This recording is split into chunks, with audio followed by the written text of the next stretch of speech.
Hello, my friends, and welcome. I'm so glad you decided to join me tonight.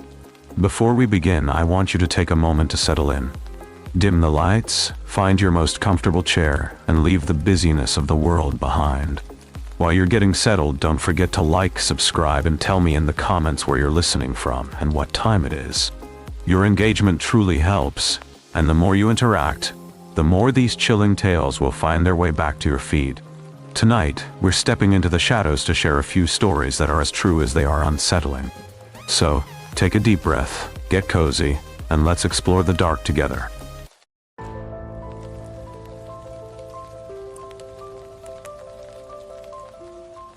What the Hollow Knows. My name is Daniel Marsh, and I want to be precise about everything that follows because imprecision is the one thing I cannot afford now. I am a structural engineer by training. I have spent the better part of 20 years reading buildings the way a doctor reads a body, looking for the places where stress has accumulated, where the load is not being shared correctly, where something is about to give without yet showing it on the surface. I am not, by instinct or profession, a person who believes in things he cannot measure. I say this not to establish credibility, but because what happened in the Cumberland Plateau last October cannot be explained by anything I was trained to notice. And I need you to understand the distance I traveled to arrive at that fact. My younger sister Renie died on the 14th of August, 2 years before the October I am writing about. She was 31 years old. She had been hiking alone in the Cherokee National Forest when something happened. The medical examiner called it a cardiac event, which is a phrase that means the heart stopped and no one knows precisely why. She was found 2 days later on a trail above the Abed River by a pair of retired schoolteachers from Knoxville. The trail she was found on was not the trail she had been hiking. No one could explain the discrepancy. The Park Service noted it, reviewed it, and ultimately filed it as a navigational error. I have never accepted that conclusion, not because I am irrational, but because Renie had been hiking those ridges since she was 12 years old, and she did not make navigational errors. I drove down from Cincinnati in the first week of October, staying on Interstate 75 until the exits began to thin and the land started doing something different. Rising in slow dark ridges, holding the highway inside it rather than lying beneath it. I stopped for gas outside Jellicoe at a station that smelled of diesel and rubber and something faintly mineral, like creek water, that I could not source. The attendant, a man roughly my father's age with a Morgan County Volunteer Fire Department cap, told me the leaves were running late this year. He said it like it was important information, and I supposed it was. The color had not fully come yet to the upper ridges. The oaks were still bronze rather than red. The sourwoods, though. The sourwoods had already turned the deep bloodshot crimson they always go in the plateau country, and driving south through them in the early afternoon light was like moving through something that was already half over. I was going to Wartburg because Renie had been going to Wartburg.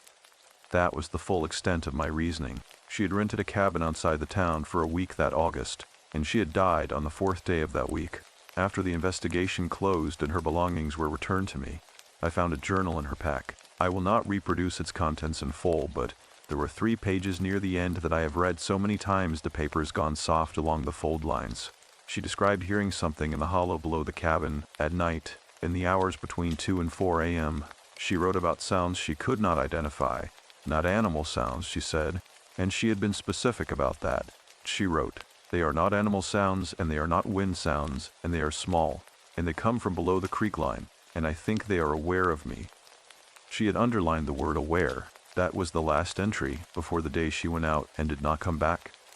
I rented the same cabin. I contacted the property management company and asked for it specifically, using the address I had recovered from her email. The woman who processed the booking hesitated long enough that I noticed it, then confirmed the reservation without comment. The drive into the hollow took 40 minutes from Wartburg on a 2-lane road that narrowed steadily until it was barely a lane and a half, canopied by sycamores that had gone pale and skeletal at the top, while still holding their leaves below. The cabin sat at the base of a limestone ridge beside a creek that ran clear over flat gray stones. It was a well-maintained structure, single-story pine board siding, a covered porch facing east toward the creek, the kind of place that looks ordinary in photographs and feels, in person, like something you cannot immediately name.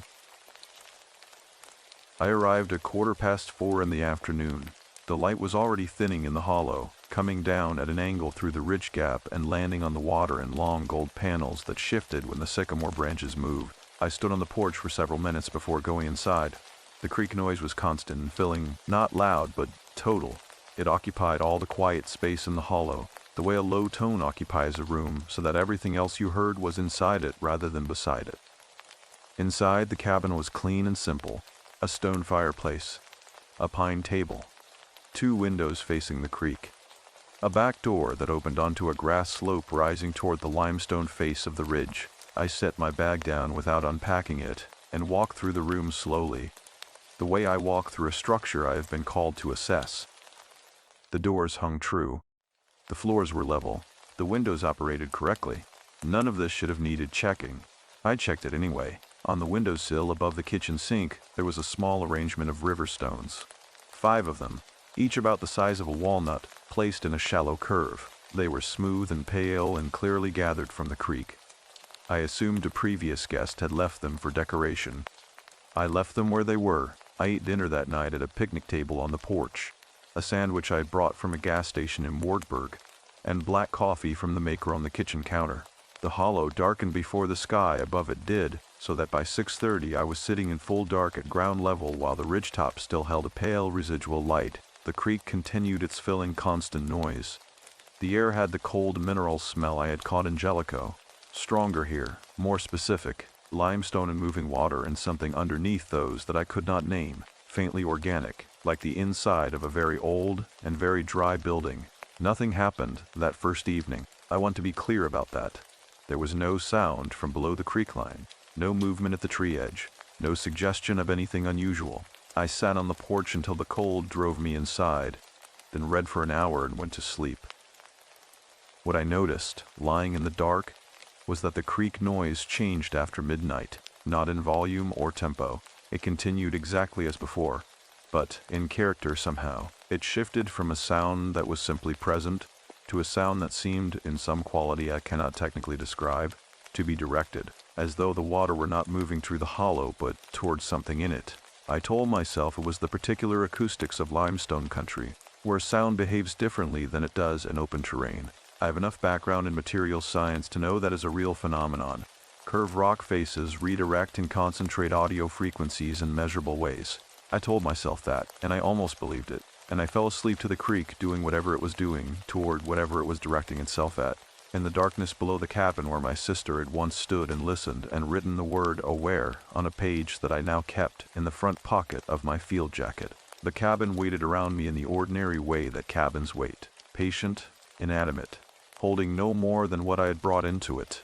I did not yet know that it had been waiting considerably longer than one evening. The following morning, the river stones on the kitchen windowsill were no longer in the arrangement I had found them in, and I was quite certain, in the way a person trained to observe structural anomalies is certain, that I had not moved them in the night. The river stones on the kitchen windowsill were no longer in their shallow curve, and in the pale gray light of that first full morning in the hollow, standing in the doorway of the kitchen with my coffee still brewing, I understood that the quality of my attention to this place had permanently changed. I am the kind of person who notices the position of objects. It is not a habit I cultivated. It is a byproduct of 2 decades spent reading structures for concealed failure. When I walked through a building I was assessing, I registered the angle of every door in relation to its frame, the settlement pattern of every threshold, the precise distance between components that were supposed to align. I noticed when things had moved, even fractionally. The 5 stones had been arranged in a soft inward curve, the open end of the curve facing the window, the closed end facing the room. They were now in a straight line, parallel to the edge of the sill, evenly spaced. The spacing was almost mechanical in its precision. I stood looking at them for a long moment. Then I photographed them on my phone, set my coffee on the table, and went back to bed.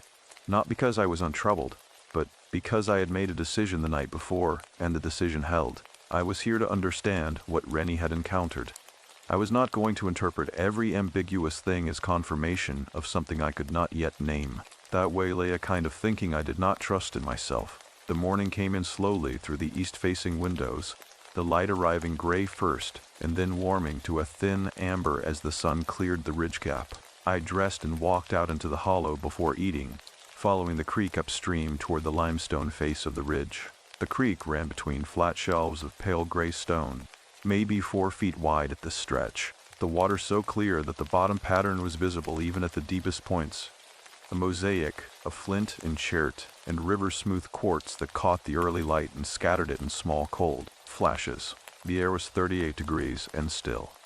My breath came out in even white plumes that hung for a moment before the cold absorbed them. The limestone face of the ridge rose above the creek line in a series of stacked shelves and horizontal fractures, each shelf holding a thin band of soil where ferns had rooted in the cracks. The stone was pale where it was dry, and the color of old pewter where the creek mist touched it. At the base of the face, in a recessed section where the limestone had fractured back about 4 feet, there was a natural alcove, perhaps 6 feet wide and 3 feet high.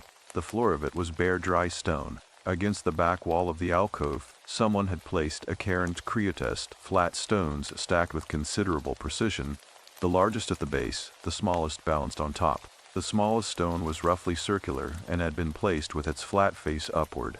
On it was a single acorn, split cleanly in two along its equator, both halves placed side by side with the open cups facing up. I looked at it for a long time. I did not touch it. Back at the cabin I ate breakfast and drove into Wartburg, which was 11 miles up the road that entered the hollow and then widened again as it climbed toward the plateau. Wartburg was a small town in the way that many Morgan County towns are small.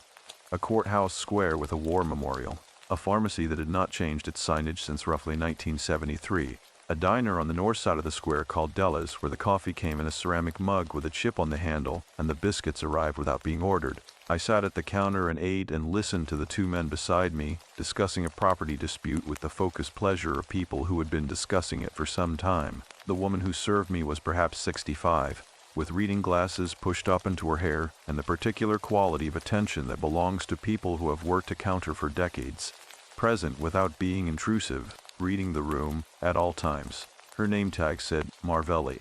When she refilled my coffee, I asked her, in what I intended as a casual way, whether she knew anything about the hollow down off Route 62, the one with the creek running along the ridge base. She set the coffee pot down and looked at me directly.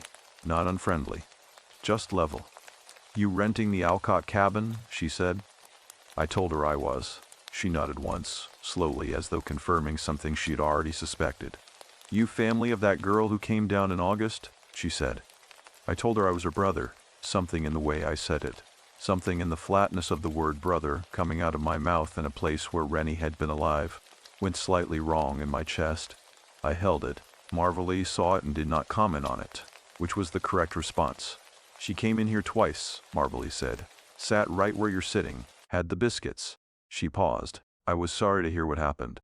I thanked her and asked whether Renie had said anything, asked about anything, that Marvell might remember. Marvelly considered this with the same careful level attention she had used to look at me a moment before. She asked about the sounds, Marvelly said. The ones in the hollow at night. She said she had been hearing something below the creek line, and she was curious about it. She paused again, and in the pause I could hear her deciding something. I told her that hollow has a long history of sounds. I asked what she meant by that. "There are people in this county who know more about it than I do," she said. "You want to understand what is down there, you should talk to Otis Greer.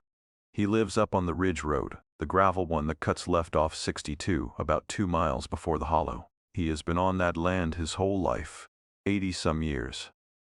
She picked up the coffee pot again. "He does not talk to many people. He talked to your sister." I drove back toward the hollow slowly, watching the road. The left-cut gravel road was easy to miss. Unmarked. Barely a lane. Angling sharply upward through second-growth oak and hickory. I filed its location for another time and continued down into the hollow. That afternoon I walked the full perimeter of the property on foot, covering the slope above the cabin, the creek margin in both directions, and the tree line along the south edge where the hollow narrowed toward a rock outcrop that blocked further passage. I was not looking for anything specific.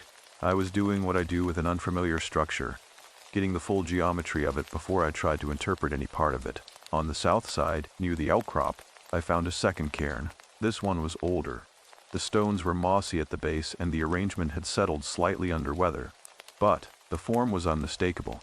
3 stones, stacked, with a 4th placed flat across the top like a lintel. The 4th stone had a natural groove running along its underside where it rested on the stack, and the groove was packed with a dark material I did not immediately identify. I crouched and looked at it without touching it. The material was dry and resinous. Pine pitch, I thought, or something similar. Old. The smell of it was faint but distinct, turpentine and something sweeter underneath, like cedar or juniper. I sat back on my heels and looked at the 2 cairns, this one and the one at the limestone alcove upstream, in relation to each other in my mental map of the hollow. They were on opposite ends of the property. They were oriented, I realized, so that a line drawn between them would pass directly through the cabin. I walked back up the slope as the afternoon light left the hollow floor.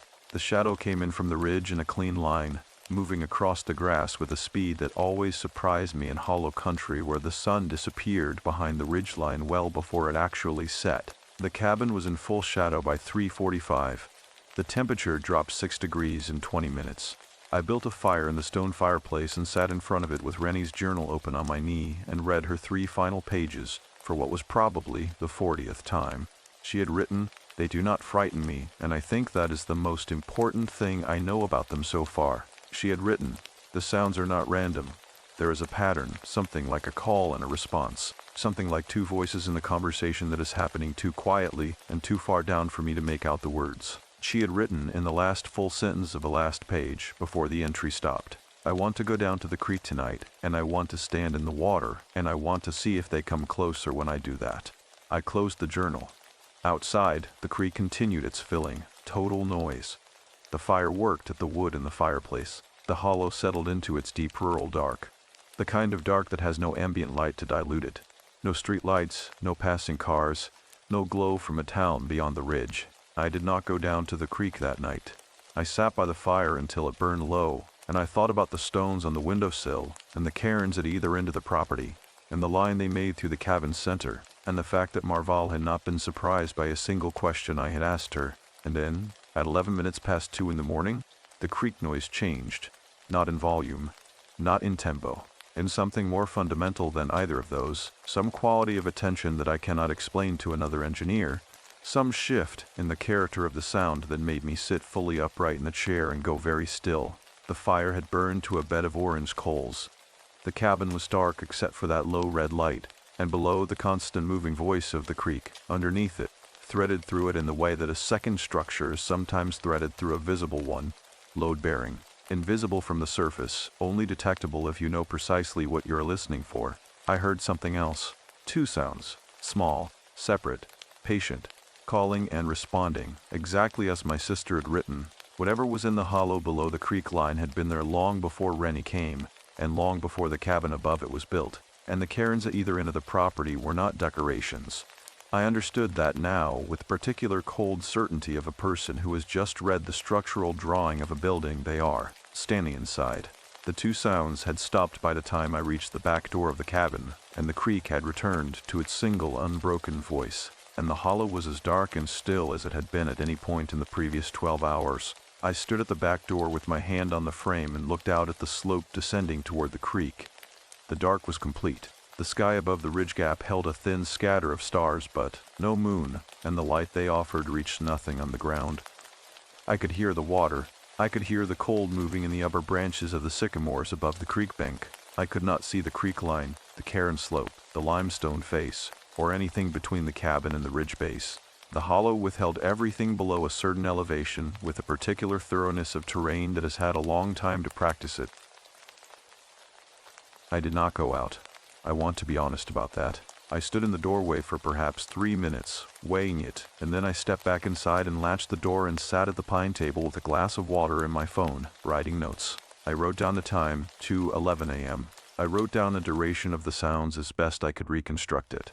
I had heard them for somewhere between 40 seconds and 2 minutes, the imprecision of the estimate bothering me in the way that imprecision always bothers me. I wrote down every quality of the sounds I could render in language. Small, rhythmic, but not mechanical, spaced at intervals of roughly 4 to 6 seconds, coming from below the creek line and slightly to the south, possibly from the direction of the outcrop cairn. Then I wrote 2 distinct tones, not identical, not harmonized, but related in the way that a question and its answer are related. I looked at that sentence for a long time. Then I closed the notes app, drank the water, and went back to bed.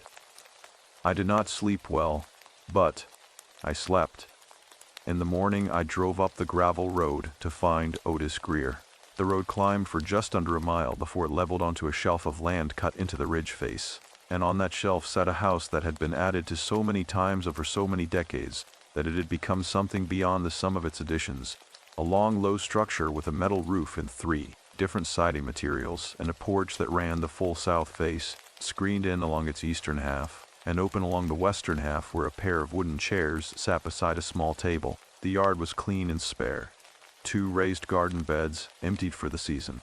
A woodpile stacked with the geometric precision of a person who finds satisfaction in right angles. A black pickup truck, old but well-maintained, parked beside a woodshed. A man was sitting in one of the porch chairs. He watched me park without moving. Otis Greer was 82 years old, though I did not know that yet.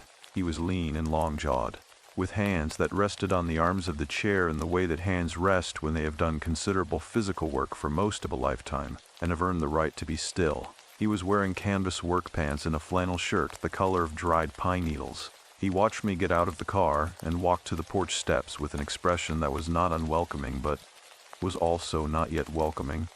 "Marvel called ahead," he said. I told him I was grateful for that. I introduced myself. He nodded and told me to sit in the other chair. He did not offer coffee or anything else, and something about the quality of his attention told me that this was not rudeness but economy.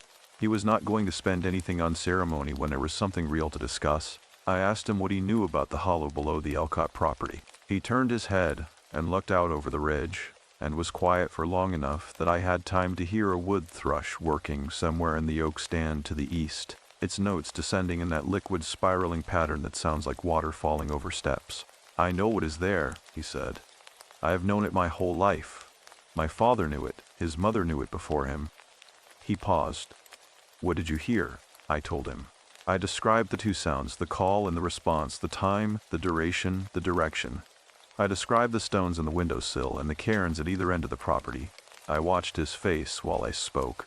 He did not look surprised by any of it. When I finished, he was quiet for another long interval.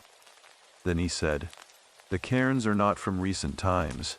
The one by the outcrop was there when my father was a boy. He said it was there when his mother was a girl." He looked back from the ridge. "You know what the Nunne Hi are?" I told him I did not. "Cherokee name," he said. "It means the people who live anywhere, or the people who are everywhere. Different people translate it different ways. They are not from a story. The Cherokee did not think of them as myth.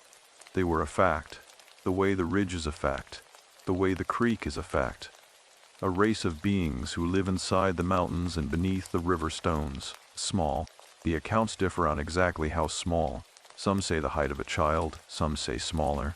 Some say you cannot see them directly, only in peripheral vision, only when you are not trying."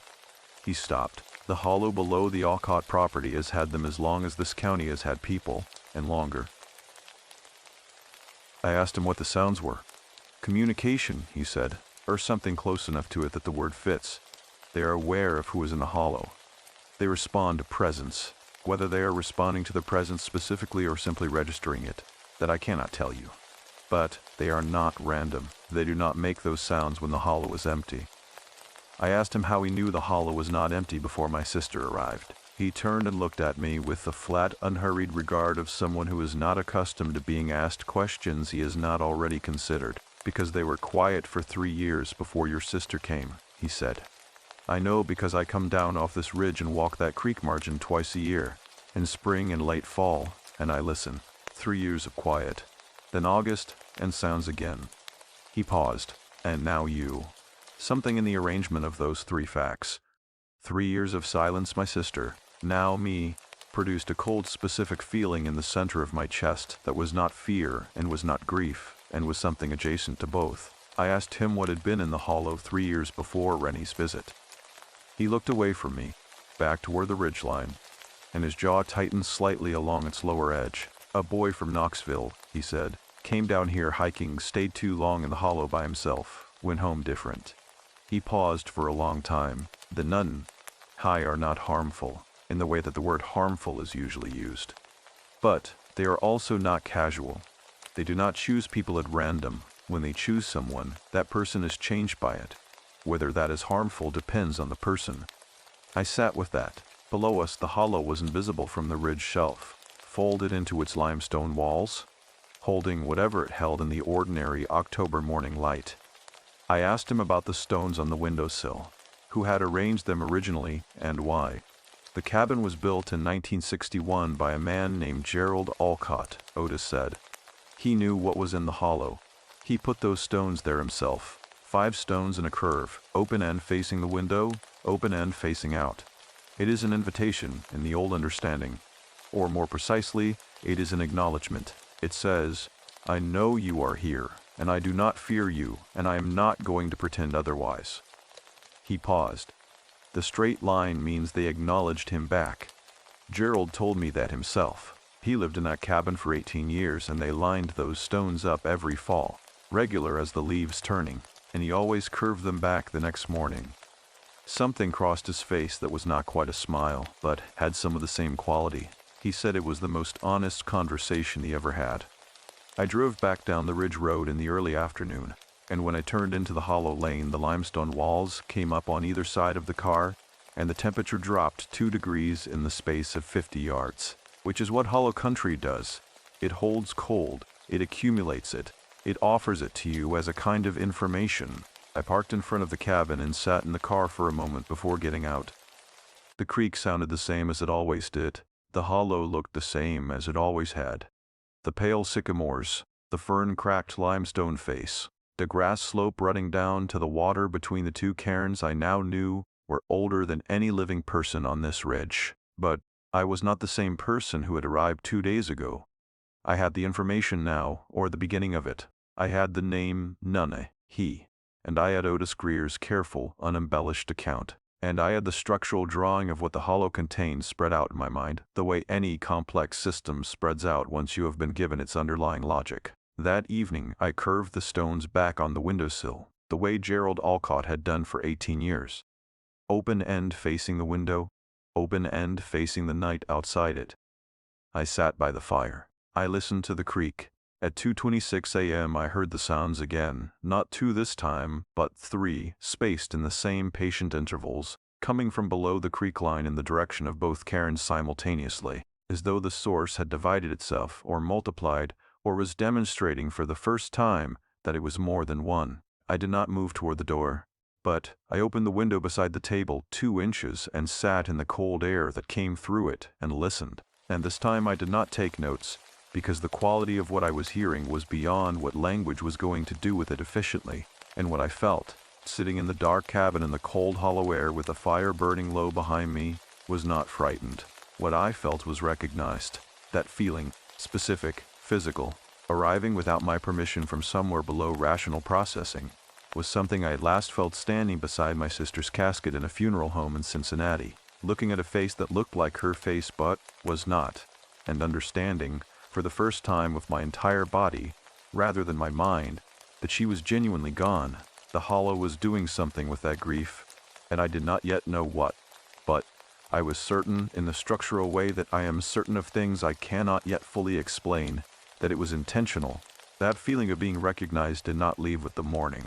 It settled into the cabin the way cold settles into a stone floor, present beneath everything, constant, indifferent to the fire I built, or the daylight that came through the east windows, or the ordinary rituals of coffee and breakfast that I moved through with my hands while my mind stayed somewhere else entirely. I want to be careful here, because this is the part of the account that I find most difficult to render accurately. An engineer's training is useful for describing observable phenomena. It becomes inadequate when the phenomenon is interior, when what you are trying to describe is not something that happened in the world, but something that happened inside the part of yourself you do not normally consult professionally. So let me be plain about what the previous 2 years had been. Renie was the person I talked to about everything that mattered, not my parents, who divorced when I was 9, and Renie was 4, and who had both, in their separate ways, become people I managed rather than confided in, not the woman I had been with for 6 years, who left the year before Renie died. correctly concluding that I was not going to change in the specific way she needed me to change. Renie was the one who knew the interior geography of my life, the failures I had not told anyone else about, the 2 projects that had gone badly in my early career, the marriage proposal I had rehearsed for 3 months and ultimately never made, the father I visited twice a year out of obligation and left feeling emptied out. She was the one who answered my calls on the second ring at 11 p.m. She was the one who, when I said I was fine, said, "You are absolutely not fine. What happened?" When she died, I did not know what to do with any of the things I had previously given to her to hold. I had spent 2 years putting them in a room in my interior life, and closing the door on that room, and building a very solid wall in front of the door. I had continued to work. I had continued to function. I had produced technically sound structural assessments for 17 different clients in 2 years, and not one of them had noticed that the person signing the reports was running on a kind of cold, automated competence that had nothing underneath it. I was thinking about all of this on the morning after I heard the 3 sounds, sitting on the east-facing porch with my coffee, watching the light come down through the ridge gap in its thin amber panels, when I became aware that I was not alone on the porch. I did not mean that I saw something. I want to be precise, I did not see anything. What I experienced was a change in the quality of the air on my left side. Not a temperature change, not a sound, but something more like a change in pressure, a density that had not been present a moment before. The kind of change that a building communicates when it settles. Not dramatic, not visible, but registering somewhere in the body before it registers in the mind. I did not turn my head. Something told me not to. Something told me, with a certainty that came from the same place as the recognized feeling of the night before, that turning my head was the wrong response, that the correct response was to remain exactly as I was, and let whatever was present remain as it was, and allow the 2 of us to occupy the same space, without either of us making a demand of the other. So I sat. I held my coffee. I watched the amber light on the creek. After perhaps 4 minutes, the density on my left side changed again, not leaving exactly, but redistributing, thinning, returning the air to its ordinary quality. The creek sounded the same. The porch boards were cold under my boots. A gray squirrel moved along the upper branch of the nearest sycamore with a mechanical focus that squirrels bring to the business of late October. Everything was ordinary, but something had happened, and I knew it had happened, and the knowing of it opened something in my chest that I had not expected. Not dramatically, not with any of the force that grief usually brings when it breaks through the wall you have built in front of it, but slowly, the way water works on limestone, finding the hairline fracture and beginning, patiently, to widen it. I thought about Renie standing at the creek in the dark, writing in her journal, deciding to go down to the water. I thought about the fact that she had not been afraid. I thought about the fact that she had come here alone in August, and I did not know why she had chosen this hollow, this cabin, this particular week. She had not told me she was coming to Morgan County. She had told me she was taking a solo trip, which she did regularly, and I had said have a good time, which was what I always said, and she had said I will talk to you when I get back, which was what she always said, and that was the last conversation we had. I had spent 2 years telling myself that this was ordinary, that people do not narrate their travel plans to their siblings in detail, that the last conversation between 2 people rarely knows it is the last conversation, and therefore does not behave like one. I had told myself this calmly and rationally, and it had not helped in any way whatsoever. What I had not told myself, what I had put most carefully in the room behind the wall, was this. She had called me the night before she left Cincinnati. I had not answered. I had been in the middle of a site inspection report, and I had looked at her name on the screen and thought, I will call her back tonight. And then I had not called her back that night, and in the morning she was already on the road south, and I had thought I will call her when she arrives, and I had not done that either. She had tried to reach me the night before she drove to a hollow in eastern Tennessee, and walked into something that changed her fundamentally enough that she spent the last days of her life writing about it in a journal she had never told me existed, sitting on the porch of the cabin where she had sat. I let that fact come all the way through the wall I had built, and it arrived with the full weight of 2 years of compression behind it, and I sat with it in the cold October morning and did not try to manage it or analyze it or reduce it to something a structural report could contain. The creek ran over its pale stones. The hollow held its cold mineral air around me. The sycamores stood in their patient skeletal beauty above the water. And then I heard something, not from below the creek line, not from the direction of the cairns or the limestone face or the south outcrop, from the grass slope directly in front of the porch. A sound so small and so brief that I would not have registered it on any other morning. But on this morning, with every circuit of my attention running at full sensitivity, it arrived with absolute clarity. A single tone, quiet, precisely pitched, coming from a point in the grass roughly 12 feet from the bottom porch step. I looked at the grass. I saw nothing. The grass was ordinary grass, brown at the tips with the season, still green at the base, moving slightly in the cold air coming off the creek. There was nothing visible in it, but the tone had been real. I had heard it with both ears, not with the interior hearing that sometimes produces phantom sounds in grieving people, not with the sleep-fogged perception of someone half awake. It had come from a specific point in physical space, and it had lasted approximately 2 seconds, and then it had stopped. I sat for another 10 minutes without moving. No further sound came. When I finally went inside, I sat at the pine table and opened my phone and searched for everything I could find about the Nunne Hi. That was grounded in historical record rather than tourist. Summary. What I found, working through academic sources and Cherokee oral history archives, was more detailed than I had expected. The Nunne Hi were described consistently across sources as a race of immortal spirit people, powerful helpers known for aiding Cherokee communities in times of crisis, known for appearing to individuals who were lost or in grief. The accounts were specific about this last point in a way that arrested my attention. They did not appear to everyone. They appeared to people who were carrying something unresolved, people who were, in the language of the older accounts, standing at a crossing point. One source, a transcript from a 1922 ethnographic interview with a Cherokee elder in North Carolina, used a phrase that I read 4 times before I wrote it in my notes. The elder said the Nunne Hi could hear grief the way the creek hears rain. It changes what they do and where they go, and they move toward it. I closed my phone. Outside, the hollow had reached the point in the afternoon where the shadow line was descending from the ridge in its clean-edged curtain, dropping the temperature and changing the quality of the light from thin gold to flat gray in a matter of minutes. I watched it come down the slope from the window above the kitchen sink, watched it cross the grass and reach the bottom porch step, and climb the cabin wall and take the east windows.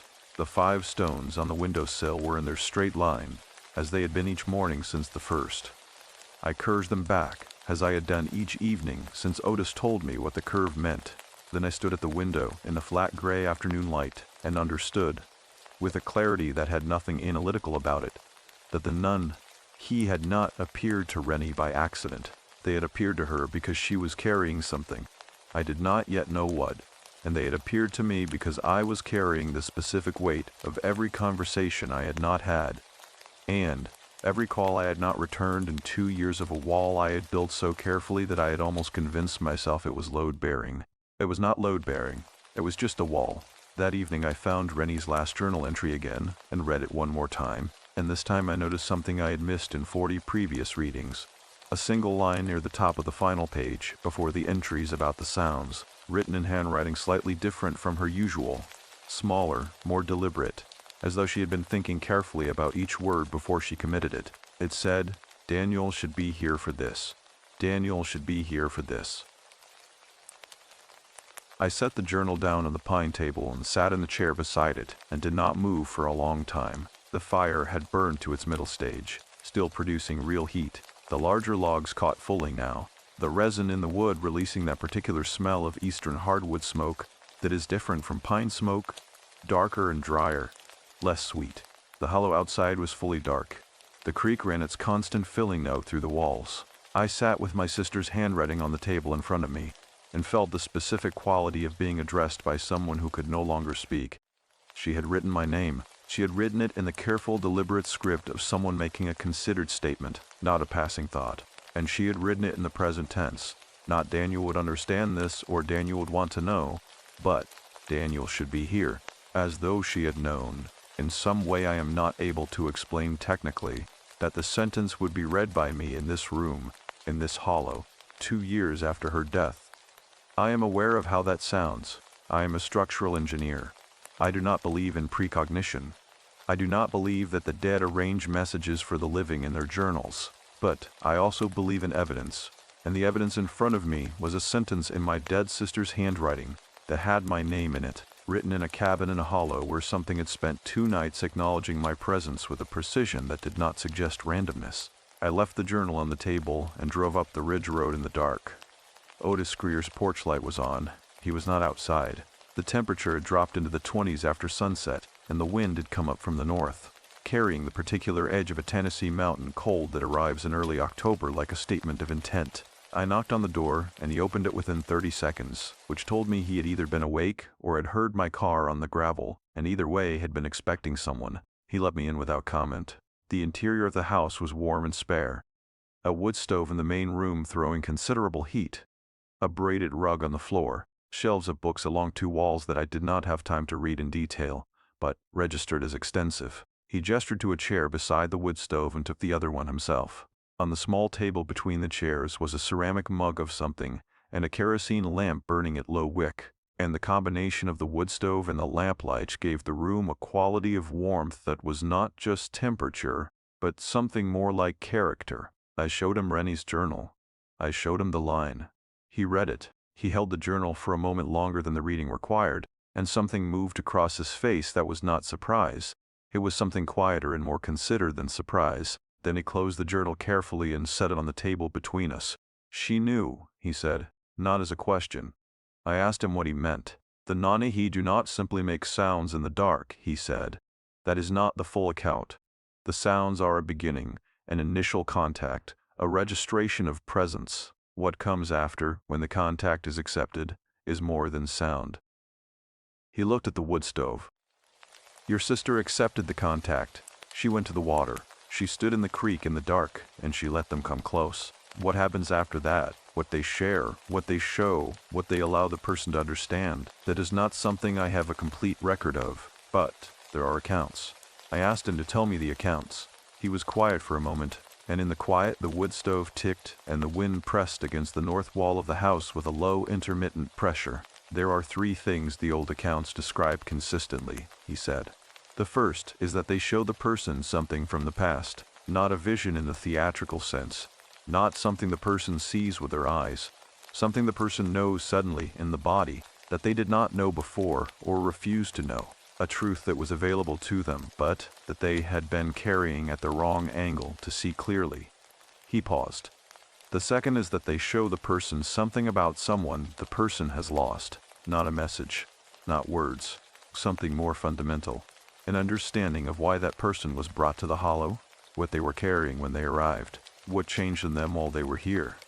I asked about the third thing. He turned from the wood stove and looked at me directly. "The third is that they make clear what the person who is present must do. Not a command, not a demand, a clarity. The understanding arrives complete, what is unfinished, what requires the person's direct action, what cannot be resolved by grief alone but requires a specific act in a specific place at a specific time." I sat with that. Outside, the wind worked at the house. The kerosene lamp threw our shadows large and still against the bookshelves. I asked him what my sister's specific act had been, whether she had told him, whether he knew. He was quiet for a long time, long enough that the wood stove ticked twice and the lamp flame moved in a draft from somewhere, and the shadows on the wall shifted and resettled. "She came to see me," he said finally, "the day before she went back to the hollow for the last time. She sat in the chair you were sitting in, and she told me what the Nunne Hi had shown her." He stopped. "She said that she had been carrying something for a long time, a guilt she had built a structure around, her word, structure, and she said it the way a person uses a word that belongs to someone else. She said it and looked at me, and I understood she meant someone specific used that word." He looked at me. "She said she had been carrying the weight of a relationship she had allowed to remain at the surface when it needed to go deeper. She said she had spent years being the person her brother called when things were bad, without ever telling her brother when things were bad for her, and that the Nunne Hi had shown her that this was not love freely given, but love given from a position she had constructed because it felt safer than being known the way she knew him." The wood stove ticked. The lamp burned. I did not say anything because there was nothing to say that would not have been smaller than the silence. "She cried," Otis said with a plainness that made the sentence enormous, "for a long time. Then she said she understood what she needed to do, and she thanked me, and she drove back down the ridge." He paused. "She went to the water that night. She did what the clarity asked her to do. I believe she made peace with what she had been carrying. I believe the hollow gave her that. His voice did not change in quality, but something in it deepened almost imperceptibly.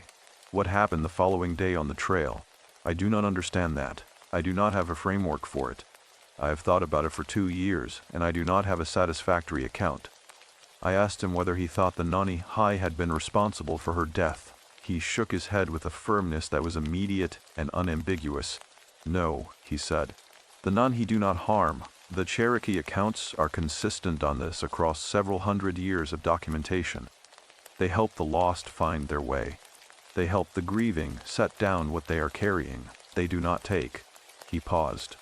What took your sister was her heart, which stopped for a reason the medical examiner called unknown and which I have no better name for. The hollow did not do that. The hollow gave her something before she died. Those are 2 separate facts. I asked him what she had been required to do, what the specific act was that the clarity had shown her. He folded his hands in his lap and looked at them. She needed to say something to you that she had not been able to say in the ordinary way. The Nunne Hi showed her that the unsaid thing was the weight she had been building the structure around. She needed to find a way to say it. He looked up. She chose the journal. She knew you would find it eventually, if not immediately. I thought about the journal in her pack, recovered with her belongings. I thought about the 3 pages at the end, with the fold lines worn soft.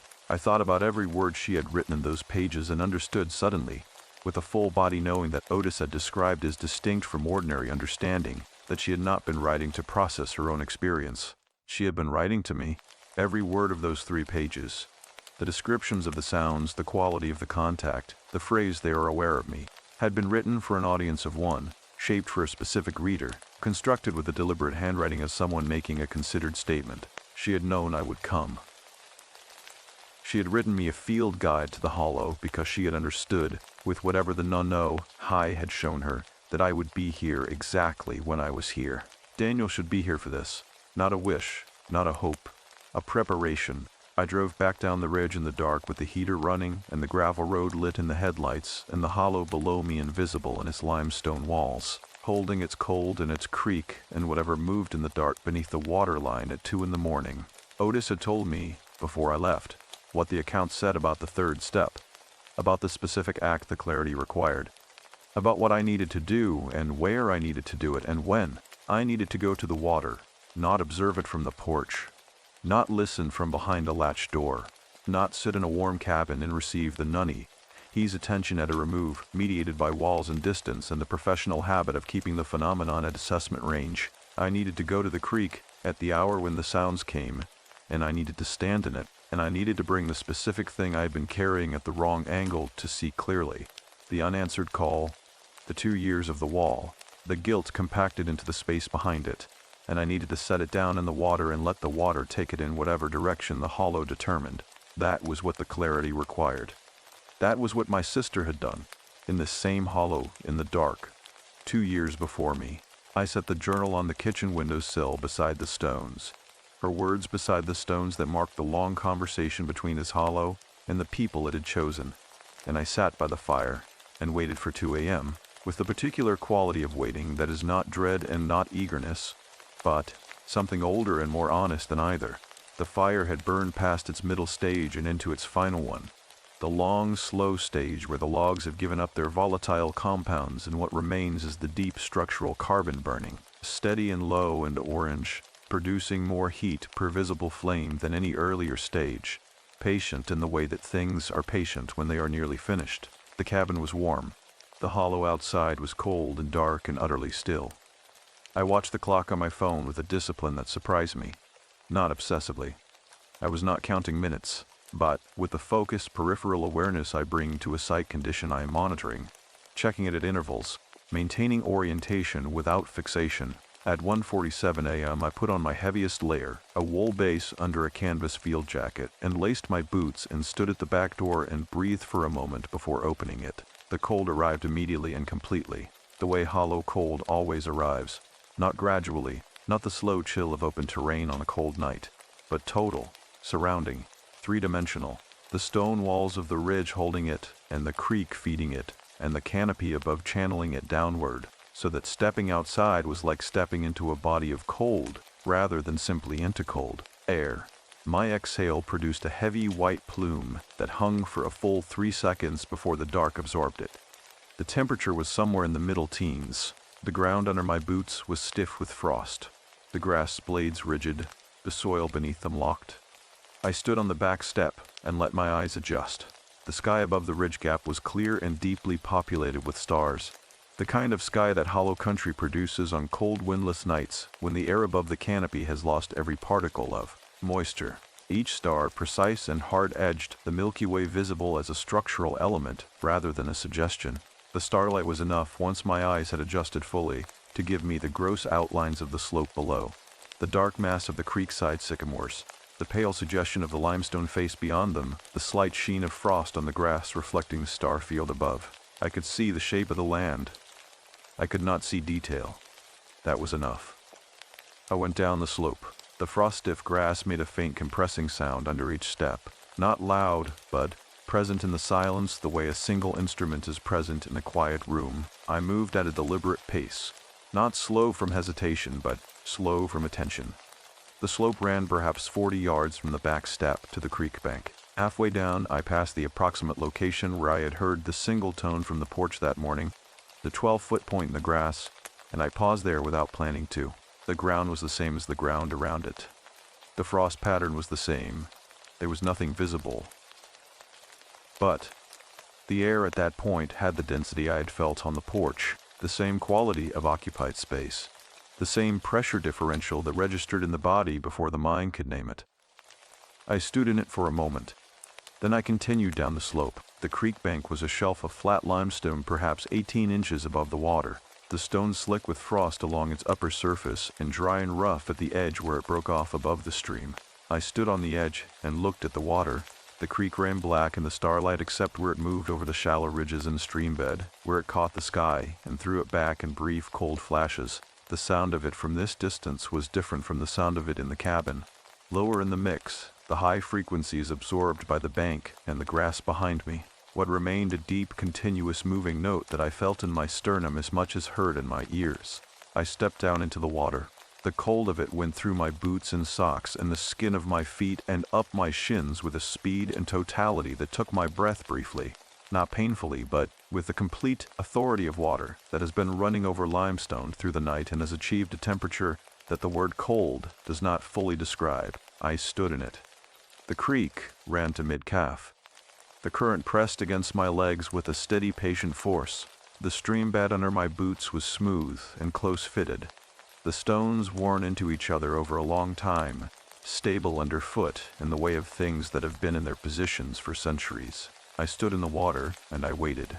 The sounds began at 2:11, as they had each previous night. But from here, standing in the creek with no walls between me and the source, they were different in every quality except their fundamental character. Louder, but not in a way that volume fully describes, more present, more dimensional, coming from multiple points along the creek margin simultaneously below the south outcrop, at the base of the limestone face, at a third point upstream that I had not identified before, perhaps 30 yards north of the alcove cairn. 3 sources, each producing its own tone, the tones not identical but related in the way that Otis had described as a question and its answer. Except that from inside the creek I could hear that it was more complex than 2 voices. It was a conversation. Patient, unhurried, operating at a register slightly below what language requires to carry meaning, but clearly above what pure acoustics requires to carry sound. They were talking about something. I do not have a better description than that. I did not try to see them. I had understood from Otis's account, and from my own 3 nights of observation, that the visual channel was not the operative one. The Nunne Hi were not primarily a visual phenomenon.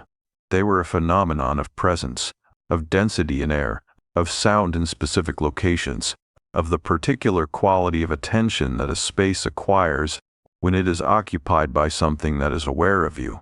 Looking for them with my eyes was the wrong instrument, so I did not look. I stood in the water with my arms at my sides and my eyes forward, watching the pale glint of the creek surface and the dark mass of the opposite bank and the stars above the ridge gap. And I brought out the thing I had been carrying. Not metaphorically. I brought it into my active attention, deliberately, completely, without the management and reduction I had applied to it for 2 years. The unanswered call, her name on the screen. The decision to call back later that had never become a call at all, the morning she drove south without knowing I had thought of her, and set the thought aside for a more convenient time that did not come. I held it.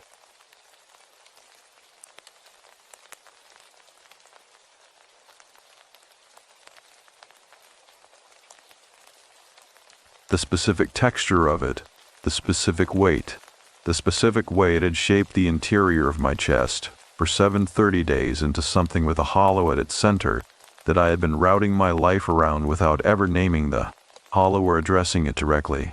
The water ran over my boots. My feet had gone past cold into a kind of deep, insistent numbness that was not painful, but was demanding attention of its own. The stars moved imperceptibly overhead in their patient courses. The sounds from the creek margin continued, not louder, not closer, but more present. The way a frequency becomes more present when your ear finally locates and locks onto it. And then the density arrived, not from one side this time, from 3 directions simultaneously, left, right, and from somewhere directly ahead in the middle of the creek. Impossible, because the creek was 4 feet wide and shallow and there was nothing in it. But the density was there, downstream from where I stood, hovering in the cold air above the water's surface at a height that I registered as low, very low, perhaps 18 inches above the water. I did not move. The quality of the air changed in a way I am going to attempt to describe accurately and will probably fail to describe adequately. It changed the way the air in a room changes when a door is opened to an adjoining space that has been closed for a long time. Not a draft, not a temperature shift, but an expansion, a sense of volume increasing. A sense of the space I was standing in suddenly connecting to a larger space that had been present all along but sealed. I felt the weight in my chest change, not leave, not dissolve into some clean resolution that grief literature would recognize as healing. Change in the way that load changes when a structure is redistributed correctly, when the weight that has been bearing down on a single point is spread across the system as it was designed to bear it.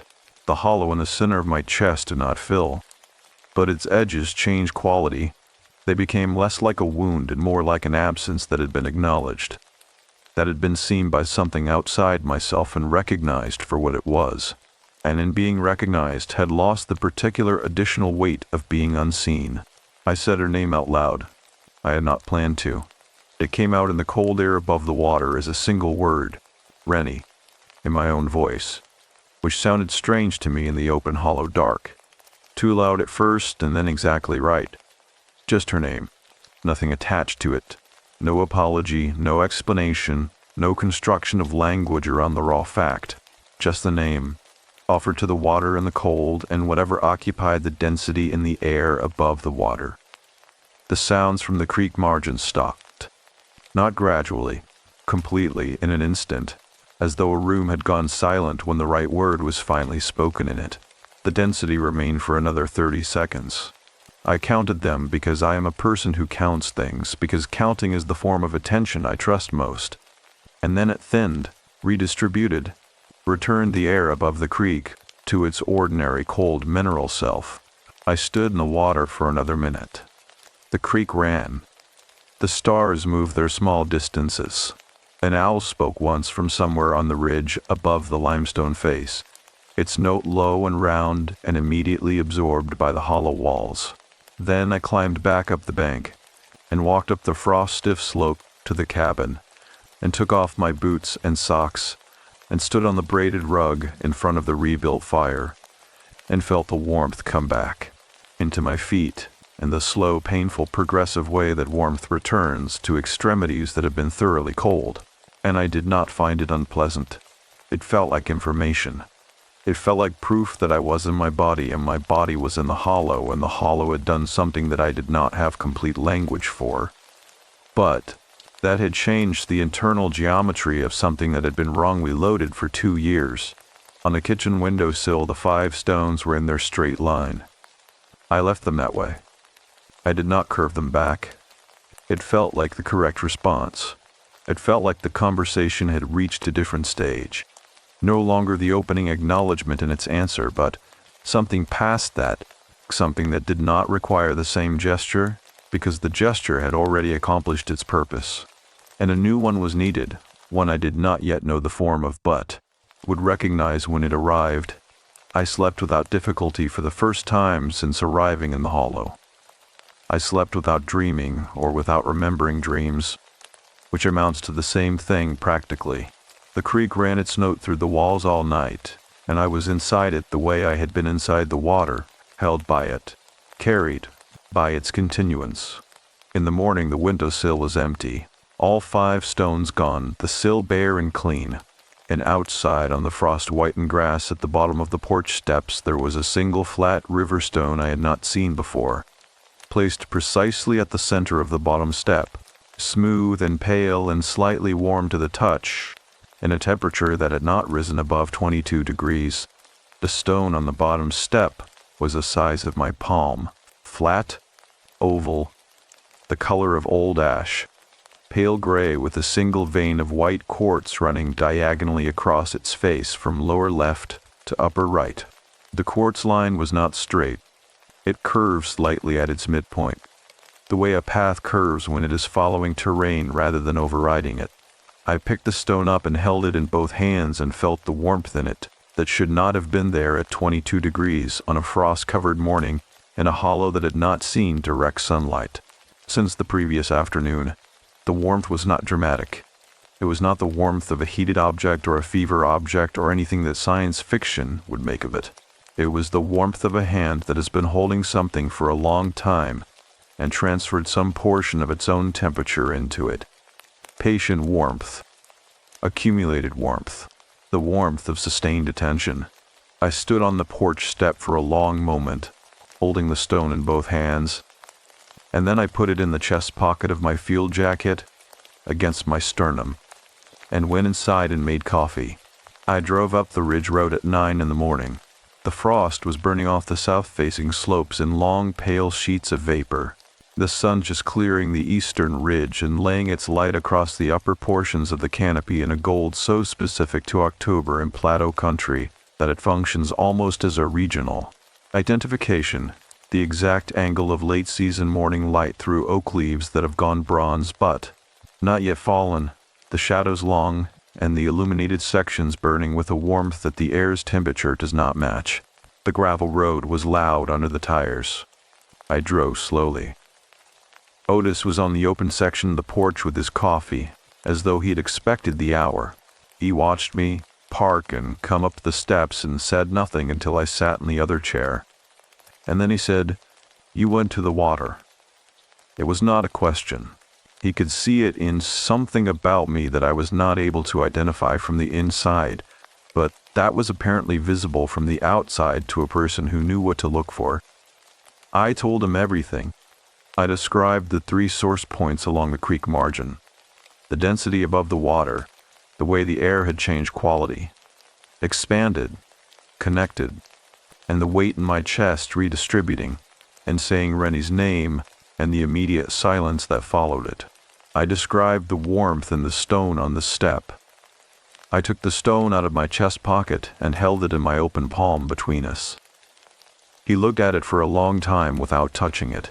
The morning light fell across the porch and lay along the stone surface and made the quartz vein bright against the gray ground.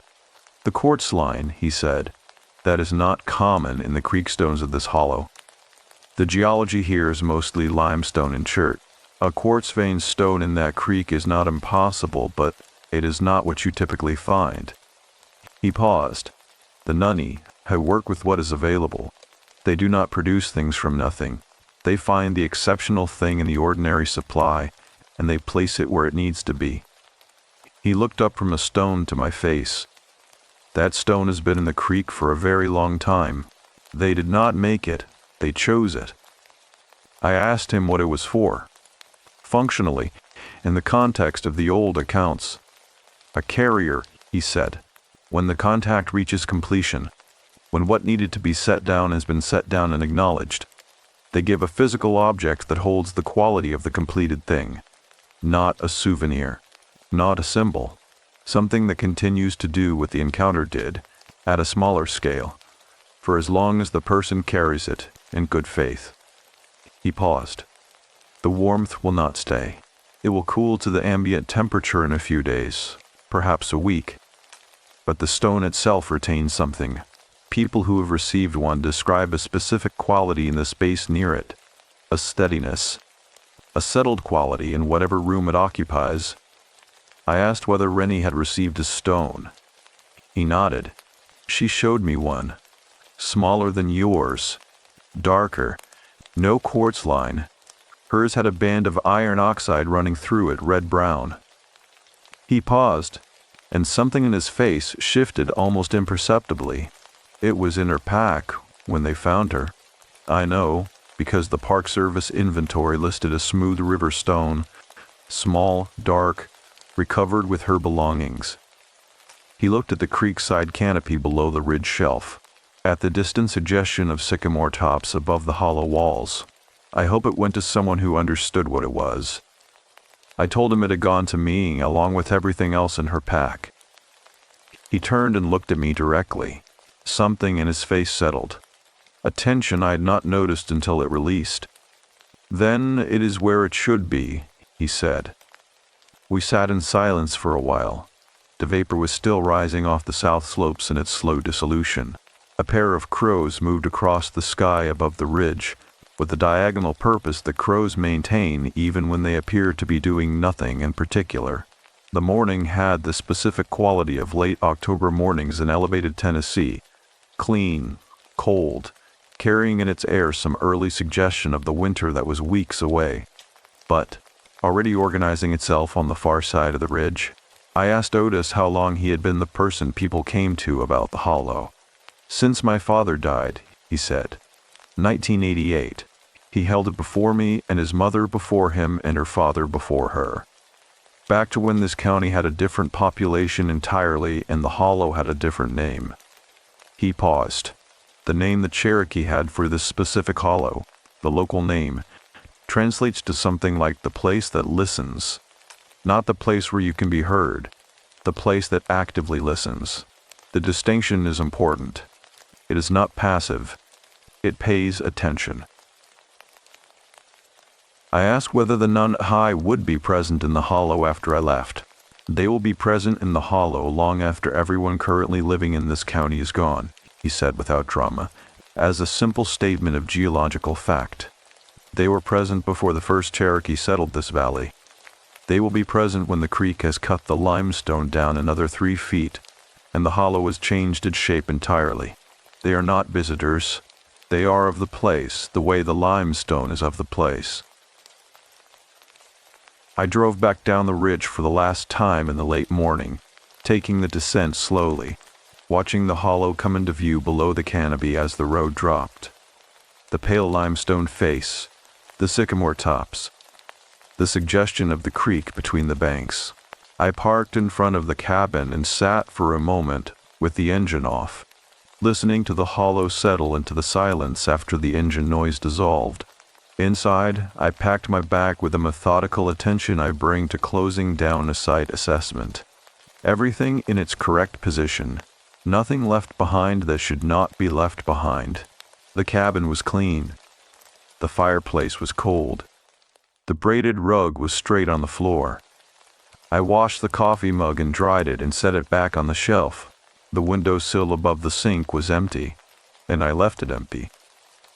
I put Renie's journal in the outer pocket of my bag, where I could reach it without opening the main compartment. I had been keeping it in the front pocket of my field jacket for 2 years, close enough to feel its presence against my ribs, which had been less about access and more about not being willing to put it further away than that. Moving it to the bag pocket was a small thing. It was also not a small thing. The stone went into my field jacket's chest pocket, in the place the journal had occupied. I drove north out of the hollow at noon, and when the limestone walls opened up at the top of the lane, and the road widened and the plateau spread out on either side in its broad October colors, I felt the hollow release me in a way I can only describe as intentional. Not like leaving, exactly, but like being returned, handed back to the world I had come from with something redistributed in my architecture, some load-bearing element relocated to a position where it could actually bear its load. I stopped in Wartburg on the way out. I went into Della's and sat at the counter, and Marval refilled my coffee without being asked and looked at me with the careful level attention she had used the first time, and then said simply, "You look different." I told her I felt different. She nodded as though this confirmed something she had expected.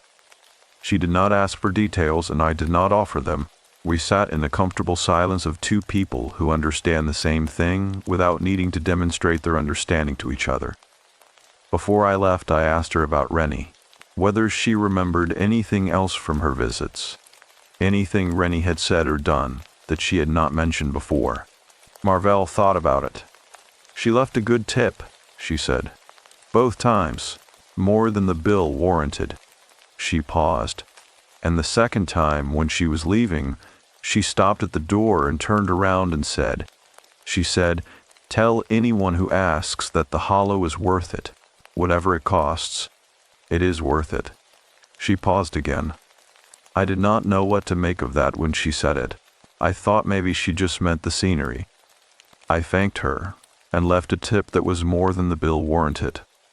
The drive north on Interstate 75 took 3 hours and 40 minutes.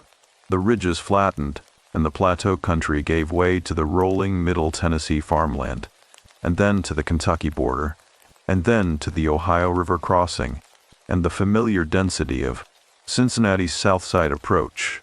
I drove with the stone in my chest pocket and the hollow's mineral smell fading from my jacket and Renie's journal in the bag on the back seat, and something in the center of my chest that was not the hollow anymore, but not the wall either. Something with different load-bearing properties than either. That night I called my father, not out of obligation. For the first time in years, not out of obligation. He answered on the third ring and sounded surprised because it was a Tuesday and not the scheduled Sunday call. And I told him I had been in Tennessee and that it had been meaningful. And he was quiet for a moment, and then said that sounded like something worth telling him about. And I said it was, and we talked for 47 minutes, which was 35 minutes longer than our calls had been in the previous decade. When I hung up, I put the stone on the windowsill of my home office, in the east-facing window, where the morning light would find it. The steadiness Otis had described arrived within 2 days. Not dramatic, not announced, but present in the room in the specific quiet way that the absence of a persistent wrongness makes itself known, not as a new thing, but as the return of something that should have been there all along.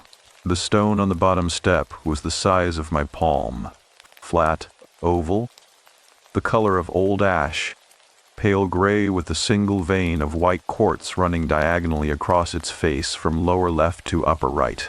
The quartz line was not straight. It curved slightly at its midpoint, the way a path curves when it is following terrain rather than overriding it. I picked the stone up and held it in both hands and felt the warmth in it that should not have been there at 22 degrees on a frost-covered morning in a hollow that had not seen direct sunlight since the previous afternoon. The warmth was not dramatic. It was not the warmth of a heated object or a fever object or anything that science fiction would make of it. It was the warmth of a hand that has been holding something for a long time and transferred some portion of its own temperature into it. Patient warmth. Accumulated warmth. The warmth of sustained attention. I stood on the porch step for a long moment, holding the stone in both hands, and then I put it in the chest pocket of my field jacket, against my sternum, and went inside and made coffee. I drove up the ridge road at 9 in the morning.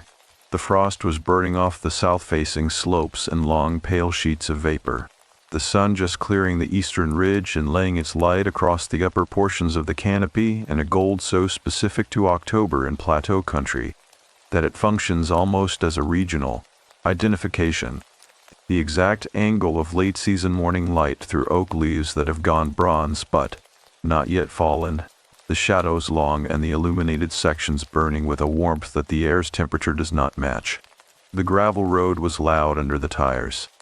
I drove slowly. Otis was on the open section of the porch with his coffee, as though he had expected the hour. He watched me park and come up the steps and said nothing until I sat in the other chair, and then he said, "You went to the water?" It was not a question. He could see it in something about me that I was not able to identify from the inside, but that was apparently visible from the outside to a person who knew what to look for. I told him everything. I described the 3 source points along the creek margin, the density above the water, the way the air had changed quality, expanded, connected, and the weight in my chest redistributing, and saying Renie's name and the immediate silence that followed it. I described the warmth in the stone on the step. I took the stone out of my chest pocket and held it in my open palm between us. He looked at it for a long time without touching it. The morning light fell across the porch and lay along the stone surface and made the quartz vein bright against the gray ground. "The quartz line," he said, "that is not common in the creek stones of this hollow. The geology here is mostly limestone and chert. A quartz vein stone in that creek is not impossible, but it is not what you typically find." He paused. "The Nunne Hi work with what is available. They do not produce things from nothing. They find the exceptional thing in the ordinary supply, and they place it where it needs to be." He looked up from the stone to my face. "That stone has been in the creek for a very long time. They did not make it. They chose it." I asked him what it was for, functionally, in the context of the old accounts. "A carrier," he said, "when the contact reaches completion, when what needed to be set down has been set down and acknowledged, they give a physical object that holds the quality of the completed thing. Not a souvenir, not a symbol. Something that continues to do what the encounter did at a smaller scale for as long as the person carries it in good faith." He paused. "The warmth will not stay. It will cool to the ambient temperature in a few days, perhaps a week. But the stone itself retains something. People who have received one describe a specific quality in the space near it, a steadiness, a settled quality in whatever room it occupies." I asked whether Renie had received a stone. He nodded. "She showed me one. Smaller than yours. Darker. No quartz line. Hers had a band of iron oxide running through it. Red-brown." He paused, and something in his face shifted almost imperceptibly. "It was in her pack when they found her. I know because the Park Service inventory listed a smooth river stone, small, dark, recovered with her belongings." He looked at the creekside canopy below the ridge shelf, at the distant suggestion of sycamore tops above the hollow walls. I hope it went to someone who understood what it was. I told him it had gone to me along with everything else in her pack. He turned and looked at me directly. Something in his face settled, a tension I had not noticed until it released. "Then it is where it should be," he said. We sat in silence for a while. The vapor was still rising off the south slopes in its slow dissolution. A pair of crows moved across the sky above the ridge with the diagonal purpose that crows maintain even when they appear to be doing nothing in particular. The morning had the specific quality of late October mornings in elevated Tennessee. Clean, cold, carrying in its air some early suggestion of the winter that was weeks away but already organizing itself on the far side of the ridge. I asked Otis how long he had been the person people came to about the hollow. "Since my father died," he said. 1988. He held it before me, and his mother before him, and her father before her. Back to when this county had a different population entirely, and the hollow had a different name." He paused. "The name that Cherokee had for this specific hollow, the local name, translates to something like the place that listens. Not the place where you can be heard, the place that actively listens. The distinction is important. It is not passive. It pays attention." I asked whether the Nunne Hi would be present in the hollow after I left. "They will be present in the hollow long after everyone currently living in this county is gone." he said, without drama, as a simple statement of geological fact. They were present before the first Cherokee settled this valley. They will be present when the creek has cut the limestone down another 3 feet and the hollow has changed its shape entirely. They are not visitors. They are of the place the way the limestone is of the place. I drove back down the ridge for the last time in the late morning, taking the descent slowly, watching the hollow come into view below the canopy as the road dropped. The pale limestone face, the sycamore tops, the suggestion of the creek between the banks. I parked in front of the cabin and sat for a moment with the engine off, listening to the hollow settle into the silence after the engine noise dissolved. Inside, I packed my bag with the methodical attention I bring to closing down a site assessment. Everything in its correct position, nothing left behind that should not be left behind. The cabin was clean. The fireplace was cold. The braided rug was straight on the floor. I washed the coffee mug and dried it and set it back on the shelf. The windowsill above the sink was empty, and I left it empty. I put Renie's journal in the outer pocket of my bag, where I could reach it without opening the main compartment. I had been keeping it in the front pocket of my field jacket for 2 years, close enough to feel its presence against my ribs, which had been less about access and more about not being willing to put it further away than that. Moving it to the bag pocket was a small thing. It was also not a small thing. The stone went into my field jacket's chest pocket, in the place the journal had occupied. I drove north, out of the hollow at noon, and when the limestone walls opened up at the top of the lane and the road widened, and the plateau spread out on either side in its broad October colors, I felt the hollow release me in a way I can only describe as intentional. Not like leaving, exactly, but like being returned. Handed back to the world I had come from with something redistributed in my architecture, some load-bearing element relocated to a position where it could actually bear its load. I stopped in Wartburg on the way out. I went into Della's and sat at the counter, and Marval refilled my coffee without being asked, and looked at me with the careful level attention she had used the first time, and then said simply, "You look different." I told her I felt different. She nodded as though this confirmed something she had expected. She did not ask for details, and I did not offer them. We sat in the comfortable silence of 2 people who understand the same thing without needing to demonstrate their understanding to each other. Before I left, I asked her about Renie, whether she remembered anything else from her visits, anything Renie had said or done that she had not mentioned before. Marvell thought about it.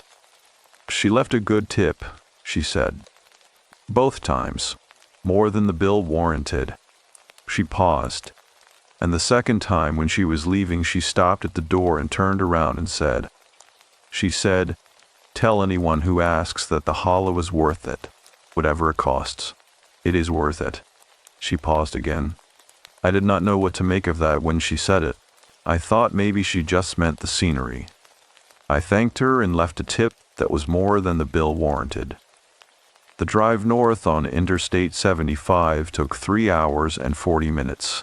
The ridges flattened and the plateau country gave way to the rolling Middle Tennessee farmland, and then to the Kentucky border, and then to the Ohio River crossing and the familiar density of Cincinnati's south side approach. I drove with the stone in my chest pocket, and the hollow's mineral smell fading from my jacket and Renie's journal in the bag on the back seat, and something in the center of my chest that was not the hollow anymore, but not the wall either. Something with different load-bearing properties than either. That night I called my father. Not out of obligation. For the first time in years. Not out of obligation. He answered on the 3rd ring and sounded surprised, because it was a Tuesday and not the scheduled Sunday call, and I told him I had been in Tennessee and that it had been meaningful, and he was quiet for a moment, and then said that sounded like something worth telling him about. And I said it was, and we talked for 47 minutes, which was 35 minutes longer than our calls had been in the previous decade. When I hung up, I put the stone on the windowsill of my home office and the east-facing window, where the morning light would find it. The steadiness Otis had described arrived within 2 days. Not dramatic, not announced, but present, in the room in the specific quiet way that the absence of a persistent wrongness makes itself known, not as a new thing, but as the return of something that should have been there all along. 7 months after I left the Hollow, on a Tuesday evening in the second week of May, I drove back to eastern Tennessee. Not to the cabin, not to the Hollow itself, not to the limestone walls and the frost-stiff grass and the creek running its filling note through the dark. I had understood without Otis telling me explicitly that returning to the Hollow itself was not what the circle required. The Hollow had done its work. Returning to it as though to relive or extend that work would have been a misuse of what it had offered. Like reopening a properly healed structure to examine the repair. What the circle required was something different, something adjacent, something in the territory of the place without being the place itself. I drove to the trailhead above the Abed River, where Renie had been found. I had not been there before. In the 2 years between her death and my October in the Hollow, I had actively avoided this specific geography. Not from fear, but from the particular avoidance strategy of a person who understands that some confrontations, approached before the necessary interior work is complete, will do more damage than the unconfronted thing. I had not been ready. I was ready now, or as close to ready as I expected to get, which is the practical definition of ready that actually moves people forward, rather than keeping them in permanent preparation. The trailhead was 40 minutes east of Ortberg on roads that climbed steadily into the plateau's eastern edge, the terrain growing more vertical and more forested with each mile, the oaks and hickories in their full May canopy now, a green so saturated and various that it operated less like a color and more like a quality of light, the new leaves translucent at their edges and deep at their centers, the whole canopy moving in the light southwest wind with a sound like distant water. The parking area at the trailhead was a gravel pull-off with a brown Forest Service sign and a wooden kiosk holding a trail map in a plastic sleeve. 2 other cars were parked there. I was the third. I sat in the car for a few minutes after parking, not from hesitation but from the discipline of arriving fully before moving forward, a habit I had developed in the Hollow and then carried back to Cincinnati and had been applying to everything since, with results that had surprised me in their consistency. The stone was in my chest pocket. Renie's journal was on the passenger seat. I had brought them both deliberately, as the 2 objects that belonged to this specific act of completion, and I had thought carefully about what I was going to do with each of them. The trail ran north from the parking area along a ridge spine before descending steeply to the river gorge. The surface was packed clay and exposed root, the roots of oak and hemlock crossing the path in patterns that required attention and rewarded it. Each root system unique, each crossing point its own small negotiation between the tree's need to expand and the path's need to continue. The May light came through the canopy in shifting petals, the wind moving the leaves continuously so that the light on the ground was never still, always reconfiguring, the forest floor a constant slow kaleidoscope of illuminated and shadowed patches. I walked for 20 minutes before the path began its descent toward the river. The descent was steep enough to require the full attention of my body, hands occasionally to tree trunks for stability, weight shifted back over my heels, the trail narrowing between rhododendron thickets that pressed from both sides with their broad, dark leaves. Below, through gaps in the canopy, I could see the river, the Obed running green and clear between its sandstone walls, the gorge perhaps 200 feet deep at this point, the water catching the midday light in long bright sheets where it moved fast over the shallows. The retired school teachers from Knoxville had found Renie on the descent trail, not far above the river. The Park Service report had been specific about this. The precise segment of trail, the approximate time of day, the position. I had read it enough times that I knew the segment by its description before I had ever walked it. I knew it when I reached it, not from the description alone, from something in the quality of the place itself, some characteristic of the light, and the sound, and the way the rhododendrons opened briefly on the east side to expose a sandstone outcrop with a view down into the gorge. A person stopping near would stop for the view. It was the kind of view that stops people, the green river far below, the sandstone walls going amber and rose in the midday light, a great blue heron standing motionless in the shallows at the nearest bend, present and improbable in the way that great blue herons always are. I sat on the sandstone outcrop and took out Renie's journal. I had decided somewhere in the 7 months between the hollow and this morning what I was going to do with the 3 pages, not the whole journal. I was keeping the journal, which was hers, and was given to me by its context and its care and its specific audience of one. But the 3 final pages were different. They had been written for a purpose, and the purpose had been served, and keeping them in the fold-worn state I had been keeping them in was a form of holding on that was no longer the right posture. I tore the 3 pages out carefully, along the binding, keeping the tears clean. I read them one final time, sitting on the sandstone with the gorge below me, and the heron in the shallows, and the May light moving through the canopy above. I read every word. I did not rush any of it. That I took the stone from my chest pocket and held it in my left hand, and held the 3 pages in my right hand, and I spoke to my sister, not in my interior voice, out loud, because the hollow had taught me that saying things out loud in the physical world is different from saying them in the mind, and the difference is not trivial.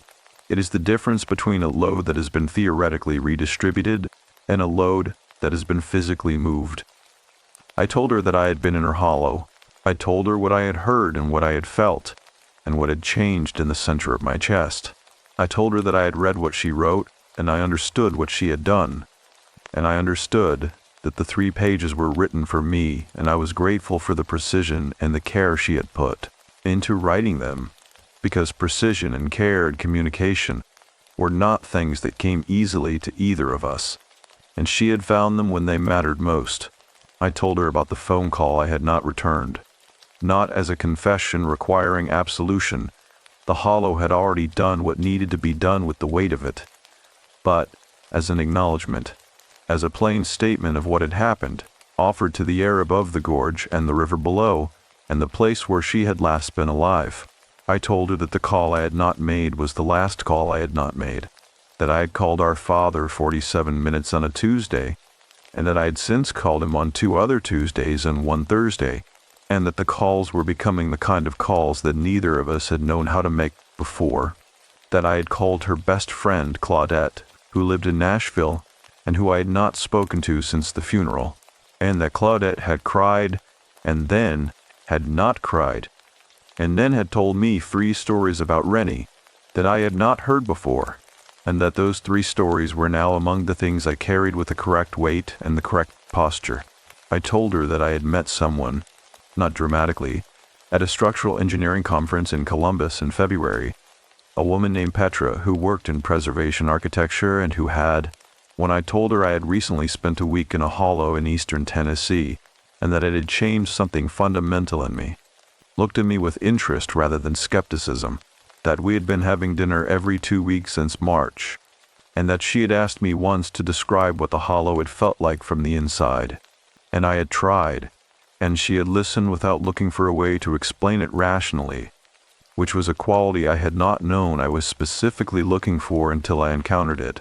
The heron in the shallows below did not move during any of this.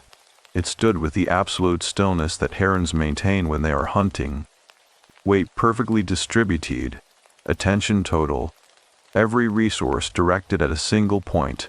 I watched it while I spoke, and found the watching steadying, the way that watching a well-loaded structure is steadying to a person who spends their professional life looking for failures. When I had said everything I had come to say, I held the 3 pages over the gorge and let them go. The wind took them immediately, with the casual authority that wind brings to light things. They did not fall straight down. They separated, each page taking its own line, catching the thermal rising off the warm sandstone walls, and carrying south along the gorge in a long, unhurried descent that took them out of sight around the river bend before they reached the water. I watched them until they were gone. The watching took perhaps 40 seconds. It felt complete. I put the stone back in my chest pocket.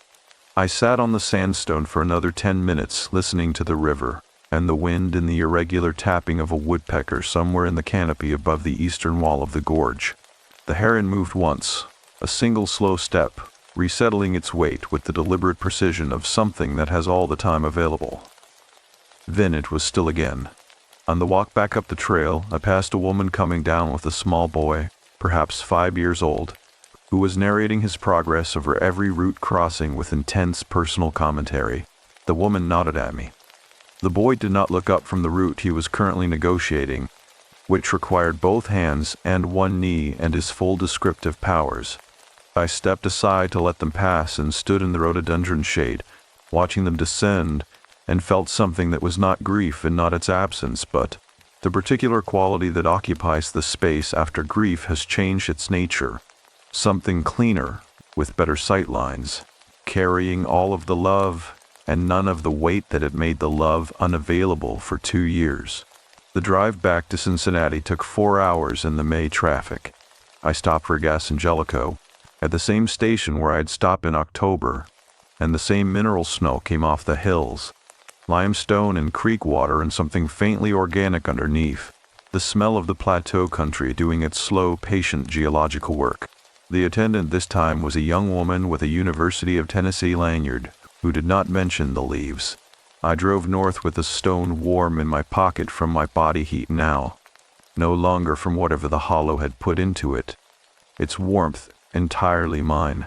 The quartz vein across its face caught the afternoon sun through the windshield twice on the drive, once south of the Kentucky border and once north of it, each time throwing a brief white line of light across the dash that lasted only a second before the angle changed, and a stone was just a stone again. Just a stone, and everything a stone can be, when it has been chosen carefully from the right creek, by something that has been paying attention for longer than any of us have been here to observe it. I put it back on the windowsill of my home office that evening, in the east-facing window where the morning light would find it, where it had been sitting for 7 months, where the steadiness Otis had described had been present in that room every morning since October, in the specific quiet way of things that are doing their work without requiring acknowledgement. Petra came for dinner that Friday. I showed her the stone. She picked it up and held it in both hands without being asked to, which was the correct instinct, and stood at the east window looking at the quartz vein in the evening light. And she said, "It feels like it has been held a long time." I told her it had. She set it back on the sill with a care that was not excessive, just accurate, the care of a preservation architect who understands that some things have been in their correct position for a very long time and should be returned to exactly where they were. Outside the office window, the Cincinnati evening was doing what Cincinnati evenings do in May, the light going long and golden over the rooftops, the neighborhood trees in their full early summer canopy. Somewhere down the street a lawnmower making its domestic seasonal declaration.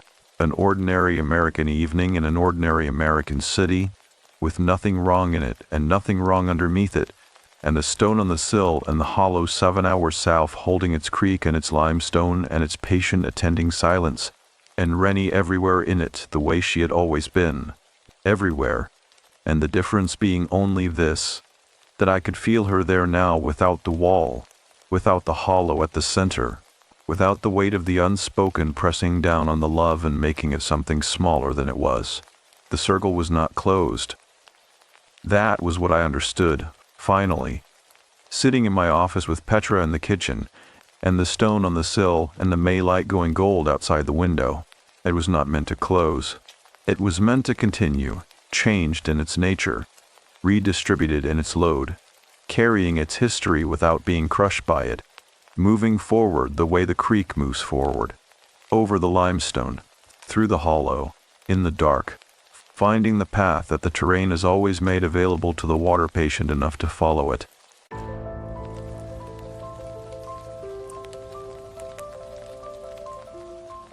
The house remembered. I want to say the drive felt ordinary, because that is what I told myself during the first 2 hours of it. Interstate 70 cutting west through Ohio in the last week of October, the exits counting down toward the Indiana state line with the patient regularity of a metronome. Columbus, Dayton. The long gray approach of the border, and the sky holding the color of old dishwater the entire way. I had the heat on. I had a gas station coffee in the cuff holder that had gone cold somewhere around Springfield. I had a playlist I had made specifically for this drive, one I had updated and then never pressed play on, so the car was quiet except for the road noise and the occasional hollow thump of expansion joints under the wheels. I am 37 years old. My name is Mara Voss, and I am a records archivist by profession, which means I spend most of my working life cataloging the details of other people's pasts. I organize documents by date and significance. I determine what is worth preserving and what is not. I have been told more than once that I am very good at this, at the careful separation of the essential from the disposable. The irony of that, given where I was going and why, did not escape me during that drive. It did not escape me for the preceding 6 weeks, since the letter arrived. The letter was from a woman named Ruth Schaefer. I did not know her. She knew me, or knew of me, through a chain of connection I only partially understand even now.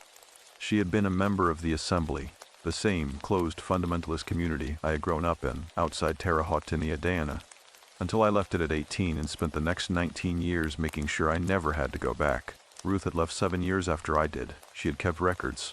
She had kept records of everything, the way people do when they have survived something and need the evidence of it to remain solid and real in their hands. She had written to tell me that the house was still standing.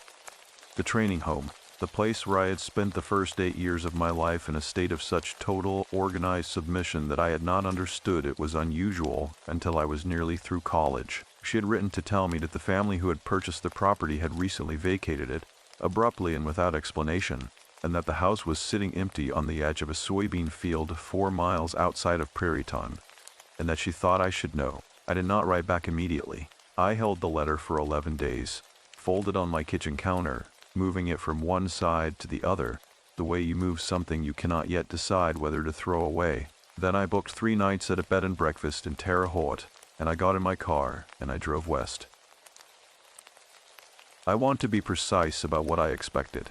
I expected to feel something confrontational and useful, the kind of clarifying emotion that people describe in memoirs about returning to difficult places. A reckoning. I had done enough reading, enough quiet therapeutic work over the years to understand the vocabulary of that kind of return, and I believed, in the organized way that I believe things, that I was prepared for it. The first wrong note was so small I nearly did not register it. I crossed the Indiana state line just after noon, and the landscape changed in the way it always does. The gentle rolling of Ohio giving way to the absolute flatness of the central Indiana plain. The fields on either side of the highway stripped bare from the harvest. The soil dark and turned and resting under the cold sky. In October, this part of Indiana has a particular quality of light. Not darkness exactly, but a kind of refusal of brightness, as though the sun is present but withholding. The towns come infrequently and their water towers stand up against the sky like period marks at the ends of sentences. No one finished. I stopped for gas in a town called Harmony, which I did not remember from childhood, or perhaps remember only in the way you remember the texture of a wall you passed every day without looking at it. The station was a small independent place, the pumps outdated, a hand-lettered sign in the window advertising chicken and biscuits on Fridays. The man behind the counter was older, maybe 65, wearing a canvas vest with the pockets full. He took my card without looking up. When he handed it back, he said, without particular inflection, that it was cold coming in early this year. I said yes. I said I had noticed. He looked at me then, briefly and directly, with the particular quality of attention that people in small places sometimes give to someone they cannot quite place. Not hostile. Assessing. Then he nodded once and looked back down, and I took my card and went back to my car. It was nothing. A man behind a counter observing that the weather was cold. I noted it and dismissed it and pulled back onto the county road that would carry me the last 20 miles into Terre Haute. But there had been something in that look. I have spent a long time now trying to name it accurately. The best I can do is this. It was the look of someone who recognizes a destination they themselves would not choose and decides not to say so. The bed and breakfast was on a tree-lined street in a neighborhood of old houses with wide porches, the kind of Terre Haute that existed a little west of the downtown, where the houses had been built in the 1920s by people who expected permanence. The woman who ran it was named Carol. and she was in her 60s with the efficient warmth of someone who had been hosting strangers for enough years that she had developed a very good instinct for what they needed and what they did not. She showed me to my room, which was on the second floor and had a window that looked out over the backyard and the back of the houses on the next street, all of them with the same bare October trees holding their skeletal shapes against the gray. She offered tea. I accepted.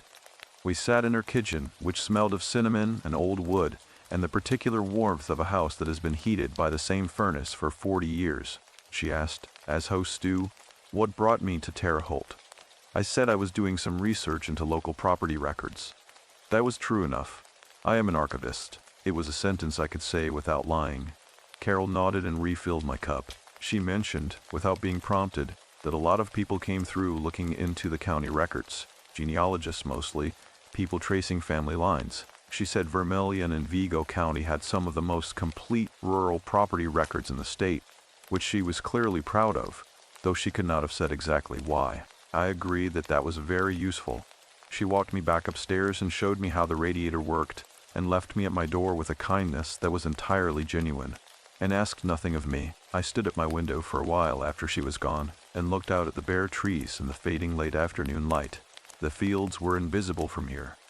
This was a city neighborhood, with streetlights beginning to come on, and the sounds of a neighborhood settling into evening. A dog barked somewhere. A car turned onto the street with its headlights on. It all felt entirely ordinary, but I had been in Terre Haute for less than 3 hours, and already something in me had begun to adjust its weight, the way you adjust your footing in the dark when the floor is not quite level where you expected it to be. I did not sleep well. I lay in the narrow bed, under the heavy quilt that Carol had laid out, and I listened to the furnace move through its cycles, and I thought about a room I had not been inside since I was 8 years old.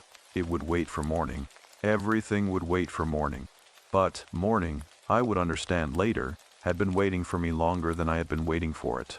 The morning came in a way October mornings do in central Indiana, not with light so much as with a gradual lifting of darkness, the sky moving from black to a deep pewter gray that settled and held, offering nothing warmer. I was awake before it happened. I had been lying in the narrow bed since around 4, not sleeping, not quite thinking, in that suspended state that is neither one thing nor the other, listening to the furnace click and the old house settle around me.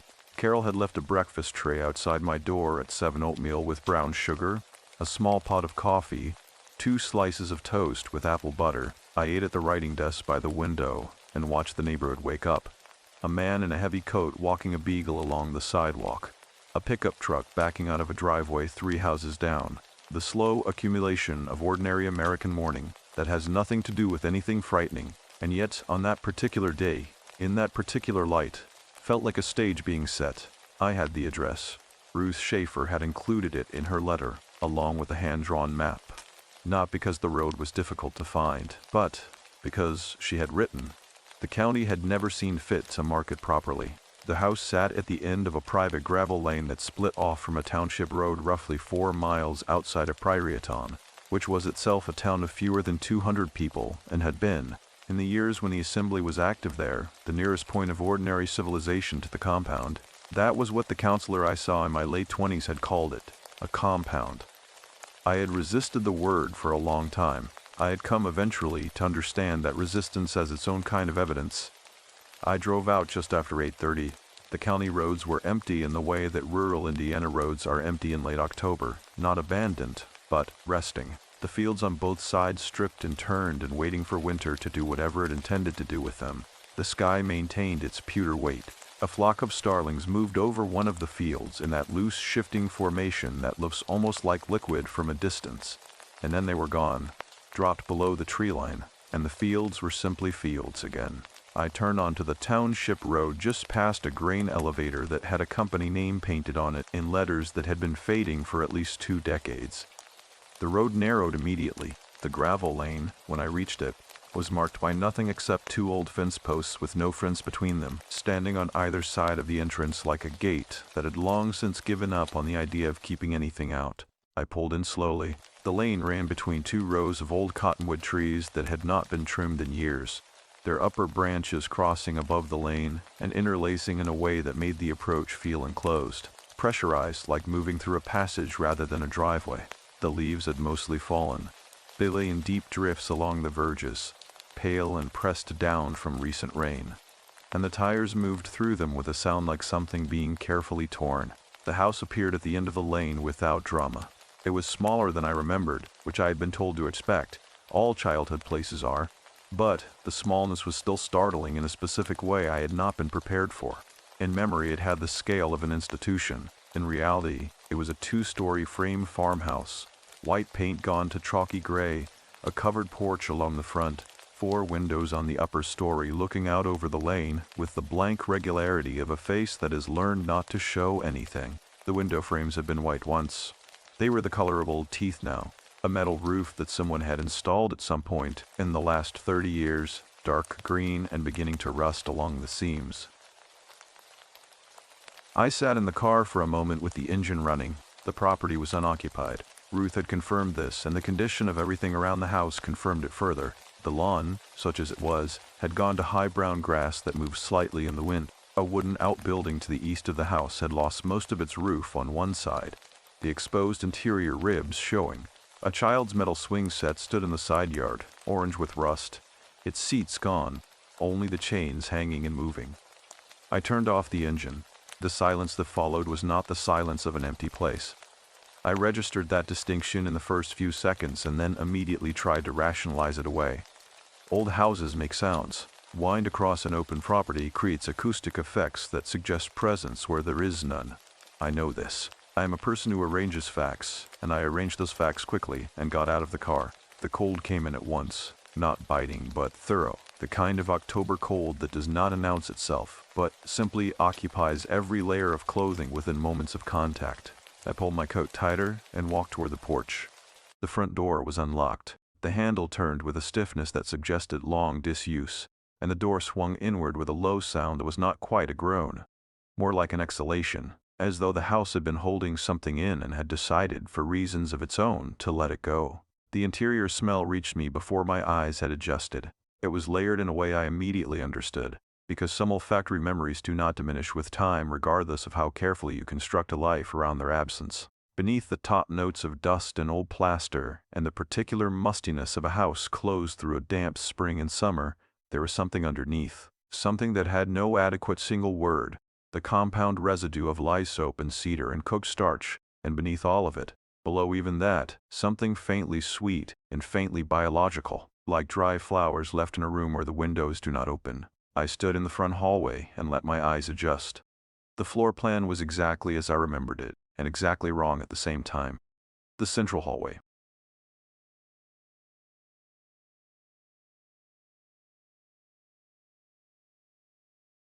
The kitchen to the left. The meeting room. They had called it the meeting room, though it was simply the largest room in the house where all communal instruction took place. To the right, the staircase directly ahead, narrow, with a wooden banister that I could see from here needed only the light to fall on it. A certain way to look exactly the way it had looked when I was 6 years old and climbing it to be put to bed at 7 p.m., regardless of whether sleep was possible. I went into the kitchen first. The cabinets were bare, doors left open, shelves empty. A few dark rings on the shelves where canning jars had stood for years. The sink was a deep farmhouse model. White enamel gone gray. A rust stain below the faucet in the shape of a slow drip maintained over years. The window above the sink looked out over the side yard, and through it I could see the swing set, the chain still moving in the wind with a slow, patient motion. It was on the window frame of the kitchen that I found the first thing I could not explain. It was small enough that I might have missed it if the light through the window had not been falling at exactly the angle it was, low and sideways, the way October light falls when it finally decides to make an appearance. At the lower right corner of the interior window frame, someone had made a series of small vertical marks with what appeared to be a pencil or a nail, not counting marks. Not the bundled sets of 5 I recognized from childhood record keeping. These were single marks, spaced irregularly, running from the bottom of the frame upward for perhaps 8 inches. 31 of them. Possibly 32. I counted twice. They were not the same depth. Some were light, tentative. Others had been pressed hard enough to score the wood, and they had not been made by the same hand. The differences in angle and pressure were too pronounced for that. At least 3 different sources, possibly 4. I stood looking at them for a longer time than I should have. A count of something. A record of something, maintained over time, by multiple people. On the interior surface of a window that looked out on a yard where children had played on a swing set that was now the color of dried blood, I took a photograph with my phone. Then I went through the rest of the ground floor. Nothing else was immediately unusual. The meeting room was empty of everything except a rectangle of cleaner paint on the wall where something large had hung for many years. A piece of scripture, almost certainly. I knew which one without needing to remember it specifically. The floorboards in the hallway were worn in a pattern that spoke of repeated movement between very specific points.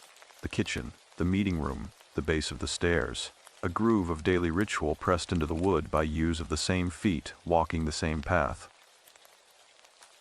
I went upstairs slowly. At the top, I stopped. The children's room was the second door on the left. I knew this. I had known it the moment I turned onto the gravel lane. I had known it probably since the letter arrived and I began the process of deciding to come here. The door was slightly ajar, not open, not closed, ajar in the specific way of a door that has been left that way deliberately, or that has settled that way over years, and either possibility produced in me a sensation I did not immediately know how to classify, something between recognition and reluctance, the feeling of being read by something that should not be able to read. I pushed the door open with the flat of my hand and looked inside. The room was empty and it was entirely ordinary, and the window on the far wall looked out over the cottonwood lane and the flat fields beyond, and the light in the room was the same gray October light that was everywhere in this part of the state on this kind of morning. But, on the wall to the left of the door, at a height of approximately 3 feet, the height of a small child's reach, someone had written 4 words in pencil, in careful, deliberate letters that had been gone over more than once to make them darker. She is still here. I stood in that doorway for a long time, reading those 4 words in the particular silence of a house that was not, I was beginning to understand, as empty as it appeared. I had photographed the words on the wall before I allowed myself to think about them. That is the archivist's instinct. Document first, interpret second, feel last, if at all. I took the photograph from the doorway, and then stepped fully into the room, and took 3 more from different angles, the way I would approach an unusual primary source, methodically, without editorial intrusion, preserving the record before the record had a chance to change. The pencil marks were deliberate. The letters had been formed with care, each one gone over at least twice to deepen its impression, as though the writer had understood that they might need to last. The height of the writing on the wall, approximately 3 feet from the floor, had been established by someone kneeling or by someone very small. I put my phone in my coat pocket and stood in the center of the room. It was not a large space. 2 windows, one facing the lane, one facing the side yard with its rusted swing set, wide plank flooring, the boards gone dark with age and uneven underfoot in the way of old farmhouse floors that have absorbed decades of temperature change. A closet door in the far wall, standing open, the interior showing bare wooden dowels and a single wire hanger that swayed once, slowly for no reason I could determine, and then was still. I went to the closet and looked inside. Empty. The back wall of the closet had been painted at some point. A different white than the rest of the room, thicker, applied in long rolling strokes that had dried with faint ridges. Someone had painted over something. The coverage was thorough, but not quite thorough enough. In the lower left corner at the baseboard, the paint had shrunk slightly with age, and the edge of what lay beneath had become faintly visible, dark lines. The upper portions of letters, possibly, or marks of another kind. Not legible. Not quite. I did not touch it. I photographed it and stepped back out of the closet. The room had been a sleeping room for children. I knew this not from memory alone, but from the physical evidence the space still carried, the worn path in the flooring between the door and the far wall where beds had stood, the hook screwed into the wall beside the door at adult height for a lamp or a garment, the faint rectangular outlines in the plaster where wooden bed frames had rested against the wall for long enough to leave their shadows. How many children had slept here at any given time depended on which years you were asking about. The assembly had operated its training homes on a rotating enrollment. Families sent their children to live communally for periods of intensive instruction. My mother had sent me here 3 times between the ages of 4 and 8. I did not remember all of it. I remembered specific textures and temperatures and the quality of certain silences, the way you remember a place experienced largely in the dark. I left the children's room and moved down the hallway. There were 3 other rooms on the upper floor, 2 smaller rooms that had served as sleeping quarters for adult supervisors. And at the end of the hall, the room they had called the instruction room, this last door was closed. I stood in front of it for a moment, and tried to determine what I actually felt, and the precise language I try to bring to things when precision is available. What I felt was resistance, not fear, not yet, or not the kind I could label as such, something more structural than that, like the sensation of pressing against a door that is not locked but is held shut from the other side by weight. I opened it. The instruction room was the largest of the upper rooms, and it was the only one in the house that still held furniture. In the center of the room stood a single straight-backed wooden chair, positioned with geometric precision, equidistant from all four walls, facing the door. The chair was old, dark with age, with a high, narrow back and no cushion and no armrests. It was the kind of chair designed to offer nothing in the way of physical comfort. Around the perimeter of the room, at intervals of roughly 2 feet, someone had placed small flat stones on the floorboards. River stones, smooth and gray, the kind that come from creek beds. I counted 14 of them before I stopped counting. They formed a ring, an incomplete one. There was a gap in the circle at the far wall, near the window, where 2 stones had been removed or knocked aside, one resting on its edge against the baseboard, one lying 2 feet away from where it clearly belonged. I did not go inside the room. I stood in the doorway and looked at the chair in the center of the stone ring for a long moment, and then I stepped back and pulled the door closed and stood in the hallway with my back against the wall. My hands were steady. I noted that, specifically because it seemed important to note. My hands were steady and my breathing was even, and I was not experiencing anything I could clinically describe as distress. What I was experiencing was something closer to the sensation that arrives in the seconds after you have looked directly at something you were not meant to see, and your mind is still organizing what to do with the information. I went back downstairs. I went out the front door and stood on the porch in the cold air. I made myself look at the property in the flat October daylight. The brown grass, the listing out building, the swing set with its hanging chains, the cottonwood trees along the lane with their last few leaves releasing and drifting in the wind. Ordinary, entirely ordinary in every observable detail, except that the window marks had been made by at least 3 different people, and the wall of the children's room carried a message written at a child's height, and the instruction room upstairs held a circle of stones around a chair that no one had removed when the house was vacated. I called Ruth Schaefer from the porch. She answered on the second ring as though she had been expecting the call. I described what I had found without editorializing. The marks on the window frame, the words on the wall, the instruction room. I gave her the facts the way I give anyone facts, sequentially, accurately, without decoration. She was quiet for a moment after I finished. Then she said, "You need to talk to Margaret Holt." I knew the name. Margaret Holt had been one of the senior women of the assembly during the years when it was most active, not ordained, because the organization did not ordain women, but functionally central in a way that ordination would only have formalized. She had been the keeper of the training homes in the region. That was the word Ruth used, keeper, as though the role had a name that had existed before Margaret occupied it. Ruth said Margaret was still in the area.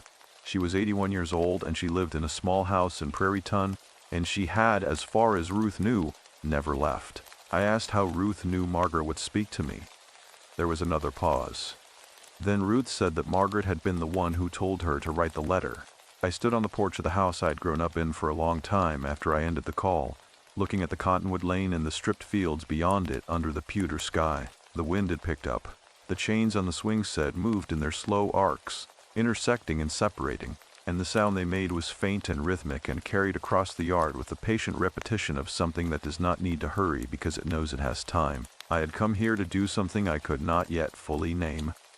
I had told myself it was research. I had told myself it was completion, the closing of a chapter in the organized archive of my personal history. I am trained to know the difference between a document that can be filed and a document that changes the meaning of everything filed before it. Standing on that porch, in that cold, looking at the 4 words still visible in my memory as clearly as they had been on the wall, "She is still here," I began to understand that I had not come here to close anything. Something had sent for me, and the distinction between those 2 things, arriving and being sent for, was the specific weight I had been feeling since the county road, since the grain elevator with its faded letters, since the man behind the counter in Harmony who had looked at me with the expression of someone watching a person walk toward a door they themselves would not open. The cold moved through my coat in a way that had nothing to do with temperature. I had been brought up to believe that willfulness was the source of all suffering, that the self was a problem to be solved rather than a life to be lived. I had spent 19 years carefully, methodically constructing a counter-argument to that, building a self that was ordered and capable and sufficient and mine. And that construction was real. I did not doubt it. But there was a part of me that had been in this house a very long time ago. That was not part of the construction. Something set down before the building began, something the building had been built around rather than over, and whatever was in that instruction room, at the center of that circle of stones, in that chair that faced the door with the patience of something that had decided long ago to simply wait. It did not feel random. It felt calibrated. It felt like it had a specific frequency, and the frequency it was tuned to was one I recognized from the inside of my own chest, and the place where something had gone quiet at the age of 8, and had never entirely made sound again. I drove back to Terre Haute in the early afternoon with my hands steady on the wheel, and I understood for the first time that steadiness and safety are not the same thing, and had never been, and that whatever was waiting in that house had known that about me long before I did. Margaret Holt lived on a street in Prairie Ton, so short it barely qualified as a street, 4 houses on one side, a drainage ditch on the other, the whole thing terminating in a field that had been soybeans this year and would be corn the next, in the rotation that central Indiana farms have maintained for generations without needing to discuss it. Her house was a single-story white clapboard with green shutters and a concrete porch just wide enough for 2 chairs, one of which held a clay pot with the dead stems of summer geraniums still upright in it, papery and brown, and holding their shape with a kind of dignity that seemed, in that light, almost deliberate. She was expecting me. The door opened before I reached the porch steps, and Margaret Holt stood in the frame of it and looked at me with the particular attention of someone who has been forming an impression of a person for a long time and is now checking it against the reality. She was 81 years old, and she was smaller than I had expected. I had no memory of her from childhood, only the weight her name had carried in the rooms where adults spoke it. But smallness was not the impression she gave. She gave the impression of compression, of a great deal of material occupying a carefully maintained density. She said my name, not as a question. I said yes. She stepped back and let me in. The interior of her house smelled of black tea and wood smoke and something herbal I could not identify, not unpleasant, clean in a botanical way. The smell of a house where windows were open regularly, regardless of the season, and where things were grown on the sills. The front room held 2 armchairs angled toward a wood stove, a braided rug in shades of rust and cream, bookshelves along 2 walls filled with volumes that appeared to have been read and handled rather than displayed. A small table between the chairs already held a tea tray, 2 cups. I sat in the chair she indicated. She poured without asking whether I wanted any. For a moment neither of us spoke. The wood stove made its soft, ticking sounds, and the light through the window held the afternoon quality of October light in this part of the state. Golden for approximately 40 minutes before it surrendered entirely to gray. Margaret set down the pot and looked at me directly and said, "Tell me what you found in the instruction room." I described it. The chair, the stones, the gap in the circle near the far window where 2 stones had been displaced. She listened without interrupting, her hands folded around her cup, her expression not changing but becoming somehow more concentrated as I spoke, the way a person's face changes when they are cross-referencing what they are hearing against a very detailed internal record. When I finished, she was quiet for a moment. Then she said, "The family that was there most recently, they had a daughter, 9 years old. They left in August, abruptly, as Ruth told you." She paused. The girl had been moving the stones. She had moved 2 of them before her parents understood what she was doing and took her out of the room. They left the following morning. I asked what it meant to move the stones. Margaret looked at me with an expression that was not impatience but its near neighbor. "The circle is a boundary," she said, "not a containment, a designation. It marks what belongs in the center of it and what belongs outside. The stones have been there for," she paused, calculating, "at least 40 years, possibly longer. I placed them originally. Others maintained them after I stopped going to the house." I set down my cup carefully. "You placed them." "I did." I asked her to tell me everything from the beginning because I am a person who needs the beginning before I can make sense of the middle, and because I was beginning to understand that the middle of this particular story was a place I was already standing in, whether I had consented to it or not. Margaret was quiet for a long moment, looking at the wood stove. Then she began. The assembly had established its first training home in Vigo County in 1968, on the property I had visited that morning. The founder, she referred to him only as Papa George, which was the only name he had ever been called within the organization, and the only name she appeared willing to use now, had selected the property specifically for its isolation, its self-sufficiency, and its distance from what he described as worldly interference. The trading homes operated on the principle that the individual will was the primary obstacle to spiritual formation, and that children were best served by having that obstacle addressed, systematically and early. I knew this. I had read accounts of it. I had lived a version of it. But there's a difference between knowing a thing in the abstract and sitting in a warm room while an 81-year-old woman speaks it plainly in the middle of the afternoon, and the difference is physical. It arrives in the body before the mind is finished receiving it. Margaret continued without softening any of it. She said that over the course of approximately 2 decades, something had accumulated in that house. Not in a metaphorical sense. She was precise about this, and her precision was not the precision of folklore superstition, but of someone making a careful distinction between kinds of evidence. Children had been brought to that house during their most formative years, and had been systematically separated from their own interior lives. Their preferences, their resistances, their native emotional responses, all of it treated as material to be corrected, rather than information to be received. What accumulated, she said, was not a ghost in the conventional sense. It was not a personality or a presence with intention. It was more like a residue. She used that word deliberately, a residue of suppressed interiority, of everything that had been pushed down and sealed and left with nowhere to go, by child after child after child, in that house, over those years. It did not think, it did not want in any way that mapped onto human wanting. But it was responsive. It recognized frequency. It recognized the specific quality of a self that had been organized around an absence, the shape of a person built around a sealed room. I said, and the chair.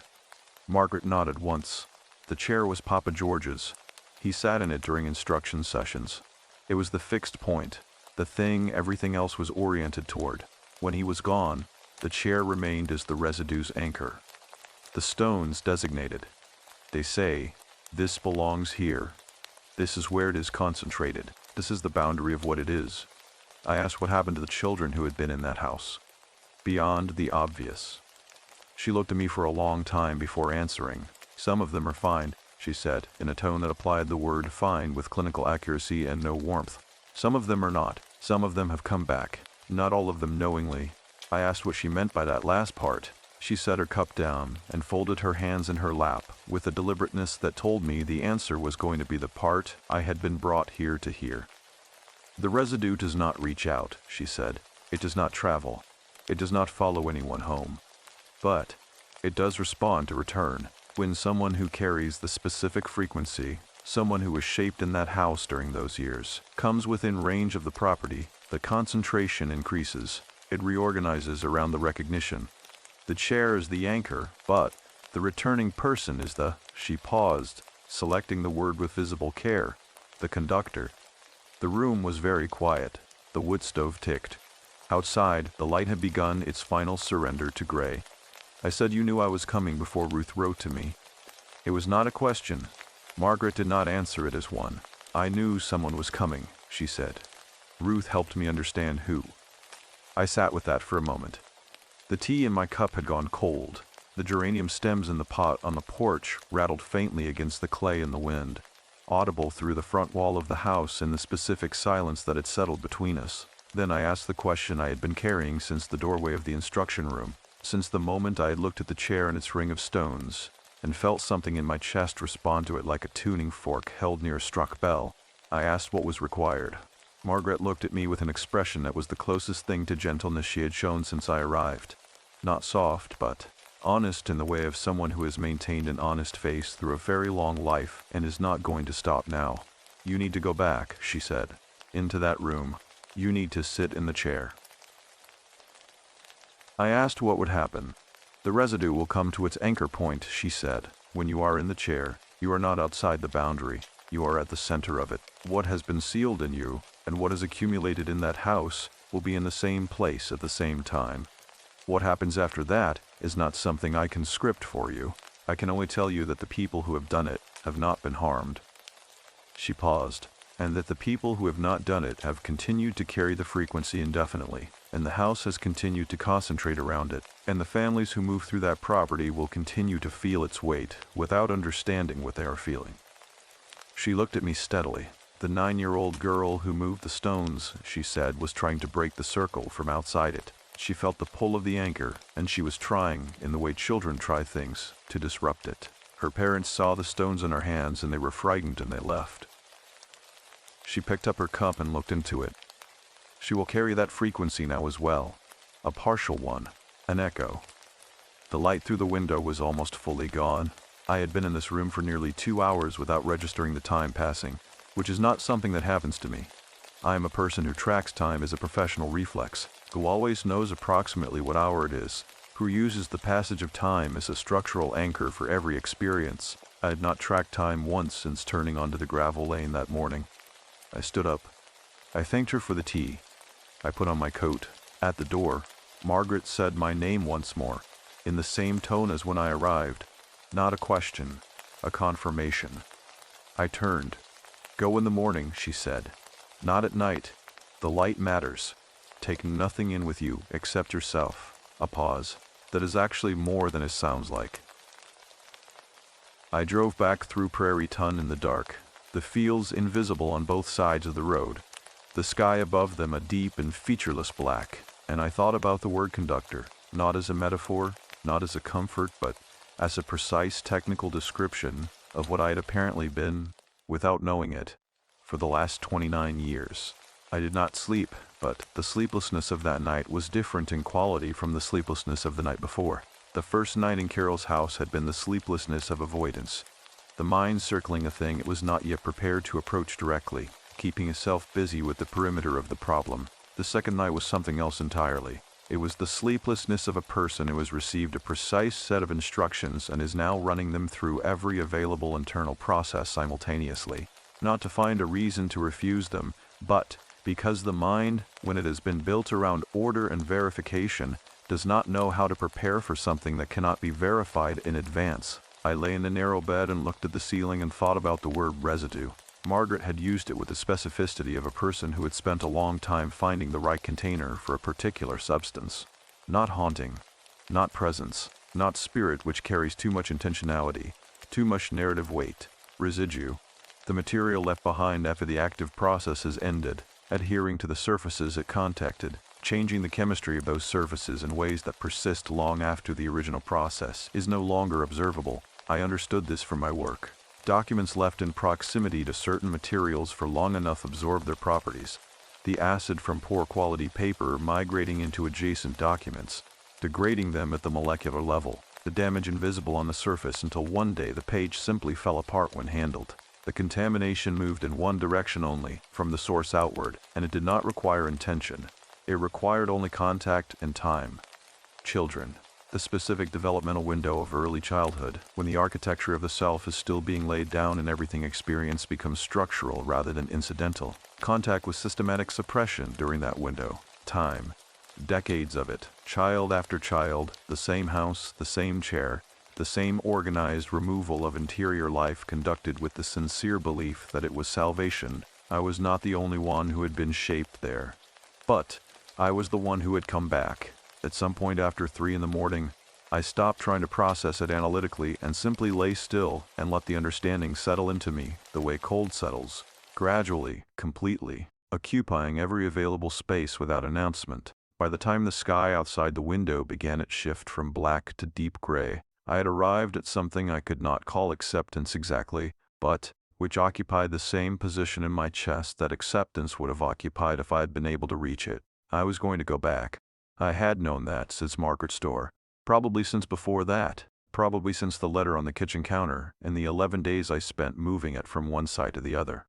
I dressed carefully. I ate nothing, not from any ritual logic, simply because the idea of food was remote and irrelevant in a way I did not try to argue with. I told Carol I would be out most of the day and thanked her again for the hospitality with the genuine warmth I felt for her, which was considerable, she had created around me. without knowing anything about my purpose, an environment of uncomplicated human decency that I had moved through like a person passing through a warm room on the way out into cold, grateful for it, unable to stay. I drove out just after 7. The fields were different in the early morning. Not different in fact, but different in register. The darkness not yet fully lifted. The stripped soil on both sides of the county road holding a blue-gray color that would not last past 8 o'clock, but was, in that specific window, something close to beautiful in the way that honest, undecorated things are sometimes beautiful. I drove without music. The road unrolled ahead of me in the flat, patient way of rural Indiana roads, and I tracked the miles on the odometer the way I track things I cannot control, with attention, without interference. The gravel lane looks narrower in the early light. The cottonwood trees on either side had lost more leaves overnight, or the diminished light simply made the gaps between branches more visible, more pronounced. The interlaced canopy above the lane reduced to a skeletal lattice through which the gray sky showed in irregular pieces. I drove slowly. The tires moved through the leaf drifts along the verges with that same careful tearing sound, and the sound seemed louder than it had the day before. Or perhaps I was simply more present to it. The house appeared at the end of the lane. I sat in the car with the engine off, for a different reason than I had sat in it the previous morning. Yesterday the pause had been about preparation, about gathering the necessary internal arrangement before approaching. This morning the pause was simpler than that. I was looking at the house and understanding, in a way I had not understood it the day before, that it had been looking back. Not with eyes, not with anything that required that kind of anthropomorphizing, but in the way that a tuning fork responds to a specific pitch regardless of where in the room it is held. The response is not a choice, it is a property of the object. The house had a frequency that had been established over decades of a specific kind of use, and it had a frequency that had been established in the same place during the same period, and the space between my car and the front porch was vibrating with the fact of that correspondence. I got out of the car, and I walked to the front door and I went inside. The smell of the house was different on this second entry. The top layer of dust and must was still present, but something underneath it had shifted. The sweetness that I had registered the day before as faint was now more present. Not stronger exactly, but more forward, as though it had moved from the back of the room to the front. It was not unpleasant. It was the smell of something very old that had been in the dark for a very long time and had just registered, with whatever capacity it had for registering, that it was no longer alone. I went directly upstairs. I did not stop in the kitchen. I did not look at the window frame.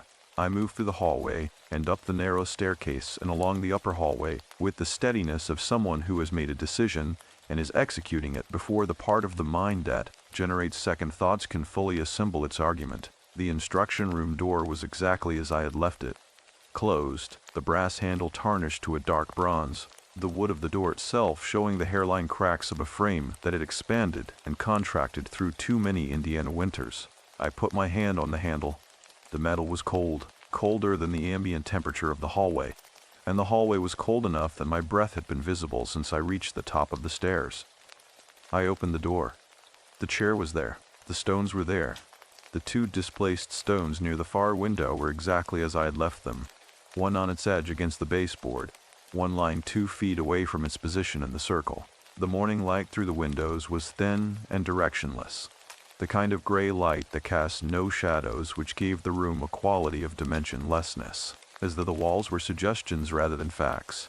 I crossed the threshold and stepped inside the room. The change was immediate and not dramatic. That is the most accurate way I can describe it, and I have tried many other ways in the time since.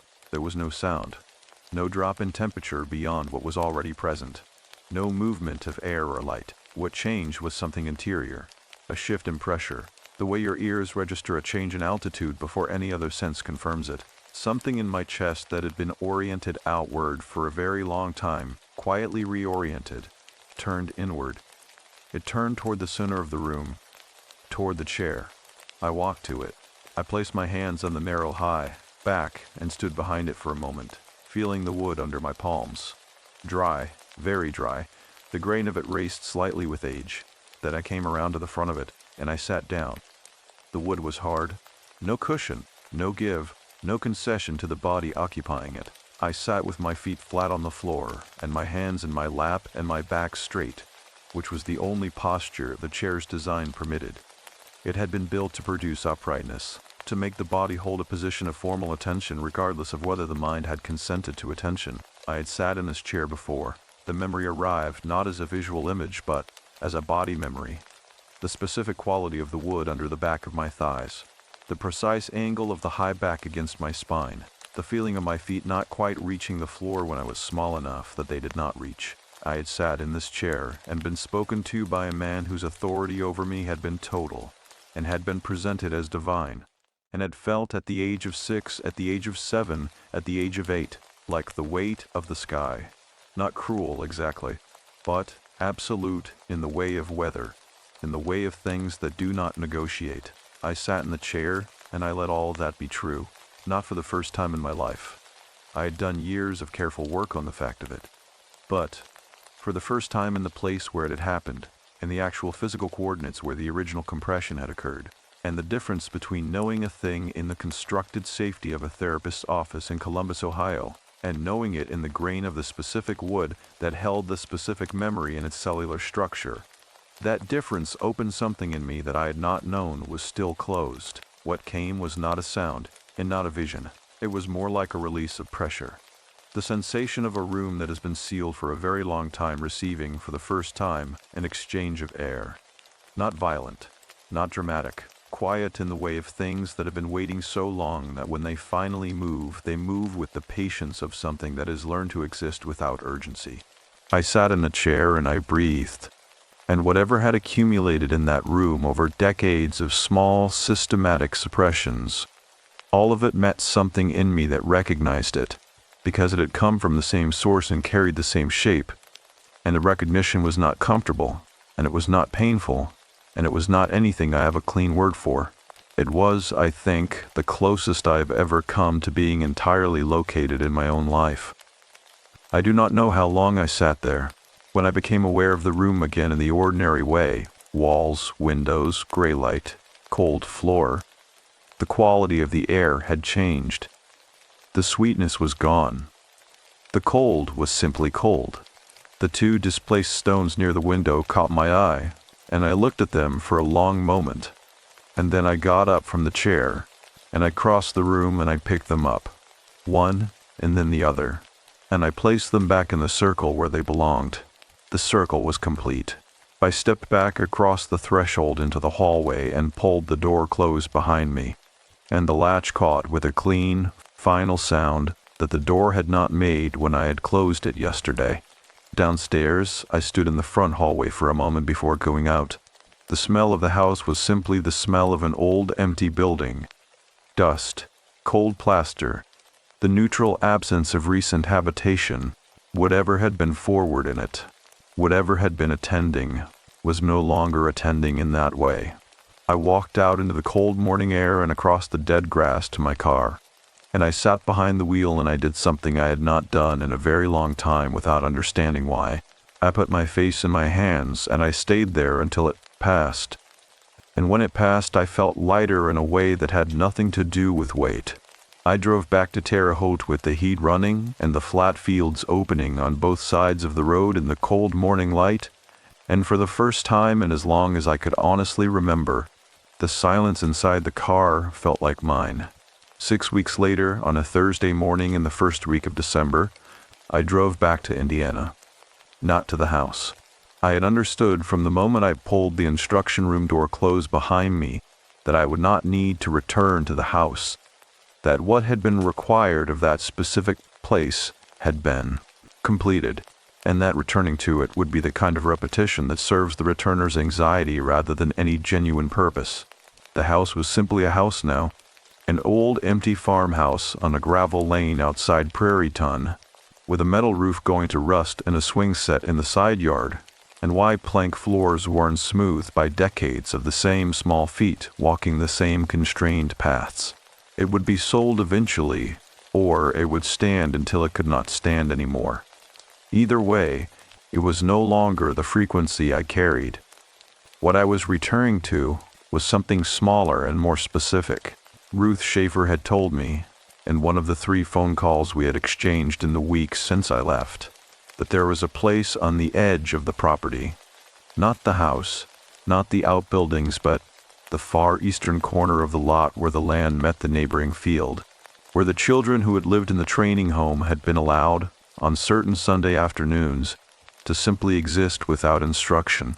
No assigned activity, no supervised purpose, just an hour of unstructured time in a patch of scrubby ground where 3 old box elder trees grew close together and the grass in summer grew long enough to sit in without being seen from the house. Ruth had been there. I had been there. She had reminded me of it in the second phone call with the careful gentleness of someone handing a person something fragile, not certain whether the recipient remembers it or has sealed it away. And I had sat with the phone pressed to my ear and felt the memory surface not as an image but as a physical sensation. The specific warmth of afternoon sun on the back of a child's neck, the sound of wind in box elder leaves, the quality of an hour that belonged to no one, that had not been organized or assigned or corrected, that simply was. It was the only hour I could remember from those years that had belonged entirely to itself. I had decided, sometime in the 3rd week of November, that I needed to go back to those 3 trees and perform what Margaret had called, in our final conversation, before I left Terre Haute, an act of deliberate completion. She had not specified what form it should take.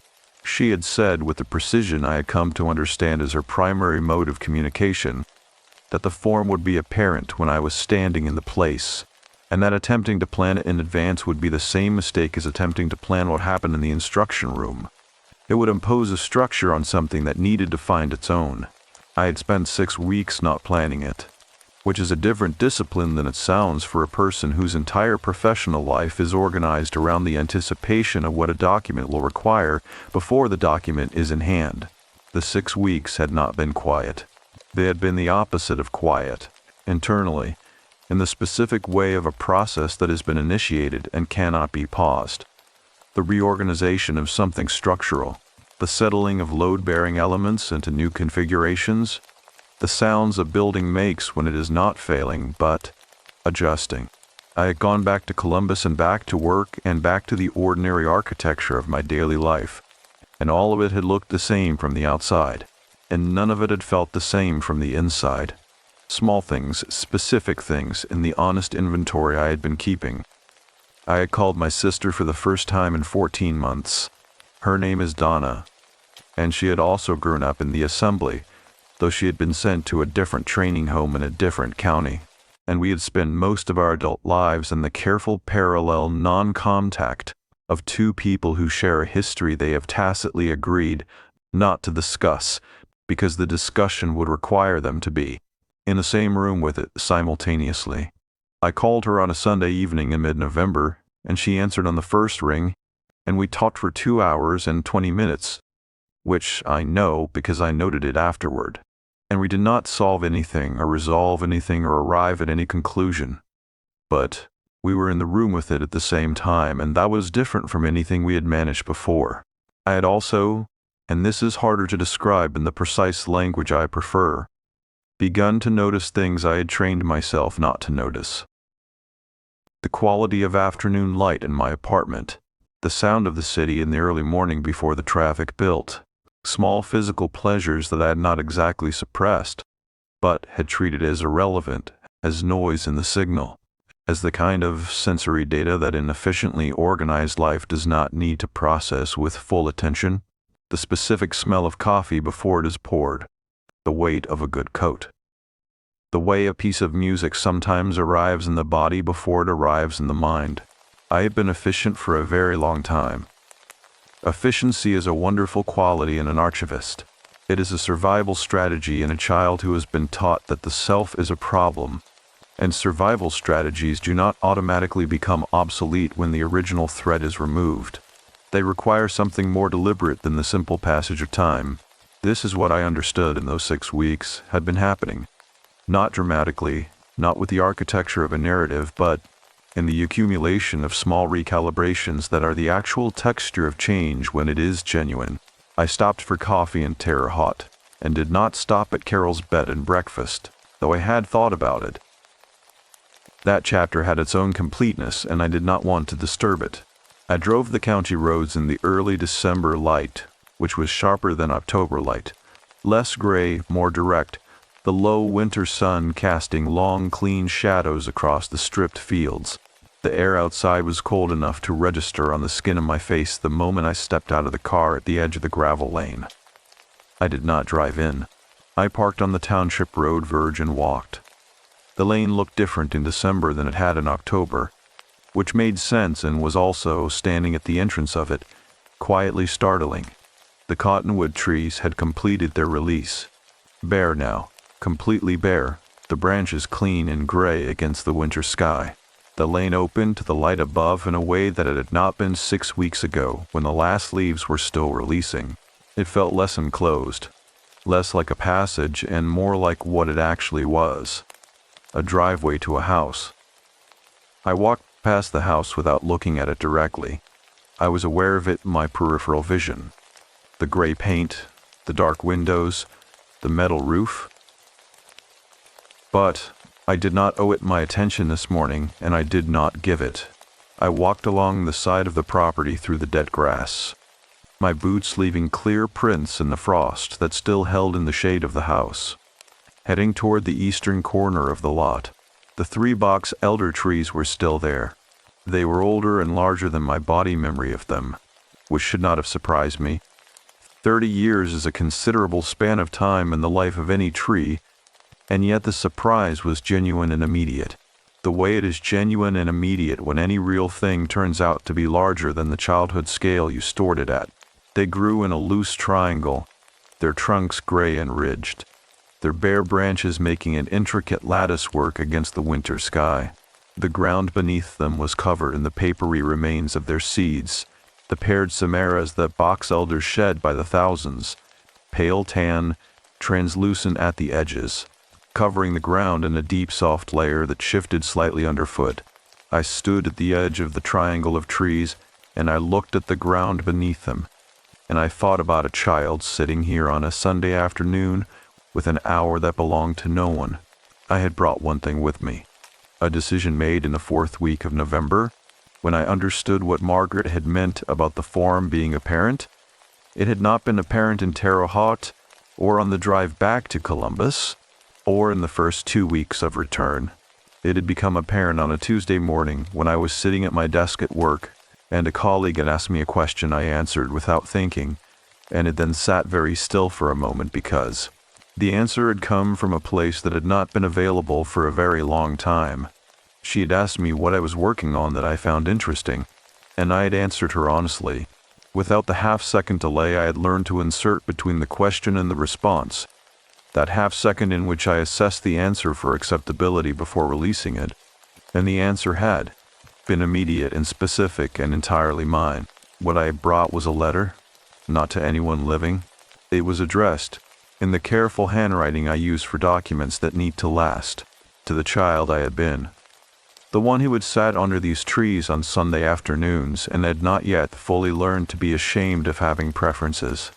I had written it over the course of 2 evenings in late November, in longhand on good paper, and I had written it without correcting or organizing or assessing the content for the accuracy and precision I apply to everything I write professionally.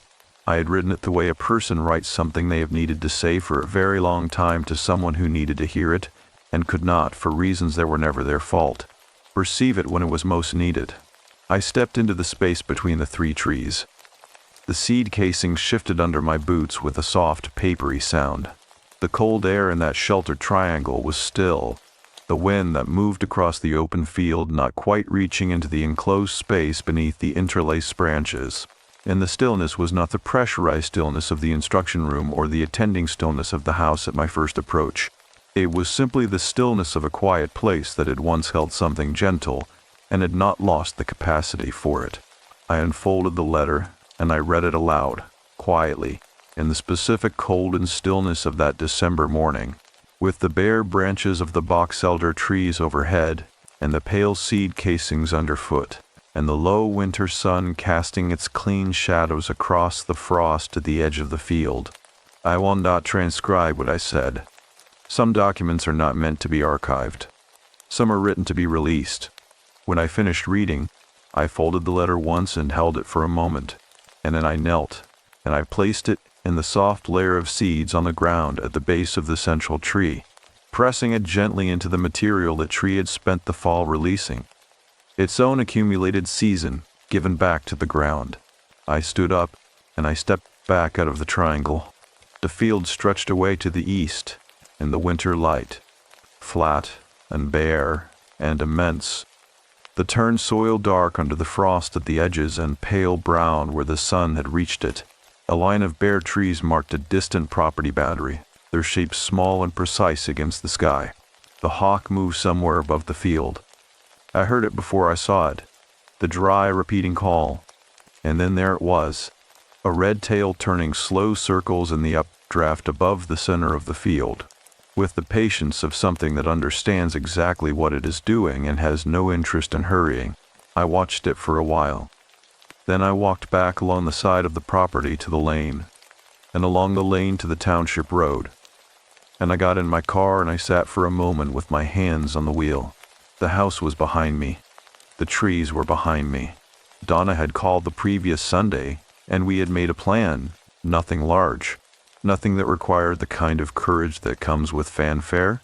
Simply dinner at a restaurant in Indianapolis in January, Equid, distant between her city and mine, and a place she had chosen because she had heard the food was good and she wanted, she said, to eat something good and tell me about her life. I wanted that too. I started the car. I pulled onto the township road and drove south toward the county road, the fields opening on either side. The December sky above them, clean and pale and very high, and the hawk was gone, and the frost was retreating in the morning sun, and the road ran straight ahead in the way that Indiana roads run, without apology, without ornament, without any suggestion that the destination requires anything more or less than the decision to keep moving toward it.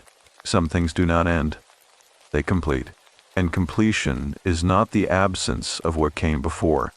It is the moment when what came before finally has the room to become simply what it was, without the weight of what it is still doing to you. And you can carry it the way you carry anything that is genuinely yours, not as a wound, not as a wall, but as the particular knowledge of a person who has been somewhere real and come back changed in the ways that matter and unchanged in the ways that also matter. The road went on. The fields went on. The sky was the color of clear water. I drove home.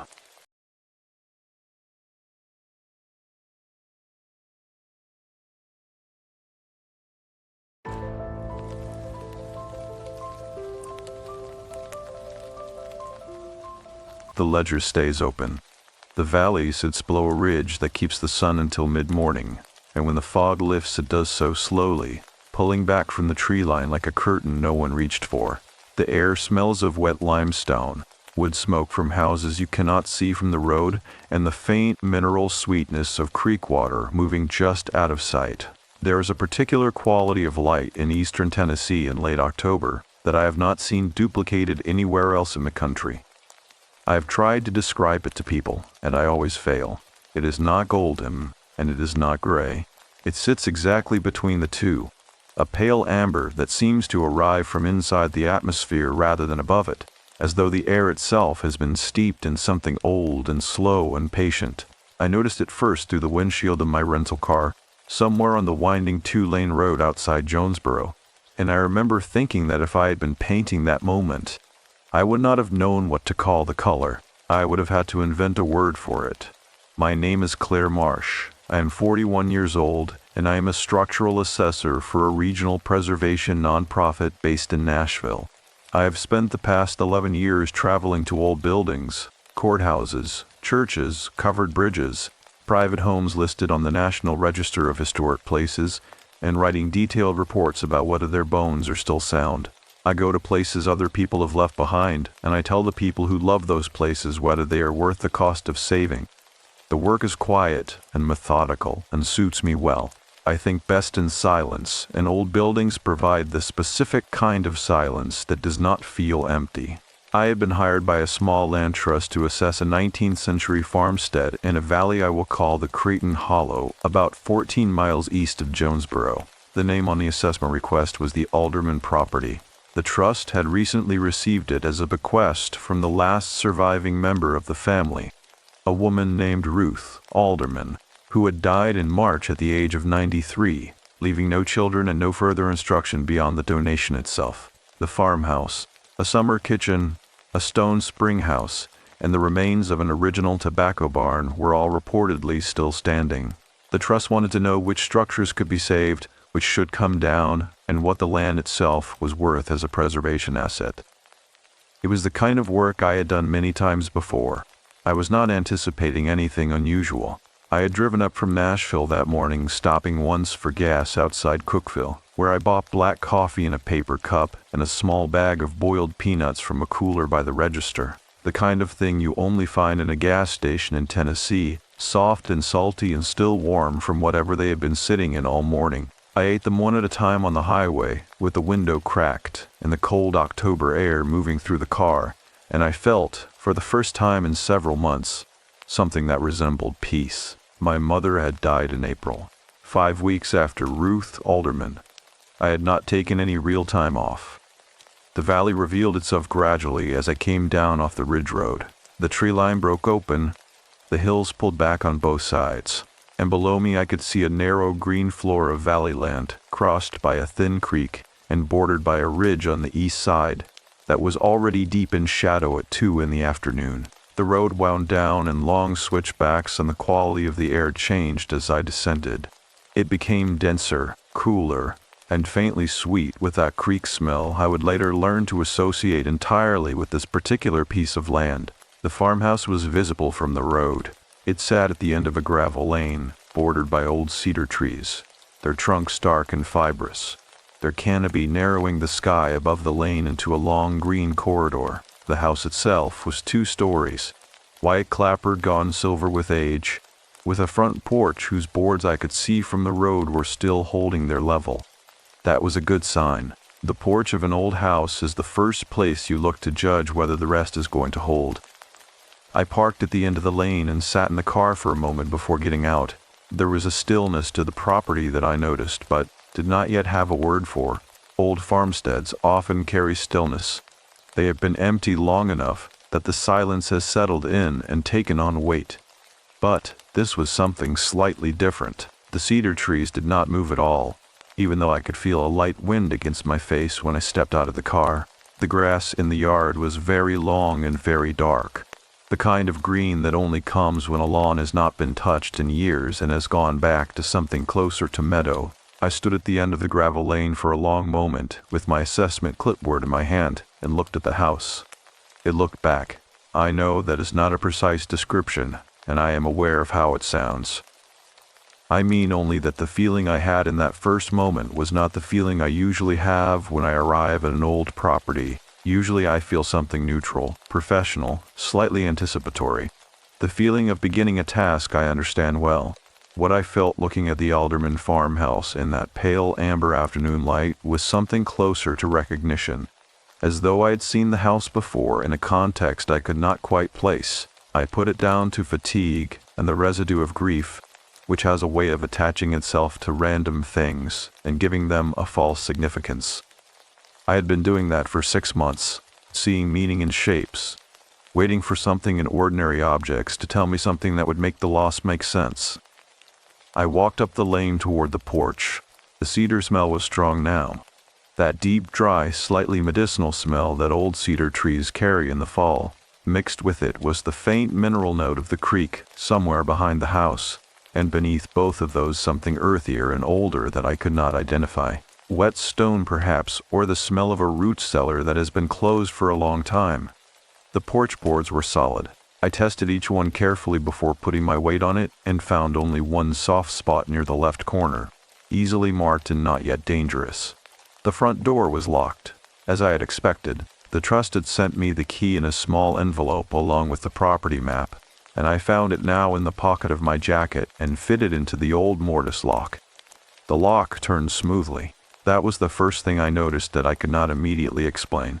A lock that has not been used in the 7 months since a 93-year-old woman last lived in this house should not turn smoothly. The mechanism should be stiff. The key should require pressure. The barrel should resist. This one turned as though it had been oiled recently, as though it had been prepared for use. I told myself the trust's local representative had probably come by at some point to check on the property, had probably used the same key, had done exactly that, oiled the lock to keep it from seizing over the winter. It was a logical explanation. It was probably the correct explanation. I pushed the door open. The smell that came out was not damp or stale the way an unoccupied house should smell after 7 months closed. It smelled like a house that had been lived in recently. Wood smoke, very faint, and something else, a dry, papery smell like very old documents kept in a warm room. I stood in the doorway and looked into the hallway of the Alderman farmhouse, and a pale amber October light came through the door behind me and laid a long rectangle of itself across the floorboards, and the house was very quiet, and somewhere beyond the stillness of the hollow, the creek was moving. I stepped inside. The door did not close behind me. The hinge held it open at that same angle, the same rectangle of light staying patient across the floor. And I would come to think, much later, that the house had simply decided there was no reason to close what it had been waiting so long to open. As the pale amber light of that October afternoon had held itself across the hallway floor of the Alderman farmhouse, and the smell of old paper and faint wood smoke had settled around me like something that had been waiting for a body to settle against. I had stepped across the threshold of a house that had been locked and empty for 7 months, and found it feeling, in ways I could not yet name with any precision, occupied. I want to be careful here about how I describe what followed. I am trained to observe and document. I write reports that must hold up to professional scrutiny, and I have learned over 11 years to separate what I actually see from what I feel about what I see. Those are 2 different categories of information, and conflating them is a failure of craft. I will try to keep them separate as I write this. I will try. The hallway of the farmhouse ran the full depth of the structure, front door to back door, about 30 feet. On the left side, a staircase with a turned walnut banister climbed to the 2nd floor. On the right side, 2 doorways, the first opening into what had been a formal parlor, the second into a room I would later identify as the primary sitting room, and the space where Ruth, Alderman, had done most of her daily living. Straight ahead, past the foot of the stairs, the hallway narrowed and led into the kitchen at the back of a house. All of this was structurally sound. I could see the ceiling joists through a small area of plaster failure near the kitchen doorway, and they were dry and intact. The floors were yellow pine, original, with the kind of deep honey patina that only comes from a century of daily use and occasional oiling by hands that cared about them. I knelt and pressed the wood in 3 places along the hallway and found no give, no softness, no moisture damage. The bones were excellent. The Alderman farmhouse had been built by someone who understood weight and time. The parlor on my left held almost nothing. A tall window faced the cedar-lined lane, its glass original, with that slight ripple and greenish tint of 19th century window panes that makes the world outside look like it exists slightly underwater. A single ladder-backed chair sat against the far wall, and beside it, a small oval braided rug in faded blues and greens. The fireplace was brick, painted white long ago, the pane now yellowed and cracking at the mortar lines. Above the mantel, a square of slightly darker wallpaper indicated where a picture had hung for a very long time before being removed. I noted everything on my clipboard and moved on. The sitting room was where Ruth Alderman had lived, and it felt like it. The furniture was still present here. A horsehair sofa with a crocheted throw folded over one arm. A wing chair pulled close to the fireplace. A round pedestal table near the window with a reading lamp still on it. On the table, a library book.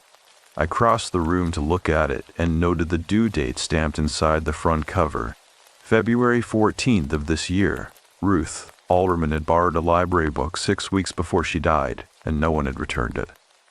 I stood looking at that due date for longer than I should have. The book itself was a history of Washington County, Tennessee, a thick, spiral-bound volume published by a local historical society, the kind of book that circulates endlessly through small-town libraries and is never quite finished by anyone who checks it out. I opened it to the page she had been reading, marked with a folded piece of paper, and looked at the chapter heading. The chapter was titled Land Memory and the Hollow Tradition. I read the first paragraph. It described a belief, common among the older families of the eastern Tennessee valleys through the early 20th century, that certain parcels of land retained a kind of invisible record of the people who had lived on them.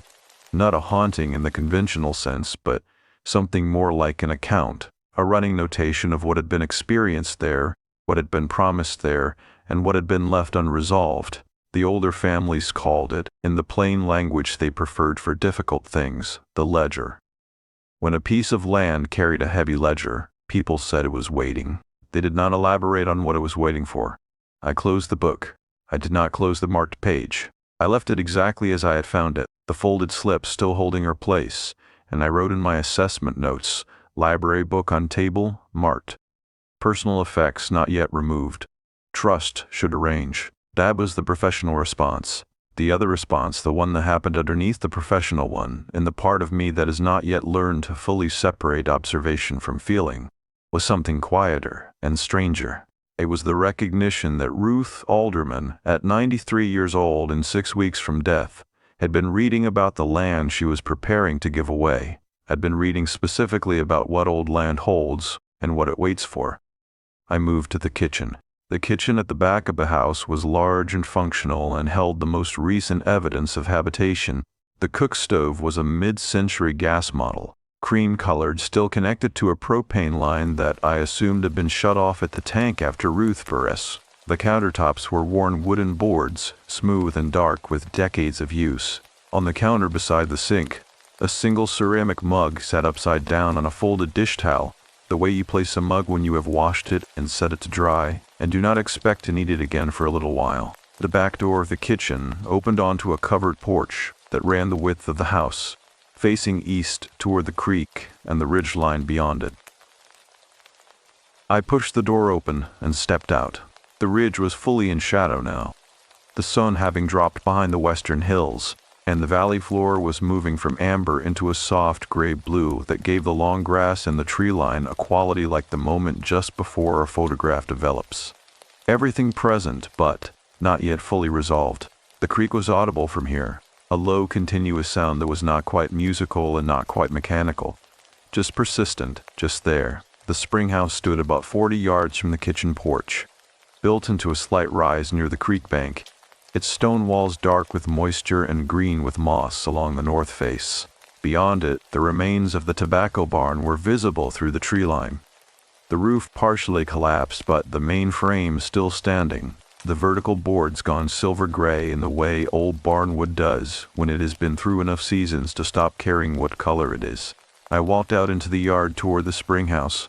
The grass was wet with an early evening dew that had come on faster than I expected, and by the time I reached the spring house my boots were dark to the ankle.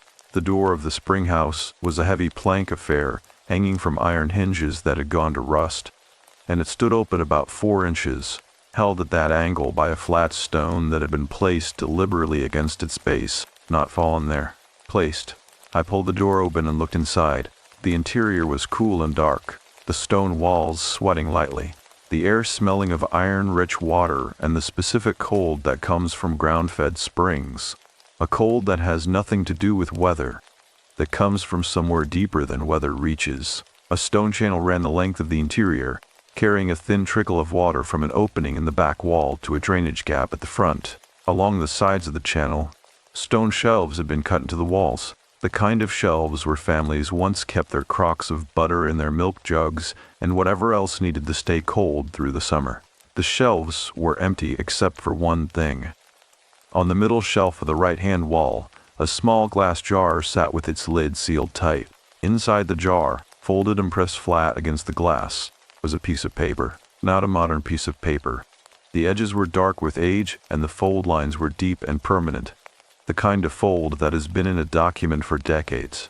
I could see writing on the paper but could not read it through the glass at that angle in the low light. I did not touch the jar. I do not know exactly why I did not touch it. It was not fear, or not what I would normally call fear. It was something more like the feeling of coming upon a document that is still in the process of being read by someone else. The sense that the object was mid-use in a transaction I did not yet understand. I stood looking at it for what must have been 2 full minutes, and then I straightened up, and stepped back out of the spring house into the cooling air of the valley. The light was almost gone now. The ridge to the east was a dark wall against the sky gone deep blue-gray, and the first star was up low and white over the tree line. I walked back to the house, wrote 3 lines of my assessment notes about the spring house, stone structure intact, spring still flowing, 1 personal item on shelf, condition unknown. And then I stood in the kitchen for a moment before going back to my car to drive into Jonesboro for the night. On the kitchen table, which I had passed on my way in without paying it much attention, there was a yellow legal pad. The top sheet was blank. The sheets beneath it were not. I could see the impressions of handwriting through the top blank page. Deep impressions, made by someone who pressed hard when they wrote, the way people do when they are writing something they mean to stay written. I did not peel back the blank sheet. Not that evening. But I stood there long enough that the kitchen went fully dark around me before I remembered to move. The jar in the spring house stayed with me on the drive into town, small and sealed and patient on its stone shelf, holding whatever Ruth, alderman, had needed it to hold. And I found that I could not decide, in the space between the valley and the first streetlight of Jonesboro, whether I was more afraid of what was written on that paper, or more afraid that I already knew. The inn I had found in Jonesboro was a converted Victorian on a side street 2 blocks from the main historic district, the kind of place that smelled of dried lavender and old radiator heat, and served a breakfast of biscuits and sourwood honey that arrived without being ordered, as though the house simply assumed you needed it. I had slept poorly, not because of anything I could point to. The bed was good, the room was quiet. The street outside was the particular silence of a small Tennessee town after 10 at night, which is a silence that feels genuinely restful. I had slept poorly because my mind had stayed at the property while my body drove away from it, and the two had not fully reconciled by morning. I ate my biscuits at a small table by the window and watched the main street come awake in the early light. And I thought about the jar. I had made a decision on the drive in the previous evening. I would treat the jar as I would treat any personal effect found on an assessed property. I would document it, photograph it, and note it in my report for the trust to handle. I would not open it, would not read whatever was inside it, would not allow it to become anything other than a line item in a professional document. That was the correct approach. That was the approach I intended to take. I finished my coffee, drove back out to the valley, and by 8:15 in the morning, I was standing in the kitchen of the Alderman farmhouse with my camera and my clipboard and the clear intention of doing my job. The legal pad on the kitchen table had not moved. I photographed it first, the blank top sheet and the ghost of the handwriting pressing through from below. And then I set the camera down and lifted the blank page. Ruth, alderman, had been a deliberate writer. Her hand was large and unhurried, each letter formed with the patience of someone who learned penmanship in a schoolroom that took it seriously. The top page of the legal pad, the first written page, was a list. Not a grocery list, not a to-do list, not the kind of list people make for practical reasons. It was a list of names, and beside each name, a date. There were 11 names. The dates beside them spanned from 1914 to 2003. I recognized none of the names except the last one, which was Ruth's own, Ruth Alderman. Beside her name, the date was blank. I stood at the kitchen table and read the list twice, and then a third time, and on the third reading I noticed something I had missed on the first 2. The dates beside each name were not birth dates or death dates. They were not in any regular sequence that would suggest a chronological record of a family. They were clustered. 4 of the 11 dates fell within the same 3-week window in October of their respective years, separated from each other by decades, but sharing that same narrow autumn slot. 2 more names carried dates in late November. The remaining 5 were scattered across the calendar without apparent pattern. I photographed the page and moved on. That was what I told myself to do. Photograph and move on. I spent the first 3 hours of the morning on the structural assessment work, measuring load-bearing walls, testing floor systems, examining the foundation from the exterior where the grade had pulled back enough to expose the original stone footings. The footings were exceptional, Whoever had built this farmhouse in the 1870s had known the land well enough to set the foundation into solid limestone shelf rather than trusting the valley soil, which in a hollow like this one can shift with the water table through a wet winter. The house had not moved perceptibly in 150 years. That was remarkable. That was the kind of thing I would spend a paragraph on in my report. The tobacco barn required more care to approach. The roof had collapsed on the east end, and the floor joists in that section had come down with it, leaving a tangle of old timber and roofing tin that would need to come out before anyone could safely work in there. The west end was intact, and I made my way around to it to the tall grass, noting the construction details, hand-hewn chestnut framing, the tenon and mortise joinery of a pre-industrial rural build, square-cut nails throughout. The structure was worth saving for the framing alone. On the interior wall of the west end, someone had scratched text directly into the wood of an upright post. This was not unusual in old farm buildings. Workers marked their heights. Owners recorded dates of significant events. Children wrote their names where they hoped the world would find them.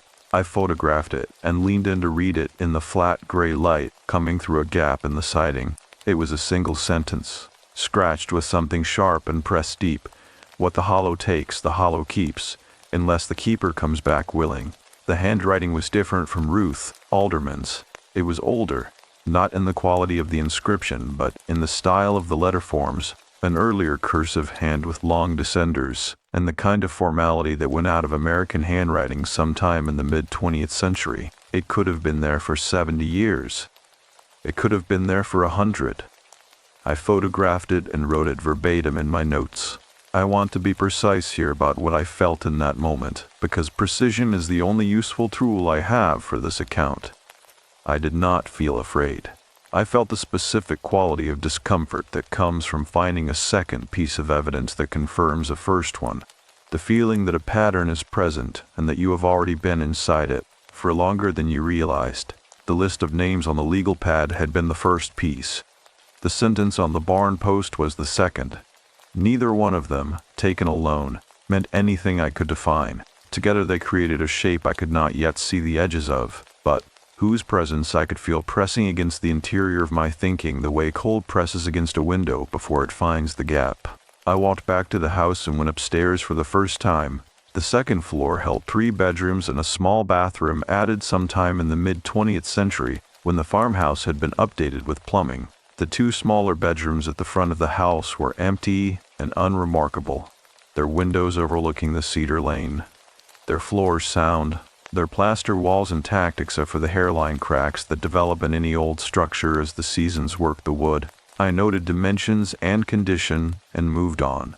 The 3rd bedroom at the back of the house had been Ruth Alderman's. It was the largest room on the floor, its 2 windows facing east toward the ridgeline in the creek. The same view as the kitchen porch below.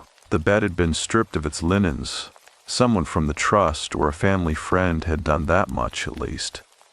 The mattress ticking was clean and striped and old. On the nightstand, a glass of water. Not old water with a film on it. Not an empty glass. A glass of water filled to within an inch of the rim. Clear and still. I reached out and touched the outside of the glass with 2 fingers. It was cool. Not the cool of water that has been sitting at room temperature in an unheated house through an October night, which should have been close to ambient temperature by morning. It was the cool of water that has been recently poured, the kind of cool that means the water and the air have not yet finished exchanging temperatures with each other. I took my fingers away from the glass. I stood very still for a moment in Ruth Alderman's bedroom with its east-facing windows and its stripped mattress and its recently filled glass of water, and I listened to the house around me. The house was quiet. The house was completely quiet. And then from somewhere below me, from the direction of the kitchen, or perhaps from the back porch, or perhaps from the yard beyond it, I heard a single sound.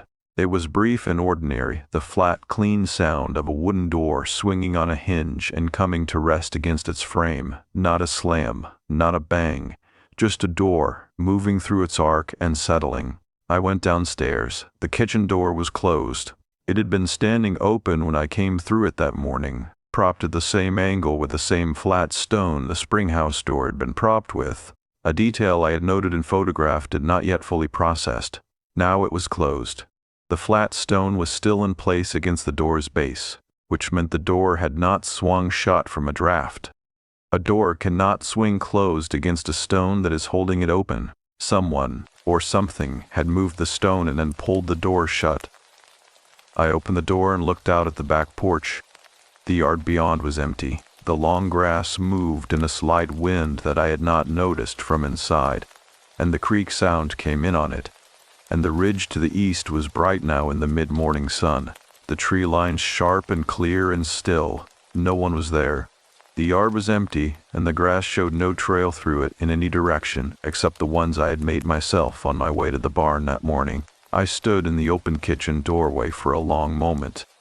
Then I walked back to the kitchen table, sat down in the chair nearest the legal pad, and read the list of names one more time.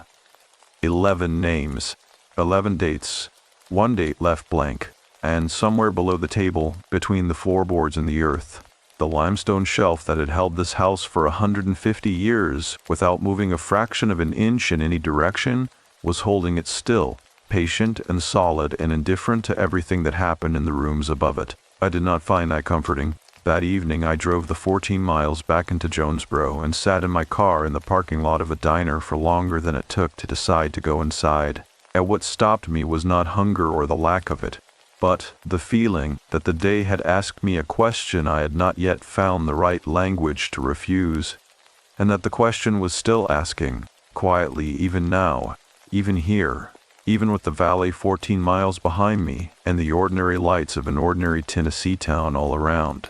The second morning in the valley began with fog, not the thin burning off kind that clears by 9 and leaves the day bright and ordinary behind it. This was the deep hollow fog of eastern Tennessee in late October, the kind that settles into the low ground between the ridges and stays there like it has decided the valley belongs to it until further notice. I had driven out from Jonesboro in the dark at 6:30, and by the time I turned onto the gravel lane, the cedar trees on either side had disappeared into gray from the shoulders up, their trunks visible for the first 8 feet and then simply gone, absorbed into something that was not quite air and not quite water, but insisted on being both. I sat in the parked car at the end of the lane for a few minutes before getting out. I had made a phone call the previous evening. The Land Trust's regional coordinator was a man named Dale Pruitt, based out of Kingsport, and I had his number from the initial project brief. I had called him after dinner and asked him a specific question. Had anyone from the trust visited the Alderman property between Ruth's death in March and my arrival this week? Dale had told me that no one had been out since the initial walkthrough in April, when a volunteer board member had photographed the exterior and confirmed the structures were still standing. The property had been locked and left. I had then asked him about the glass of water on the nightstand. I had described it carefully. The level, the temperature, the clarity. There had been a pause on Dale's end of the line. Then he had said, slowly and without any of the easy dismissal I had half expected, "That was Ruth's. She kept a glass of water on that nightstand every night of her life, far as anyone knew. Some people," he said, "just keep their habits." He did not explain what he meant by that. He moved on to asking me about the foundation report, and I let him. Now I was sitting in the fog at the end of the cedar lane and thinking about habits that outlast the people who hold them. I went inside and went directly to the kitchen, and this time I lifted the legal pad entirely from the table and carried it to the window where the light, even filtered through fog, was better than the interior. I read through every page. Ruth, Alderman, had been keeping this record for at least 4 decades. The legal pad was not the first. She referenced earlier notebooks in the margins, using a system of letters and numbers that suggested a filing method, something like a personal archive. What the legal pad contained, as best as I could reconstruct from her notes, was a running account of the Alderman property's effect on the people who had come into sustained contact with it. Not guests, not visitors, people who had stayed. People who had come to the land with something unresolved in them and had remained long enough for the land to locate it. She did not use dramatic language. Ruth, Alderman, wrote the way she had probably lived, plainly, precisely, without ornamentation. She described each person by name and noted the dates they arrived and departed. She recorded what she observed about their interior state when they came. She used phrases like carrying a weight and not yet through something and unfinished with a person who was gone, and then she recorded what she observed about them when they left. Or in some cases, what she was told about them afterward by people who knew them. The pattern was consistent enough across 11 accounts that it stopped being a coincidence somewhere in the third or fourth entry and became something else. Something Ruth had clearly recognized early and spent decades watching more carefully. Every person who came to the Alderman property in a state of unresolved grief or guilt, every person carrying what she called an open account, underwent a specific experience during their time there. The details varied. The structure of the experience did not. First, they noticed something that should not have been as it was. A door, a temperature, an object in a place it had not been placed by any living hand. Then they found something, a document, an inscription, an object that reframed what they had understood about their own unresolved thing. Not answered it. Reframed it, showed it from an angle they had refused to look at. Then always there was a night. Ruth described each of the 11 nights differently because each one was different in its particulars, but in every account, something happened in the dark hours of the property that the person experienced alone and could not fully report afterward in language that satisfied them. Something that was, in Ruth's careful phrasing, a settlement, not a resolution. A settlement, the way an old house settles, not by fixing what is strained, but by finding the position in which the strain becomes bearable and the structure holds. I set the legal pad down on the kitchen counter and stood looking out the window at the fog and the vague shapes of the cedar trees moving in a wind I could not hear from inside. My mother's name was not on the list. I want to be precise about that. There was no supernatural completion of that particular circuit. No entry that said Claire Marsh. No date beside a blank. The list was Ruth's. Record of other people. People who had come to this land before me. People I did not know. My name was not there. My mother's name was not there. But my mother had grown up in Washington County, Tennessee. I had known that my entire life, and had never thought carefully about what it meant in geographic terms. She had left at 18, gone north to Ohio for college, met my father, built a life in a different kind of landscape entirely. She had not come back, not once in my memory, not for anything. When I had asked her about it as a child, she had said only that there was nothing there for her anymore, and she had said it with such quiet finality that I had understood not to ask again. I had taken this assignment from Dale Pruitt's office 6 weeks ago without knowing anything about the property's location beyond the county name. I had looked it up on a map, had noted it was in eastern Tennessee, had felt nothing particular about that. I had driven down from Nashville without connecting the Alderman property's valley to anything in my personal history, because I did not know the specific geography of my mother's childhood and had never had reason to learn it. I knew it now. The Creighton Hollow, 14 miles east of Jonesboro. I had found, in the back pages of Ruth's legal pad, a hand-drawn map of the valley and the surrounding land, with property lines and family names marked in her careful script. The property directly adjacent to the Alderman land to the north, sharing the same creek, bounded by the same eastern ridge, was labeled in her notation as the former Creighton parcel. Family line ended, absorbed into county land in 1972. My mother's maiden name was Creighton. I sat down on the kitchen floor, not because my legs gave out. That is not what happened. I sat down deliberately, the way you do when you need to be closer to something solid and the ground is the most solid thing available. The yellow pine floorboards were cool through my jeans and the house was quiet around me, and the fog pressed against every window with its flat gray patience. I had not come here by accident. I understood that the rational account of how I came to be in this valley, a professional referral, a routine assessment, a project that fit my schedule, was also true and also complete. And also, somehow, beside the point, both things were simultaneously accurate. The mechanism was ordinary. The result was not.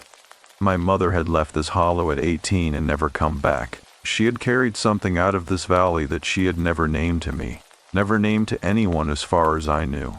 And she had died in April with it still in her, still unnamed, still unresolved. And now I was sitting on the floor of the farmhouse on the adjacent land, reading the record of 11 people who had come here with exactly that kind of weight, and I was understanding, in the slow and reluctant way that understanding sometimes arrives, that I was not here to assess the structural integrity of an old building.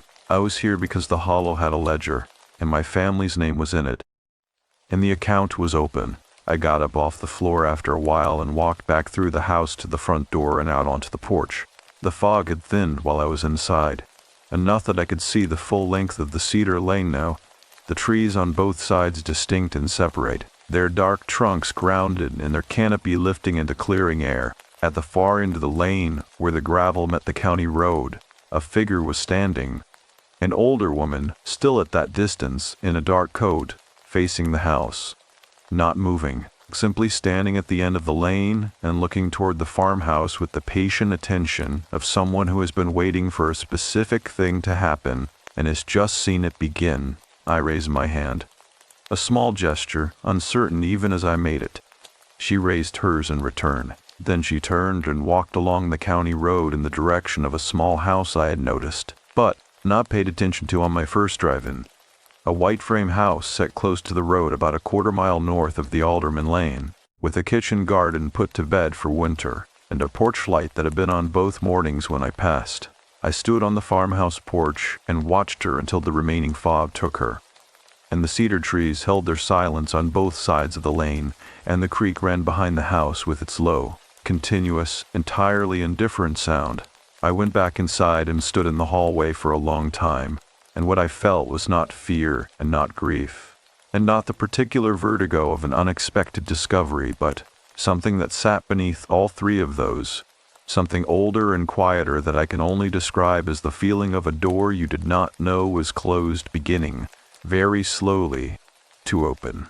The woman at the end of the lane had been standing in the exact spot where the fog was thinnest.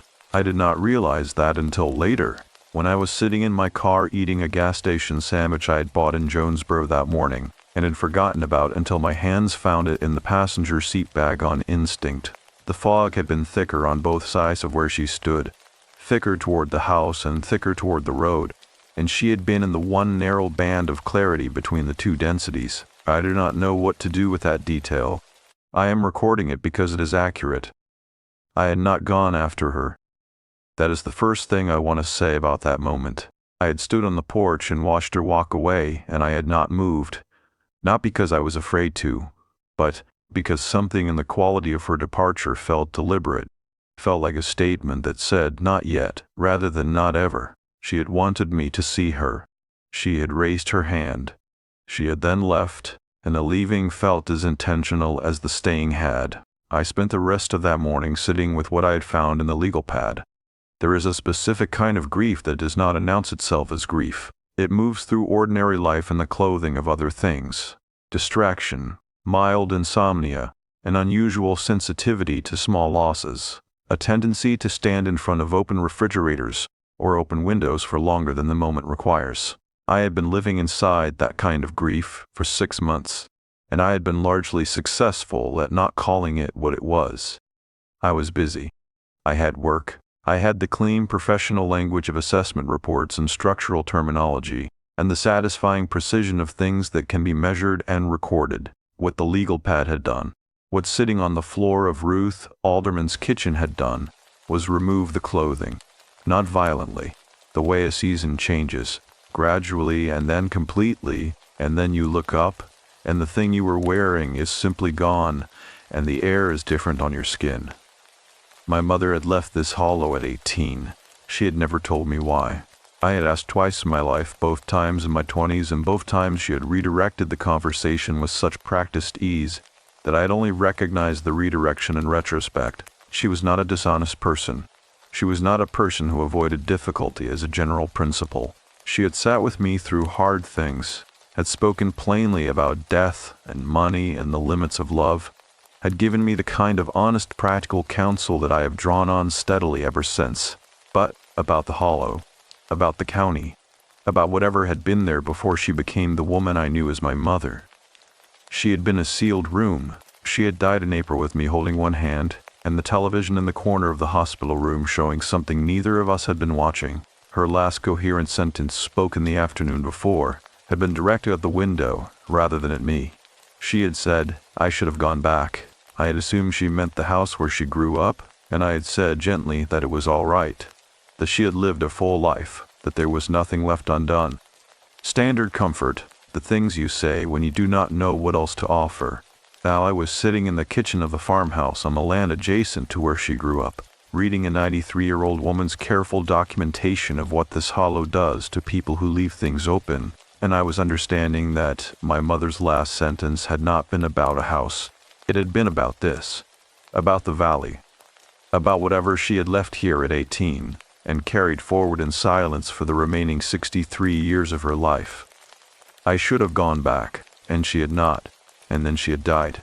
And then, 5 weeks later, an old woman named Ruth Alderman had died on the adjacent land and bequeathed it to a trust, and the trust had hired me, specifically me, a structural assessor from Nashville whose professional record matched the job requirements and whose personal history matched something else entirely. I want to be honest about the moment I stopped being able to call any of this coincidence.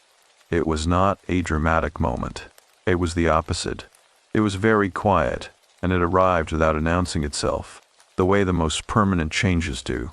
I was reading a specific passage in Ruth's legal pad, a passage from the 7th account, written about a man she identified only by his first name, Gerald, who had come to the property in October of 1988.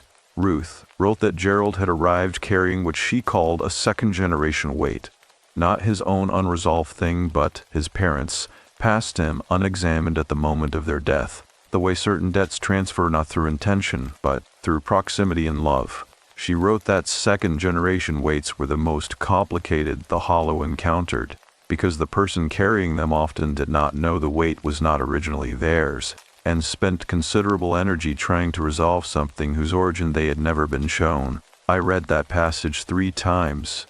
Then I closed the legal pad and set it on the table and sat with my hands flat on my knees and looked at the wall across from me for a long time. The wall across from me held, I now noticed, something I had not registered on any of my previous passes through the kitchen. Between the window and the door frame, at roughly eye level for a seated person, a small wooden shelf had been mounted with 2 hand-cut brackets. On the shelf, a framed photograph, black and white, 4 inches by 6, in a simple dark wood frame. I got up and crossed to it. The photograph showed 2 young women standing at the edge of a creek.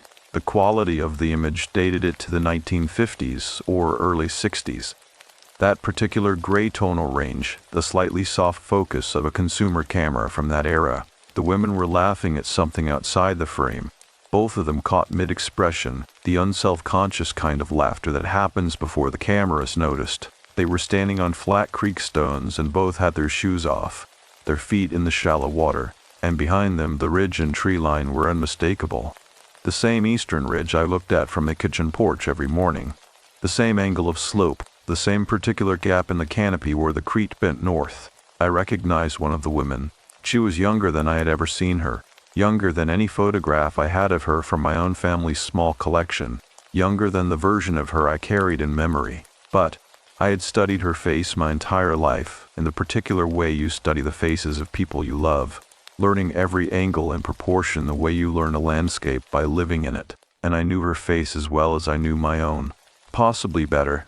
My mother, 18, perhaps 19, standing in the creek behind the Alderman farmhouse with her shoes off and her head thrown back in a laughter I had never once seen on her face in my entire life. The other woman in the photograph was older by perhaps 20 years, with a steady, direct quality to her posture even caught in a casual moment. She was not laughing. She was watching my mother laugh, and her expression was one I can only describe as tending. The look of someone who is caring for something they understand to be temporary and precious at the same time. I turned the frame over. On the backing, in the same large, deliberate hand I had come to recognize from the legal pad, Ruth Alderman had written 2 names and a year. Margaret Creighton and Ruth, summer 1961. Margaret. My mother's name was Margaret. She had gone by Peggy her entire adult life, a diminutive she adopted in college that stuck so thoroughly that I had only ever known her legal name from documents. Margaret Creighton. My mother had stood in this creek as a young woman and laughed with a woman named Ruth Alderman, and then she had left the hollow and never come back, and 63 years later Ruth Alderman had died and sent her land, this creek, this kitchen, this photograph, to a trust that had hired her daughter to come and stand in this kitchen and find it. I held the photograph for a long time. The creek was audible through the back wall of the kitchen. That same low, continuous sound, patient and indifferent and entirely present. It had been running behind this house when my mother stood in it at 18. It had been running when Ruth wrote the passage about second-generation waits. It was running now, carrying whatever October had put into it, down through the hollow, toward wherever this water eventually went. My mother had known Ruth Alderman. My mother had stood on this land. My mother had left something here, or left Ruth here, which might have been the same thing, and had spent 63 years not going back, and had died with those 3 words still in her. The grief that arrived in me then was not the grief I had been managing for 6 months. That grief had been a managed thing, controlled and compartmentalized and dealt with in small, careful portions. This was different. This was the grief that had been waiting underneath the managed grief, the older and more complicated one. The grief that was not only about losing her, but about the version of her I had never been allowed to know. The young woman in the creek with her shoes off and her head back in a laughter I had no memory of ever hearing. I set the photograph back on his shelf with both hands, carefully, the way you set down something that has been waiting a long time to be held and deserves to be returned gently. Outside, the fog was gone entirely. The valley was clear and bright and cold, and the ridge to the east was sharp against a sky that had gone the particular blue of a late October afternoon in Tennessee that I now knew I would never see again without thinking of this kitchen, this shelf, this photograph, and the version of my mother that had existed here before she became mine. I needed to talk to the woman at the end of the lane. I already knew, before I walked out the front door and down the cedar lane toward the county road, that whatever the woman in the dark coat was going to tell me was not going to be new information so much as the naming of something I had already been given, all the pieces of, and that the naming of, it was going to cost me something I had not yet calculated and could not yet afford to refuse. The white frame house sat close enough to the county road that you could hear passing trucks from the front porch, though no trucks passed while I stood at the gate. The kitchen garden along the south side had been put to bed with the particular thoroughness of someone who intended to be around to use it again in spring. The beds mounded and covered, the stakes pulled and bundled, a row of clay pots turned upside down along the fence line to keep the frost from cracking them. A person who puts a garden to bed that carefully is a person who understands that some things require preparation to survive the cold. The gate was iron, painted black, the latch simple and unpadded. I lifted it and walked up the path to the porch. Before I could knock, the door opened. The woman from the end of the lane was smaller than she had appeared at a distance. She was perhaps 80, perhaps a few years past it, with the kind of face that had settled into its final version decades ago, and was now simply being itself, without apology or adjustment. Her eyes were a very dark brown, almost black, and they looked at me with a specific quality of attention that belongs to people who have spent a lifetime watching things that most people do not notice. She wore a dark green cardigan over a collared shirt, and her white hair was pinned back with a simplicity that suggested the style had not changed in 40 years, and she saw no reason it should. She said, "You look like your mother around the eyes." I said, "You knew her." She said, "Come in out of that cold." Her name was Sylvia Adcox.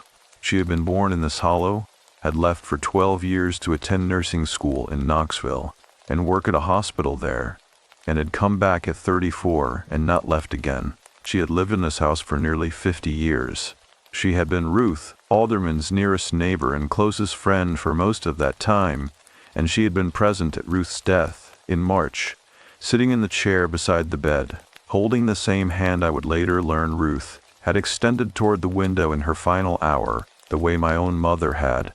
We sat at her kitchen table and she poured coffee without asking whether I wanted it, which I appreciated, and for a few minutes neither of us spoke. The kitchen smelled of wood smoke and dried herbs hanging from a ceiling rack.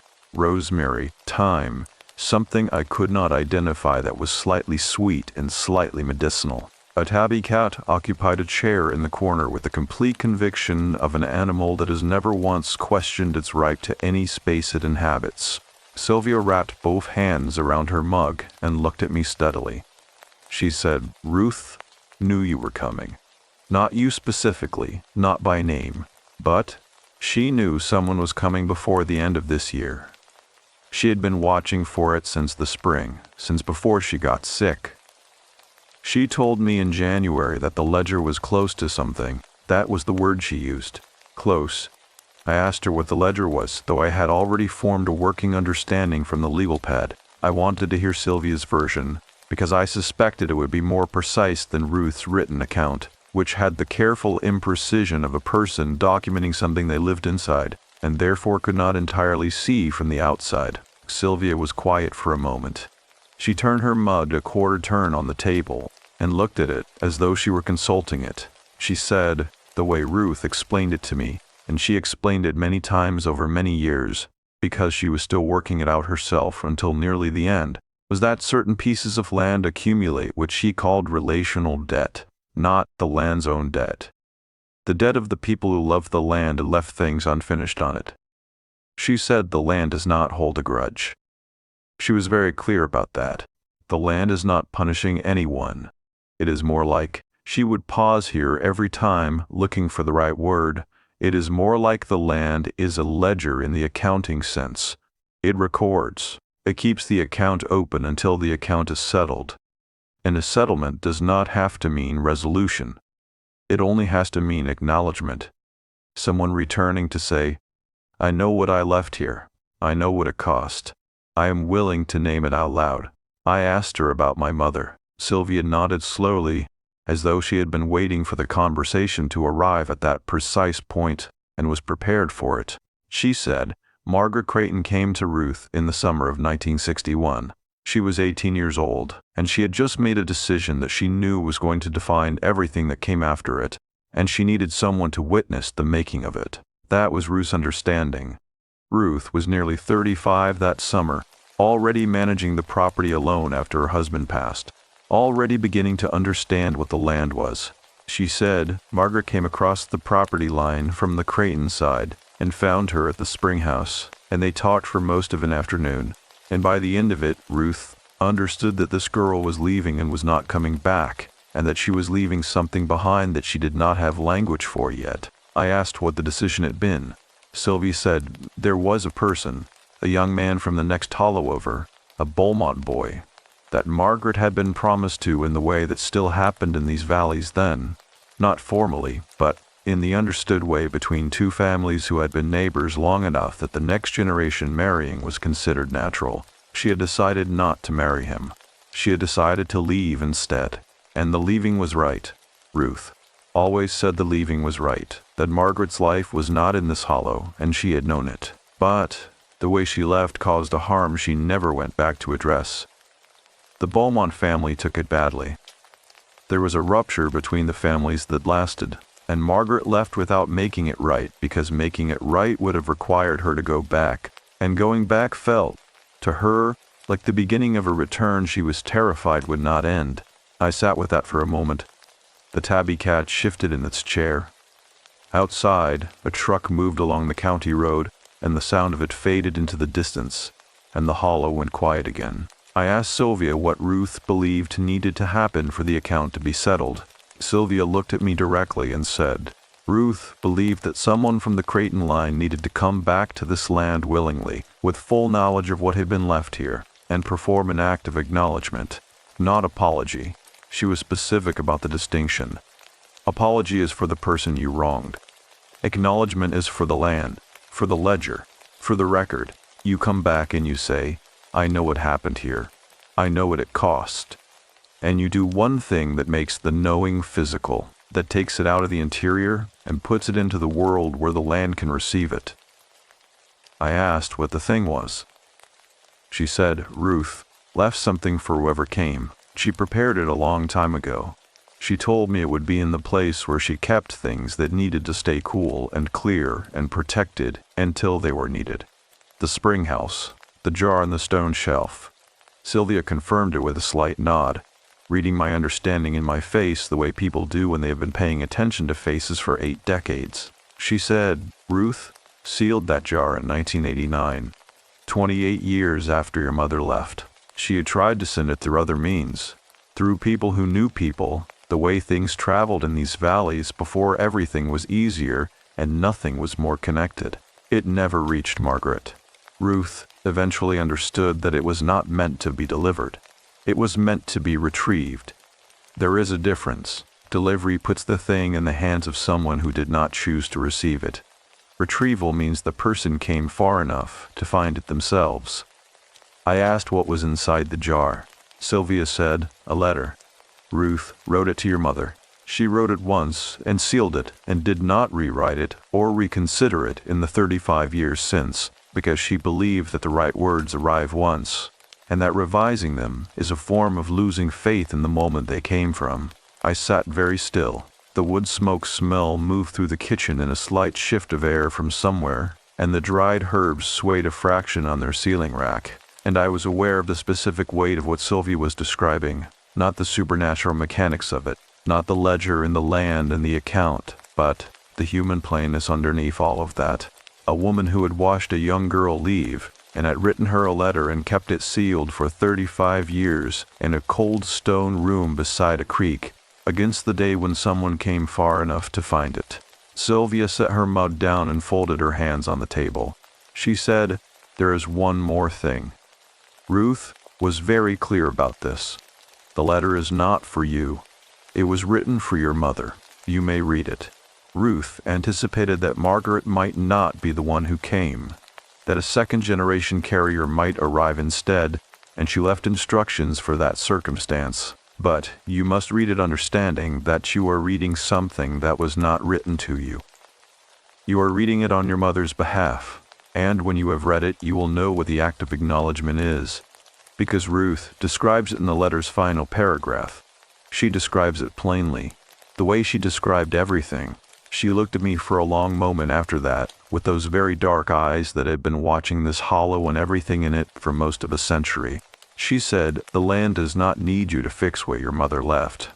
It only needs you to be here, fully, with full knowledge, and to do the one small thing Ruth describes. That is all a settlement requires.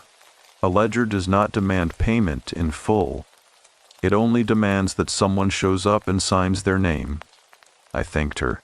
I stood up from the table and pushed my chair in carefully and picked up my jacket from the back of it. Sylvia remained seated, her hands still folded, watching me with the patient attention of someone who knows the next step belongs entirely to someone else. At the door I stopped and turned and asked her one last question. I asked her whether she believed it, all of it, the ledger, the land, the account, whether she believed it as Ruth had believed it, or whether she had loved Ruth enough to hold the belief on her behalf without fully inhabiting it herself. Sylvia was quiet for a moment that was long enough to be honest.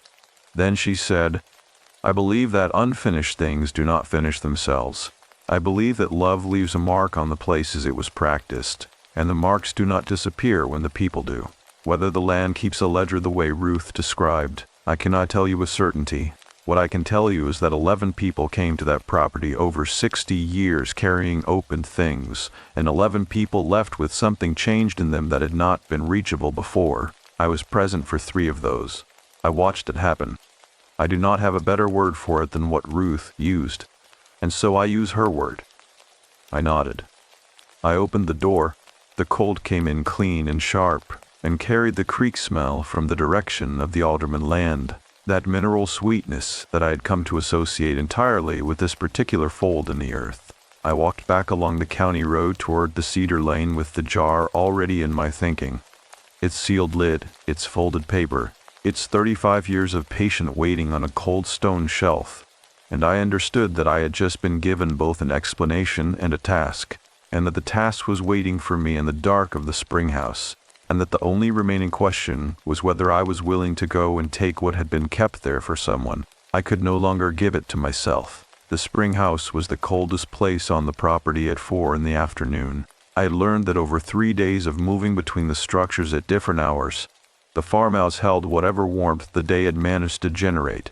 The barn was neutral and drafty. The back porch caught the last of the western light and kept it briefly. But the spring house faced north and was built into the earth on 3 sides and had the specific cold of a place that does not participate in the day's thermal conversation at all. It maintained its own temperature independent of whatever the sun was doing above it, drawn from the groundwater moving through its stone channel, a cold that came from somewhere the season had not yet reached and would not. I stood outside his door for a moment before going in. The flat stone that had been propped against the door base on my first visit was still there. The door still hung at that same 4-inch angle, held open by a stone placed with deliberate care. I had not touched the stone on any of my previous visits to the spring house. I had photographed the door, had photographed the interior, had documented the jar on its shelf, and had left everything precisely as I found it. The stone had remained where it was, through 3 days and 3 nights of October weather, through the fog of the second morning, through a light rain that had passed through the valley the previous afternoon and left everything smelling of wet clay and creekstone. I reached down and picked the flat stone up and moved it aside. The door swung slowly inward on its iron hinges, opening fully for the first time since I had arrived. The sound it made was not a creak. The hinges were old, but they were good iron, and good iron does not creak when it moves. It made a low, clean, settling sound, the sound of something that has been held at a partial position finally allowed to complete its arc. I went inside. The interior of the spring house was exactly as I had left it on my first visit, with one difference I registered before I registered anything else. The jar in the middle shelf of the right-hand wall was no longer sitting at the back of the shelf, where I had first seen it. It had moved forward to the shelf's edge, as close to the open air as it could get without falling. It sat with its sealed lid facing me and the folded paper inside pressed against the glass on the side nearest the door, as though it had turned itself to face whoever was coming. I am a structural assessor. I am trained to look at things precisely and record what I see without editorializing. What I saw was a glass jar at the edge of a stone shelf. What I felt was something that I will not editorialize about, because the feeling was larger than any precise language I have yet found for it, and I have been trying to find that language ever since. I picked the jar up with both hands. It was heavier than I expected for its size. A standard half-pint canning jar, the old style, with the zinc lid and the rubber seal, the kind that has not been manufactured in its original form since the 1960s. The glass was slightly clouded from age and the cold of the spring house, and through it the paper inside was visible but not legible. The seal was intact. 35 years of the spring house's cold and damp had not touched what was inside.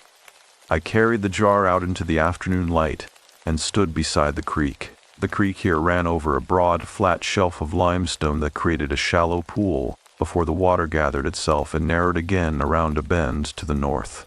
The light came through the tree canopy at a low angle. The late October sun already pulling toward the ridge, and it lay across the surface of the pool in long, flat panels that shifted when the water moved. The sound of it here was different from the sound I heard through the farmhouse walls.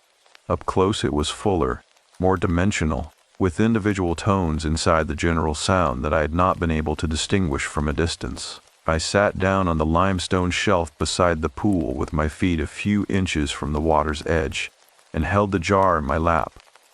I opened it. The seal released with the specific sound of a vacuum broken, a soft, definitive exhalation, as though the jar had been holding its breath. The smell that came out was not damp or stale. It was faintly sweet and dry, the smell of the paper inside. And beneath that something else I could not identify, something that reminded me of the hollow's air in the early morning before anything had moved through it yet. I unfolded the letter carefully. The paper was a heavy bond, cream-colored, the kind of personal stationery that people kept for correspondence they meant to last. It had been folded in thirds and the fold lines were deep, but the paper had not brattled or yellowed beyond a faint warmth at the edges. Ruth's handwriting covered both sides of a single sheet. The same large deliberate hand I had come to know from the legal pad, but different in register, less documentarian, more direct, with the particular intimacy of a letter written to one specific person and no other. I will not reproduce the letter entire.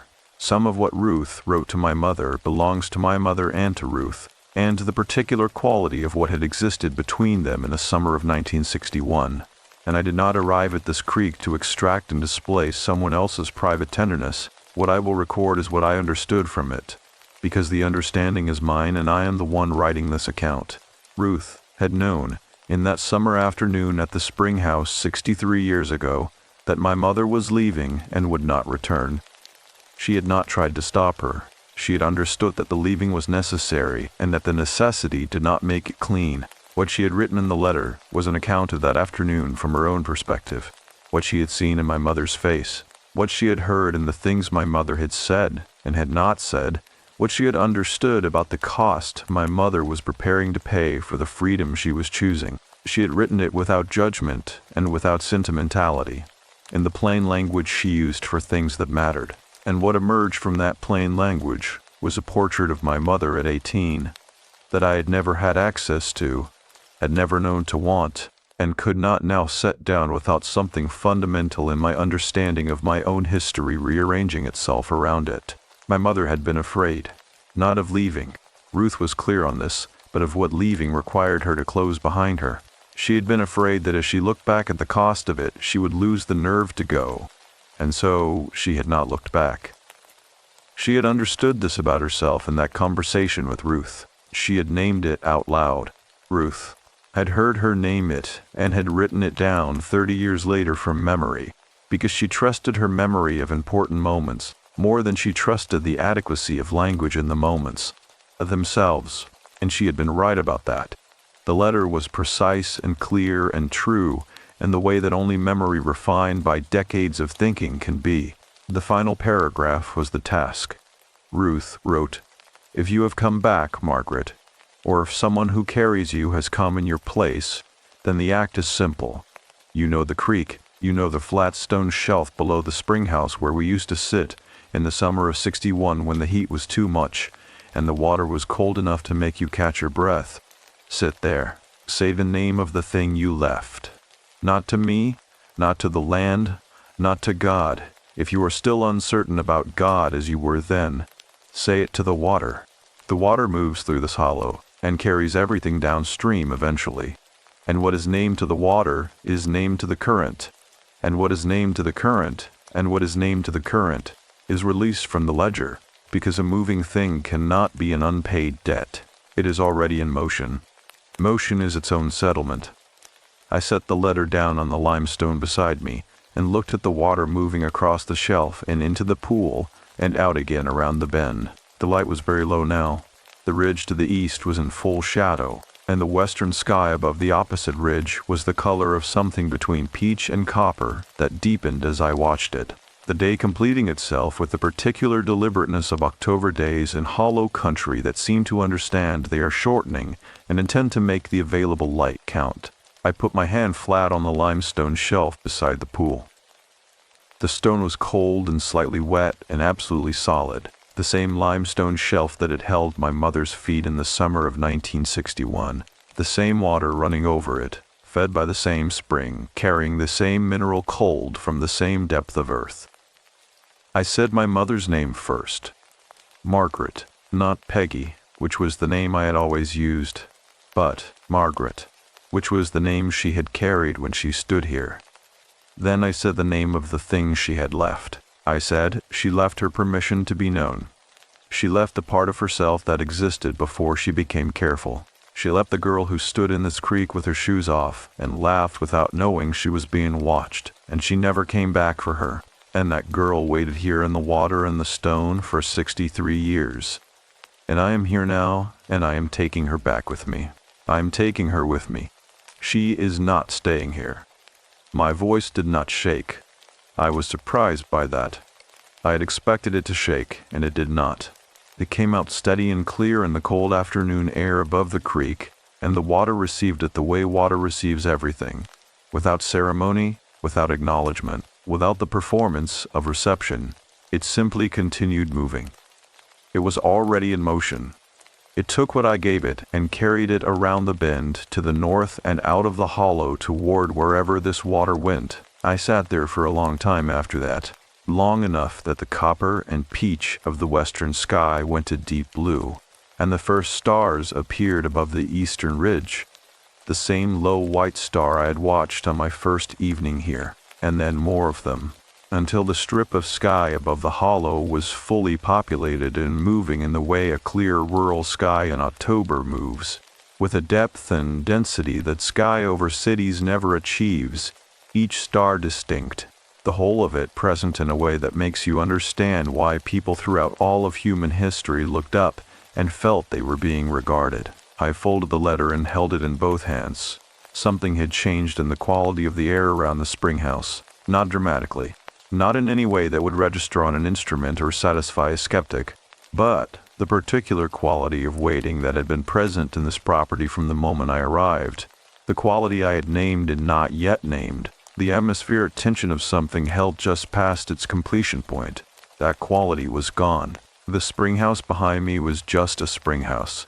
The creek was just a creek. The hollow was just a hollow in eastern Tennessee on a cold October evening, full of limestone and cedar and running water, and the ordinary darkness of a valley that has lost the sun for the night.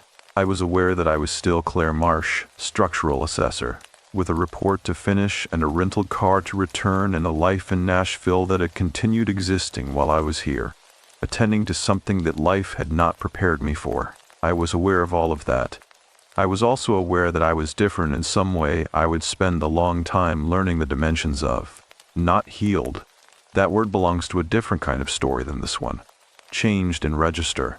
The way a room changes when a window that has been painted shut for years is finally opened.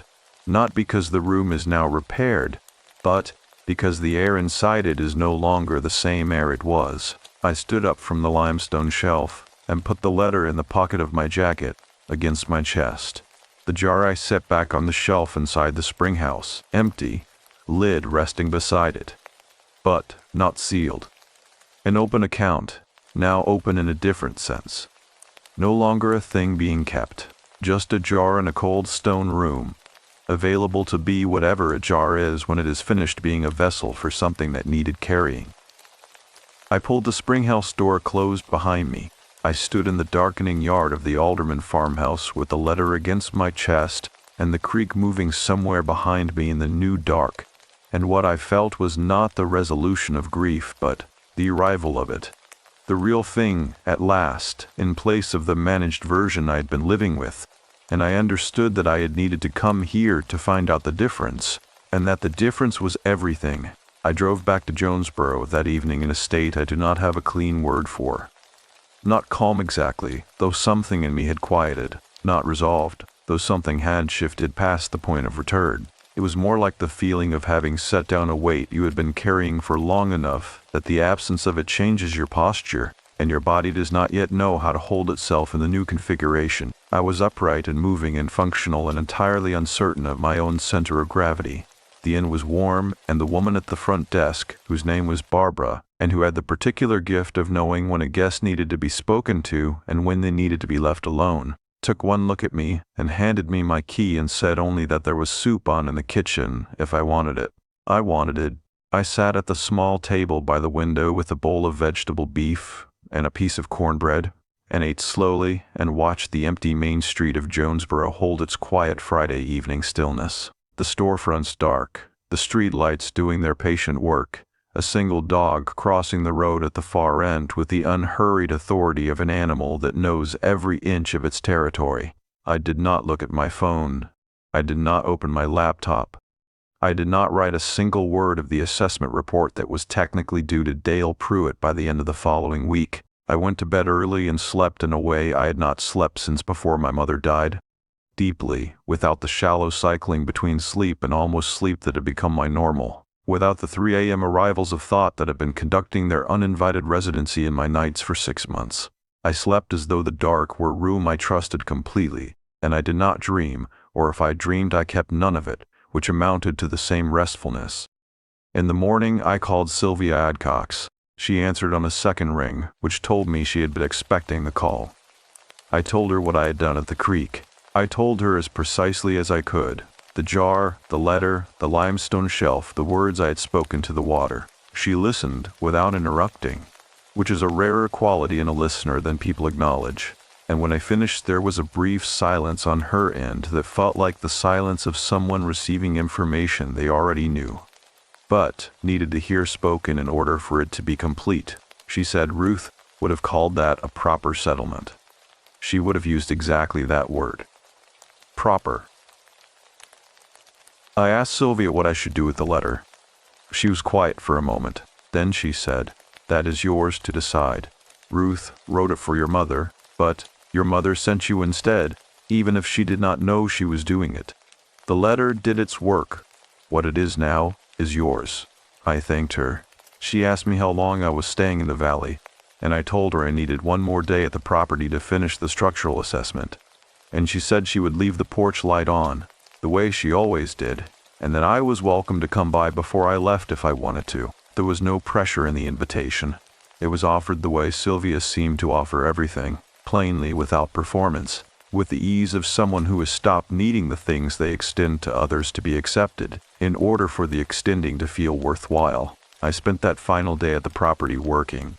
Not processing, not sitting with things, not standing at the creek or re-examining the legal pad or looking at the photograph on the kitchen shelf. Working, measuring and noting and photographing with the professional precision I had brought into this valley 4 days ago, along with my clipboard and my camera, and my complete ignorance of what the valley was going to ask of me. I finished the tobacco barn assessment, cataloged the stone foundation of the spring house in proper archival detail, measured the summer kitchen's wall thickness, and tested its chimney draw, and found both sound. I wrote 12 pages of field notes in a single afternoon, with the focused efficiency that only arrives when the interior noise has finally dropped below the level of interference. The farmhouse assessment I save for last. I moved through it room by room in the late afternoon with the care and attention the structure deserved, and what I found, taken entirely on its professional merits, was extraordinary.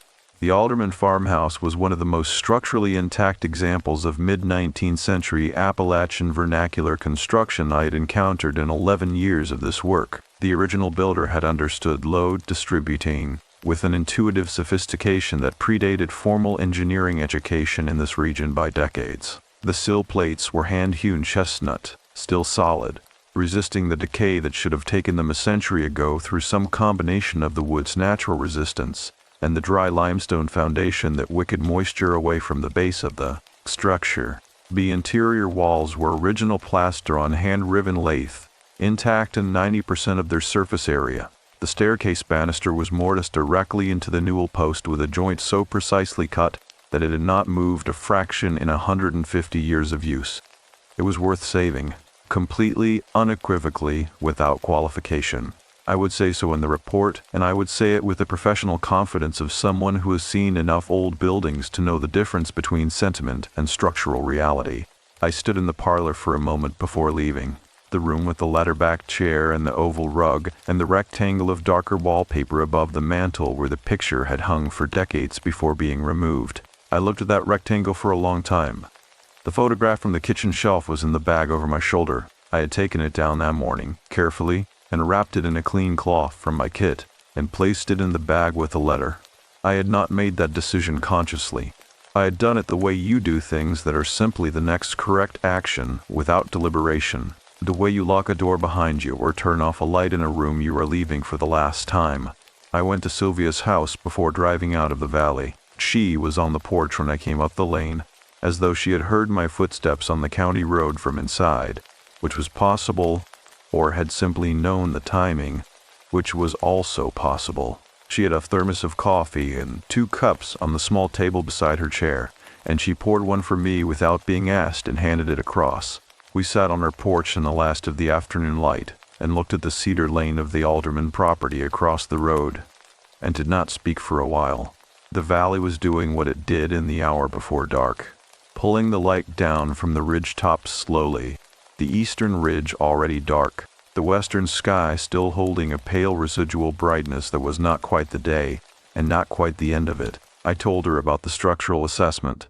I told her the farmhouse was worth saving and that I would say so clearly, and that the report would make the case as strongly as the evidence allowed. Sylvia nodded and said, "Ruth would be glad to hear it." She said it in the present tense, which I noted and did not correct, because it did not feel incorrect in the way she said it. Then I reached into my bag and took out the photograph. I had wrapped it in the cloth, but I unwrapped it now and held it out to Sylvia. She took it from me with both hands and looked at it for a long time. Her face did not perform emotion. It received the photograph the way the water had received my words at the creek, openly, without ceremony, with the complete attention of something that has been waiting and is now simply present to the thing it waited for. She said, "I have not seen this photograph in 30 years. Ruth had it in the kitchen when I visited, but I stopped noticing it the way you stopped noticing things that have always been there. I'm glad you found it." I said I wanted her to keep it, that it belonged here, in this valley, with someone who had known both of the women in it, that I had the letter, and that was what I needed to carry forward, and the photograph should stay. Sylvia looked at me over the top of it with those very dark eyes. She said, "Your mother would have liked you. She would have recognized you." I did not trust my voice for a moment. When I had it back, I said that I hoped so, that I had spent a long time understanding her, and was only beginning to understand the parts of her that existed before I did, that this week had given me a version of her I had not known to look for, and could not now unknow, and that I was grateful for that, even though grateful was not large enough a word for what I meant. Sylvia set the photograph on the table beside her coffee cup, face up, the two young women in the creek visible to the open air of the porch and the valley beyond it. She said, "The land does not forget, but it does not hold on either when someone comes willing." That was always Ruth's belief, and I have lived next to this hollow long enough to have no argument against it. I finished my coffee. I stood and picked up my bag and put on my jacket against the evening cold that was already settling into the valley from the ridgeline down, the way cold moves in hollow country, dropping from the heights and pulling in the low ground with a patience that is not aggressive, only thorough. At the gate I turned and looked back at Sylvia on her porch. She had picked up the photograph and was holding it in her lap, looking at it. The porch light was on above her, the same light I had passed every morning on the drive in, and it gave the porch a warm amber quality that was distinct from the cooling blue of the valley around it, an island of held warmth in the early dark. I drove to Nashville the next morning, 14 miles to Jonesboro, south on the interstate through Knoxville, and then west through the long middle section of Tennessee, where the land flattens and the sky opens, and the Appalachian country releases you gradually, the hills softening, the hollows giving way to broader valleys, and then to the wide rolling plain of the Central Basin. I had driven this road many times. It had never felt like it felt that morning, not lighter exactly, and not heavier. Truer. The road felt truer than it had on the way out, as though the distance between the two places had been recalibrated by something that had happened in the space between my two trips across it. I stopped once, outside of Cookeville, at the same gas station where I had bought the boiled peanuts on the drive out. I bought coffee and stood beside the car in the thin morning sunlight, and drank it, and looked east, back toward the direction of the mountains, which were not visible from there, but whose presence I could feel in the way the horizon had a particular quality in that direction, a blue density that was different from the sky and different from the flat land, and was the accumulated mass of a lot of old stone rising into the atmosphere. The letter was in my jacket pocket, inside the cloth, against my chest, where I had carried it since the creek. I got back in the car and drove the rest of the way home. My apartment in Nashville was exactly as I had left it. This sounds unremarkable, and it was unremarkable, which was itself the kind of information. Nothing in my ordinary life had moved while I was gone. The mail had accumulated in the box. The plant on the kitchen windowsill needed water. The coffee maker had been left with grounds in the filter from the morning I drove out, and I cleaned them out now and put fresh ones in, and stood in my kitchen waiting for the coffee to brew in the specific way I had stood in many kitchens this week, waiting for something the room was quietly preparing. On the kitchen counter, I set down the letter and the cloth beside the coffee maker. I looked at the letter for a moment. Then I crossed the room and picked up my phone and found the number I had been carrying in my contacts for 14 months without calling. My mother's younger sister Helen, who lived in Columbus and with whom I had exchanged the necessary practical communications after my mother's death and nothing more, because we did not have the habit of each other, and grief had not given us one. I called her. She answered on the fourth ring, surprised, her voice carrying the particular wariness of someone receiving an unexpected call from a person they are not sure how to be with yet. I said, "Helen, I went to Washington County this week. I went to the hollow where your mother grew up. I found something I want to tell you about. I want to tell you about Margaret before she was our mother. I think you should know what I found." There was a silence on Helen's end of the line. Then she said, quietly, the weariness gone entirely out of her voice, and something much older and much simpler in its place. "I have been waiting for someone to say that to me for a very long time. We talked for 2 hours that evening, my mother's sister and I, and what passed between us in that conversation was the beginning of something that had been waiting to begin for longer than either of us had been alive to need it. And when I finally set the phone down on the kitchen counter beside the letter and the cooling coffee, the apartment was dark outside the windows, and the Nashville night was doing its ordinary work around me, and I sat in the quiet of it and understood that I had come home to something, though the something had not been here before I left. 3 months passed before I wrote any of this down. I want to be precise about why. It was not avoidance, and it was not the ordinary procrastination of a person who knows a task is waiting and finds reasons to approach it slowly. It was something more deliberate than either of those. I needed the experience to finish moving through me before I tried to put language around it. The way you wait for water to settle before you try to see what is at the bottom of it. Disturb it too early, and you only see your own disturbance. Wait, and the sediment drops, and the picture clarifies, and what you find at the bottom is not always what you expected, but it is always more accurate than the first clouded version. It is late January now. Outside my kitchen window, the Nashville sky is the particular flat white of a winter morning that cannot decide between clouds and actual weather, holding its ambiguity with the same patience the Tennessee sky seems to practice in every season. The coffee is made. The letter is on the table beside my laptop, still in its cloth, because I have not yet found the right place for it in my apartment, and I have stopped forcing that decision. It will tell me where it belongs when the time is right, which is either a thing I believe now, or a habit of thought I have borrowed from a week in a hollow in eastern Tennessee. Possibly both. The structural assessment report on the Alderman property was submitted to Dale Pruitt in the second week of November, 8 days past my deadline, with an apology for the delay that he accepted without requiring explanation. The report recommended full preservation of the farmhouse, springhouse, and summer kitchen, with the tobacco barn to be stabilized rather than fully restored given the cost of the collapsed east section relative to the documentary and historical value of what remained. Dale told me the trust board had accepted the recommendations unanimously at their November meeting. The farmhouse would be preserved. The land would be held in a conservation easement that prevented subdivision in perpetuity. The Alderman property would remain intact and accessible as part of a regional heritage corridor the trust had been building across Washington County for the past decade. I was glad about this in the professional sense, which was genuine, and in another sense that sat underneath the professional one and was harder to name. The house would stand. The springhouse would stand. The creek would continue running over that limestone shelf below the springhouse, through whatever seasons followed this one and all the seasons after that. Whatever the hollow was, whatever Ruth Alderman had understood it to be, whatever Sylvia Adcox had spent 50 years living beside without being able to fully argue against, it would have the land to continue being it in. That felt important to me, in a way I did not try to reduce to simpler terms. Helen came to Nashville in December. We had talked 4 times between the October phone call and our visit, each conversation longer and less careful than the one before it, the wariness dissolving at a rate that surprised us both. She was 63 years old, and she had her mother's directness and none of her mother's sealed rooms, which turned out to be both a relief and occasionally a challenge.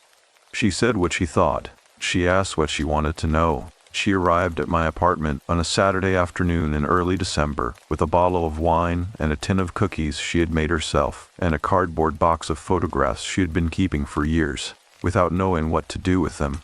The photographs were of my mother, early ones, the kind that existed before my mother became careful, before she built the interior architecture she maintained for the rest of her life with such structural precision. Helen had kept them because she loved them, and because she had always understood without being able to say why, that they were the record of a person who had not entirely survived into the woman her sister became. She had kept them the way you keep evidence of something you cannot prove but will not discard. We sat at my kitchen table with the wine and the cookies and spread the photographs across the surface between us, and I told Helen everything. The hollow, the farmhouse, the legal pad, the jar, the letter, Sylvia and Ruth, and the creek, and the limestone shelf, and the words I had spoken to the water on a late October afternoon, with a copper sky going dark above the ridge. I told her about the photograph Ruth had kept in the kitchen, the two young women in the creek, the summer of 1961. Helen listened the way Sylvia had listened, without interrupting, with the complete and generous attention of someone who understands that the account being given is the account they have needed and did not know how to ask for. When I finished, she was quiet for a moment. Then she picked up one of the photographs from the spread on the table. It was a photograph of my mother at perhaps 17, standing in a field somewhere with long grass and a tree line behind her, laughing at something outside the frame with the same abandoned laughter I had seen in Ruth's photograph. Ellen held it out to me. She said, "I always thought that laugh went somewhere. I never knew where." I told her where it went. I told her it had been in the hollow all along, in the creek behind the Alderman farmhouse, in the limestone, in the cedar, in the cold spring water, and that I had gone and found it and brought it back, and that bringing it back had not meant keeping it for myself, but carrying it far enough into the present that it could be known again by the people who needed to know it existed. Helen set the photograph down carefully in the center of the table. She looked at it for a long time. Then she said, "Our mother was the bravest person I ever knew, and the most frightened. She held both of those things at the same time her entire life and never let either one go." I used to think those were contradictory. I do not think that anymore. I did not think that anymore either. The grief did not leave. I want to be precise about that because I think imprecision about grief does real damage to the people who are inside it and looking for an honest account of what it does over time. The grief did not leave, and I did not expect it to leave, and I have stopped wanting it to leave because the grief is the shape my love for her takes, now that she is not here to take the shape of herself. What changed was the quality of it. The grief I carried out of Washington County was not the same grief I had carried into it. It was the same in quantity. It was not smaller or more manageable or gentler at its core. It was different in kind. It had depth now. It had the third dimension that grief acquires when you know the full person you are grieving, when the loss is of someone entire rather than of the version they showed you. I grieved my mother before I went to the hollow. When I came back, I grieved Margaret Creighton as well. The girl in the creek, the 18-year-old who had made a brave and frightened decision and paid for it in the currency she spent the rest of her life not discussing. Both griefs are real. Both are mine. I carry them together now, and they are heavier than one and lighter than I expected two to be. Small things changed in the structure of my daily life. I started calling Helen on Sunday mornings, a habit that established itself without being decided upon, the way the best habits do. I started keeping a glass of water on my nightstand before bed, which I had never done before in my adult life, and which I noticed I was doing only after I had been doing it for several weeks. I did not stop doing it when I noticed. I kept a different quality of quiet in the apartment than I had before. Not more silence, but more intentional silence, the kind you make room for rather than the kind that simply remains when nothing is filling it. I went back to the structural assessment work with something that felt like renewed purpose, though purpose is too large a word for what I mean. Renewed attention, perhaps. The buildings I visited in November and December felt more present to me than they had before the hollow. Their age felt more specific. I noticed things I'd been trained to notice but had stopped fully registering, the way familiarity dulls even the most careful professional eye. I thought about Ruth often. I had not known her alive, and I was aware that what I understood of her was mediated entirely through her writing and Sylvia's account and the evidence of the way she had kept her land and her house and her records. But I thought about her the way you think about people whose choices made your life possible without their ever knowing your name. She had written a letter to my mother in 1989 and kept it sealed in a cold stone room for 35 years against the possibility of exactly this. That is an act of faith in the future that I find difficult to hold in my thinking without something in me going very quiet. I went back to Jonesboro in mid-January, not to the property. I was not ready for the property, and I was not sure ready was the right word for whatever I would eventually need to be in order to return there. I went to Jonesboro to deliver something to a local historical archive that the trust had arranged to receive Ruth's legal pad and her personal records of the property's history. The archive was a small operation housed in a building on the main street, run by a woman named Patricia, who was the kind of institutional keeper that small American towns produce in specific and irreplaceable proportion. Meticulous, devoted, completely unimpressed by her own expertise, and possessed of the particular gift of understanding which things need to be preserved and which need to be released. I handed the legal pad across the archive desk to Patricia in a protective sleeve I had prepared carefully, and she signed the intake form and placed it in the intake tray with the same matter-of-fact care she would have given to anything else that came through her door, which is exactly the right way to receive something that matters. Reverence that performs itself is not reverence. It is theater. On the drive back through Jonesboro toward the interstate, I passed the road that turned east toward the hollow. I did not turn onto it. I noted it as I passed, noted the cedar trees visible at the end of the lane from the county road, noted the white frame house with its porch light on, even in the middle of the afternoon, and I kept driving. There was no pull, no unfinished drawing back toward the place. The hollow was still there, and I was still connected to it. And the connection did not require me to return to it to be real. That distinction felt important. That distinction felt like the whole of what the settlement had given me. I stopped at the same gas station outside Cookeville on the way back to Nashville. I bought coffee and stood beside the car in the January cold, which was a different cold from October's cold, harder, less atmospheric, without the wood smoke and leaf rot complexity of fall. Just cold, functional, doing its January work without decoration. I looked east. The mountains were not visible from there, but their presence was the same. That blue density on the eastern horizon that was different from sky and different from flat land. The accumulated weight of a lot of old stone that had been standing in that position since before any human name had been given to any of it. I got back in the car and drove west. That evening I sat at the kitchen table with a laptop open, and the letter beside it, and the Nashville night, doing its ordinary work beyond the window. And I began to write this account.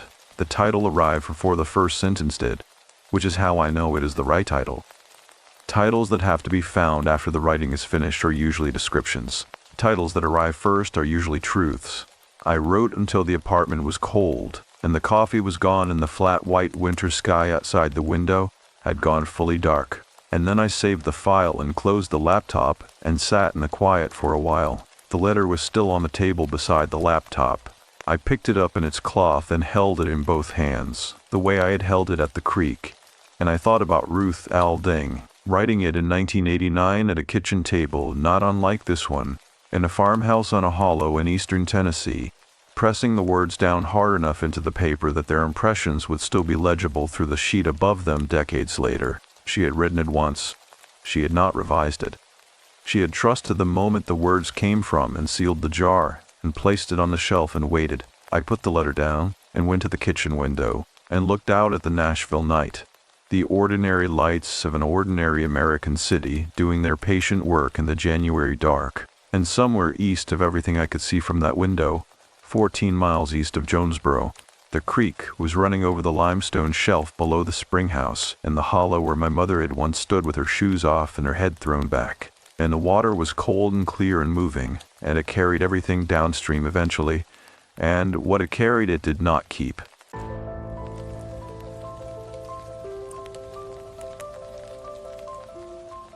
The wasted hours. I want to tell you about the summer I lost 2 months in a chair. Not figuratively. Not as the kind of thing a person says when they mean they were depressed, or directionless, or simply going through a rough stretch of ordinary life. I mean, there is a green and white lawn chair in my memory that I sat in from mid-June to mid-August of 2019, and I cannot account for the time with any honesty. I would sit down after breakfast, and when I looked up again, The light would be coming through the trees at a long, amber angle that meant it was near evening. 8 hours, sometimes 9, simply gone. Not sleeping, not reading, not doing anything I could name or defend. Just sitting, with a hollow going on around me while the world moved without me in it. My name is Daniel Marsh. I am 41 years old. I am a land surveyor by trade, and I mention that only because it is relevant. My entire professional life is built on precision, on measurement, on understanding exactly where one thing ends and another begins. I am not a man who loses track of things. I am not, or was not, the kind of person to whom 2 months simply disappear. What brought me to Greenbrier County in the first place was my father's death. He died in early May of that year, a Tuesday, in the back bedroom of the house on Sycamore Fork Road, where he had lived alone for 11 years since my mother passed. I say alone, and that is what the neighbors would have told you. My father and I had not spoken in 6 years. Not since a phone call in the winter of 2013 that ended with him saying something I was not ready to hear, and me putting the receiver down and telling myself I would call him back when I was calmer, when the season changed, when work let up, when I felt more settled in myself. I never called him back. The drive from Columbus, Ohio into the Appalachian country of West Virginia takes about 4 hours if you go straight through without stopping. I have made that drive dozens of times in my life. I grew up on that road, but driving it in the 3rd week of May to settle my dead father's estate, the landscape felt different in a way I could not immediately locate. It was not sadder exactly. The ridgelines were still doing what they always did in late spring, running blue and green and layered with morning haze, the kind of country that does not ask for your attention but holds it anyway. The dogwoods were finished blooming, but the red bud was still out along the lower creek beds. A hawk was riding a thermal somewhere above the exit ramp for Lewisburg, and I noticed it the way you notice things when your grief is so large you have run out of room to feel it and have gone flat instead. And the world looks very clear and very far away all at once. I stopped for gas outside of Lewisburg at a station I have stopped at since I was a teenager.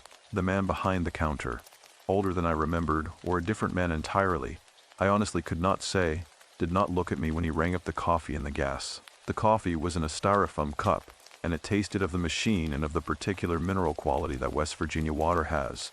A taste I had not tasted in years, and it hit something in me that I was not prepared for.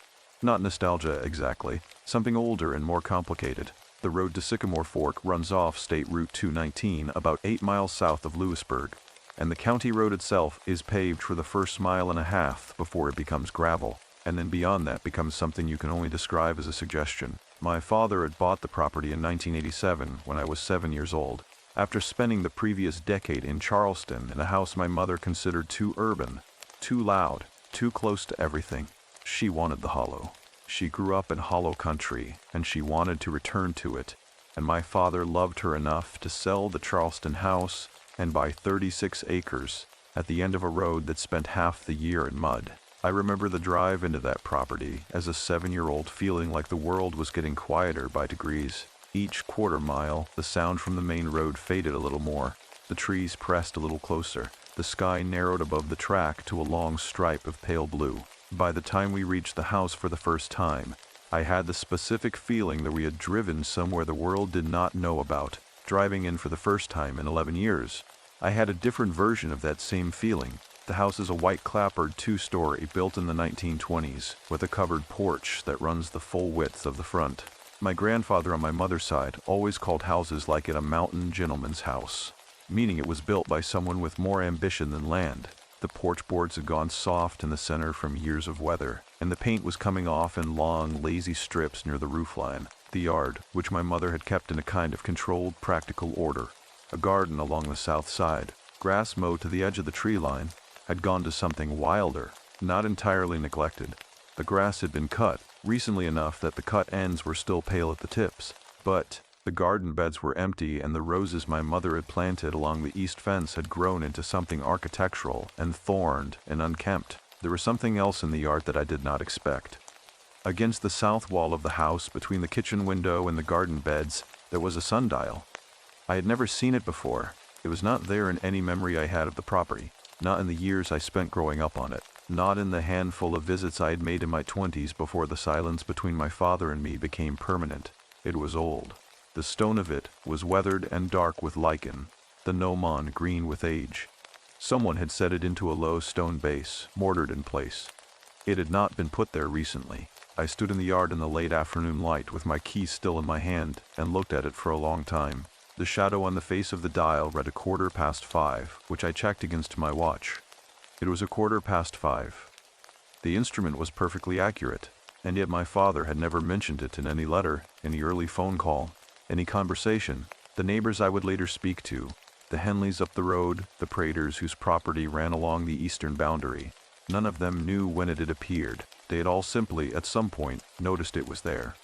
The hollow was beginning to fill with shadow by the time I went inside. The sound of the creek below the property carried up through the quiet in a low, continuous murmur, and from somewhere out in the tree line there was the call of a wood thrush. 3 falling notes, repeated, a sound I associate entirely and specifically with the light at this hour in this country. The air smelled of clay and wood smoke, though no fire was burning anywhere that I could see. I stood in my father's front room for a long time before I turned a lamp on. The furniture was his, all of it, and it was arranged the way it had always been, and the room smelled of him. Old coffee and paper, and the particular drywood smell of a house that has been heated by a wood stove for decades. There was a book open on the arm of his chair, a glass of water on the side table, fully evaporated now to a white mineral ring at the bottom, a reading lamp angled precisely where he would have had it. The room looked, in every detail that mattered, like a room whose occupant had simply stepped out for a moment. I sat down in the chair across from his, and I did not move for a very long time. Outside, through the front window, I could see the yard going dark, and the stone face of the sundial going gray, and then black as the light left it. The shadow of the gnomon was gone in the dark, and without its shadow the instrument was just a stone in a yard. I told myself I would go through the paperwork in the morning. I told myself I would call the county office first thing, get the estate process moving, do what needed to be done, and be back in Columbus within 2 weeks at most. There was no reason to stay longer. I had a life there. I had projects. I had a neighbor who was watching my dog. I had 100 reasonable, practical, perfectly good reasons to be efficient about this and go. I sat in that chair and watched the dark settle over Sycamore Fork, and the creek murmured below the property, and the wood thrush called one more time before going quiet for the night. And somewhere in the yard, the sundial stood in the dark, marking nothing, waiting for the morning light to give it purpose again. In the days that followed, I would begin to understand that the sundial had not been placed there for my father, and that whatever it had been placed there for, it had been waiting a long time for someone like me. The sundial had stood in the yard through the night like a patient thing, and when the first pale light of morning came down to the gap in the hills above Sycamore Fork, the gnomon cast its shadow across the stone face before I had even risen from the chair where I had fallen asleep, with my father's unfinished coffee growing cold on the table beside me. I want to be precise about the next several days because precision is the only thing I have to offer in place of understanding. The morning after I arrived, I woke in the chair with a stiff neck and a disorientation that took longer than usual to resolve. The light through the front window was the particular white of early morning in a mountain hollow. Thin, directional, the kind of light that makes familiar objects look slightly misplaced, as if they have been moved an inch while you slept and not quite put back. My father's room was upstairs and I had not gone up there yet.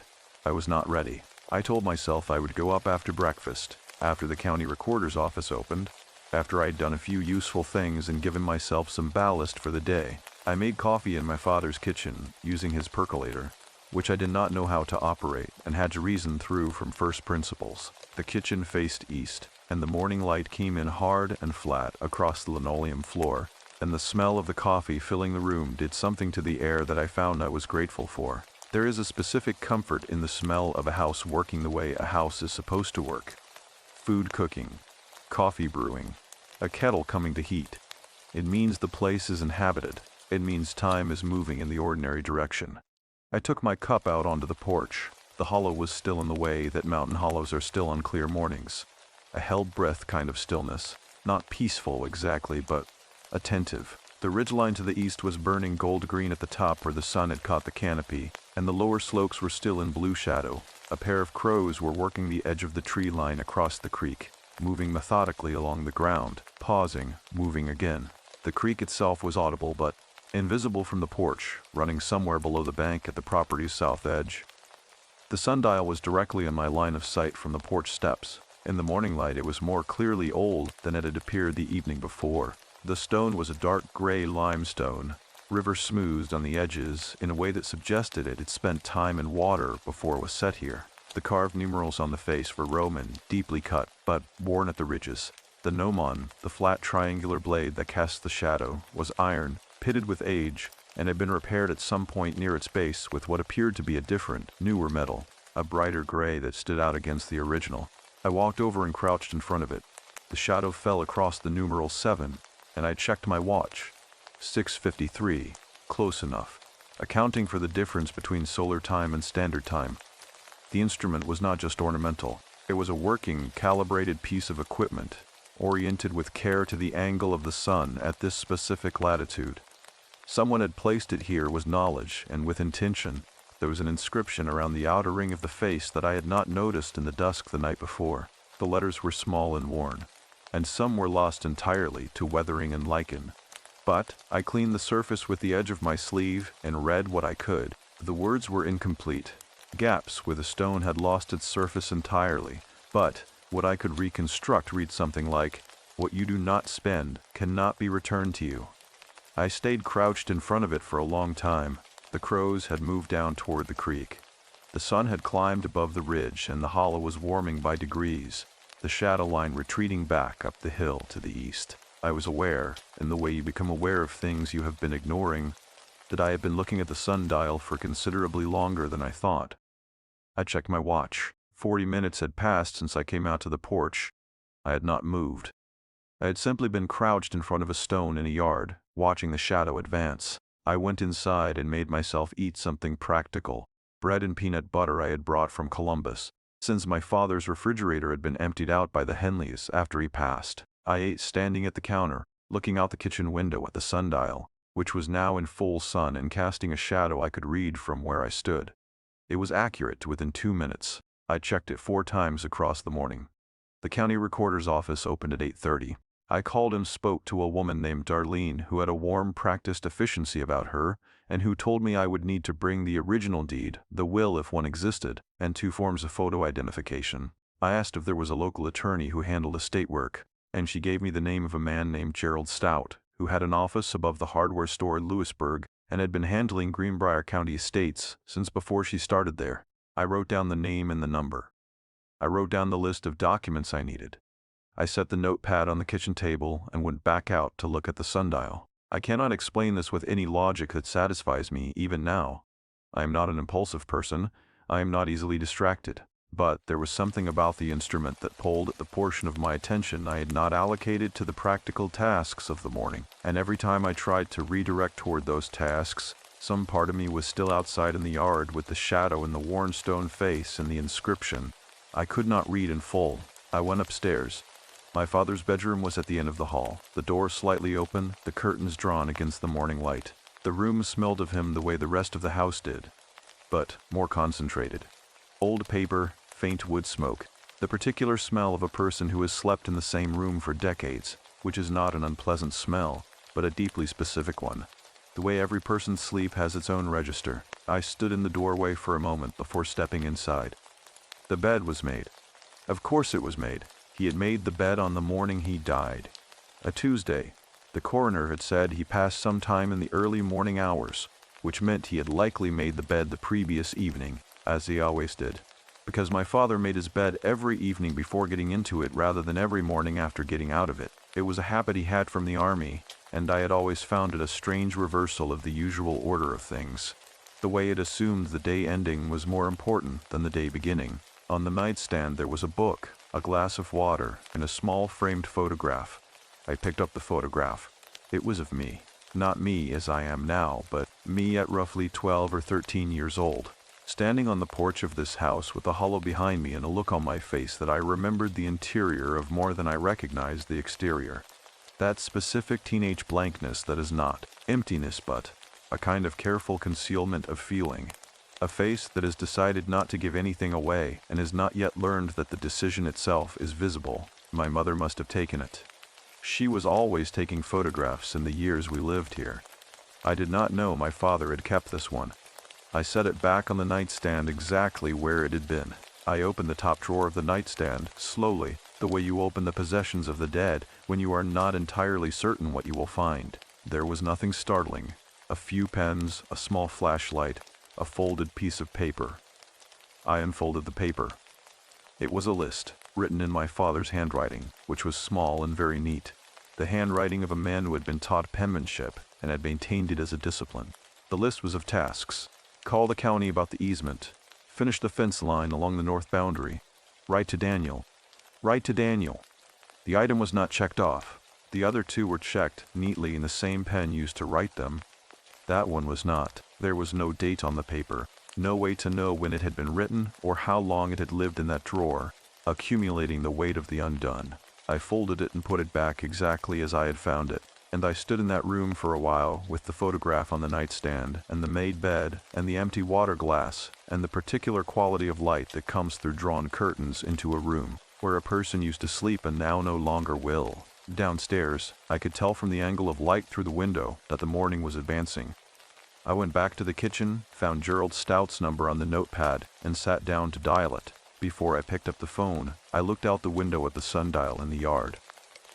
The shadow had moved almost 2 full hours since I came inside. I had been upstairs for what I believed was 20 minutes. Perhaps 25. The kind of time you lose in a quiet room when you are looking at something that holds you. 2 hours. I stood at the kitchen counter and looked at the instrument in the yard, and it looked back at me with its worn Roman numerals, and its iron gnomon, and its incomplete inscription, and a shadow falling precisely across the face of the morning told me exactly and without mercy how much of the day I had already spent. That evening, after a conversation with Gerald Stout that I could not entirely follow, I went back out to the yard at dusk and found that the sundial's base was not mortared into the ground at all, and that someone had moved it by perhaps 1/4 of an inch, so that it faced not south as a sundial must, but east, directly toward the road that led out of the hollow. The sundial had moved in the night, not a trick of the light, not a settling of the ground, and the fact of it sat in my chest through the following morning like a stone I had swallowed and could not digest. I want to be careful here, because I know how this sounds. I am a man who measures land for a living. I work in increments of inches and degrees. The idea that an object mortared into a stone base had shifted a 1/4 turn on its axis overnight is not something I can present to you as ordinary, and I will not insult your patience by pretending I did not understand its significance. I understood it immediately. I simply did not know what to do with that understanding, so I did what I have always done when confronted with something that does not fit the available explanations. I recorded it. I went inside, found a notepad in my father's kitchen drawer, and wrote down the time, the date, the original orientation as I had observed it the previous evening, and the new orientation as I found it at dusk. I wrote it down in the same careful columns I use for survey data, because data is what I know how to carry. Then I went to bed in my father's guest room, and lay on top of the quilt without undressing and stared at the ceiling until the hollow and completely quiet, which took until well past midnight. The following morning I drove into Louisburg. The town sits in a wide, flat valley between the Greenbrier ridges, and coming into it from the hollow country to the south, you pass through several miles of farmland before the land opens up and the white clapboard buildings of the old downtown appear against the green of the hills behind them. Louisburg is an old town with an old town sense of itself, unhurried, locally specific, the kind of place where the coffee shop and the hardware store and the county courthouse all occupy buildings that were put up before anyone alive can remember and have been maintained since out of a combination of practical necessity and something closer to civic pride. I had grown up 20 minutes from it and had been here hundreds of times, but driving in that morning I was aware of it as a stranger might be. The orderly grid of streets, the cemetery that sits right at the edge of the commercial district in a way that would seem odd in a newer town and seems simply honest in a very old one. Gerald Stout's office was above the hardware store on Washington Street, reached by a narrow staircase that smelled of old wood and machine oil drifting up from below. The door at the top had his name on it in gold stick-on letters, 2 of which had begun to peel at the corners. He was a man in his late 60s, compact and deliberate in his movements, with the unhurried quality of someone who has been the most reliable person in the room for so long it has become involuntary. He shook my hand and gestured to the chair across from his desk and did not speak again until he had located my father's file in a cabinet behind him and opened it on the desk between us. The estate itself was uncomplicated, he told me. The property was free and clear. The will was in order. My father had updated it 3 years prior, leaving everything to me without condition. Gerald went through the paperwork with methodical precision, and I signed where I was directed to sign, and at the end of it he folded his hands on the desk and said something that has stayed with me. He said, "Your father came in to update the will himself. Drove in on his own, parked out front, walked up those stairs. He was not well by then, and I told him I could have come to the house, and he said he preferred to come himself." Gerald paused. He said he had spent too many years waiting for things to come to him. I did not say anything for a moment. "Did he talk about why he was updating it?" I asked. Gerald looked at me in the measured way of a man who has learned when to answer and when to let a question breathe. "He talked about you," he said, simply, and left it at that. And I did not press him, because I was not ready for what the answer might contain. On the way back through town, I stopped at the Greenbrier County Historical Society, which occupies a converted Victorian house on the south end of Washington Street. I did not have a clear plan for stopping there. I told myself it was professional habit.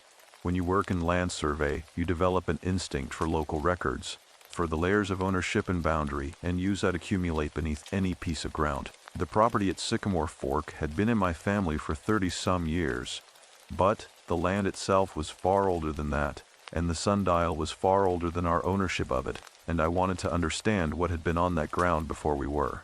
The woman at the front desk was named Carol, according to her name tag, and she had the specific, alert helpfulness of someone who genuinely loves what the building contains and is glad whenever someone else wants to look at it. I gave her the property address and the approximate parcel boundary, and asked what she had on the history of the land.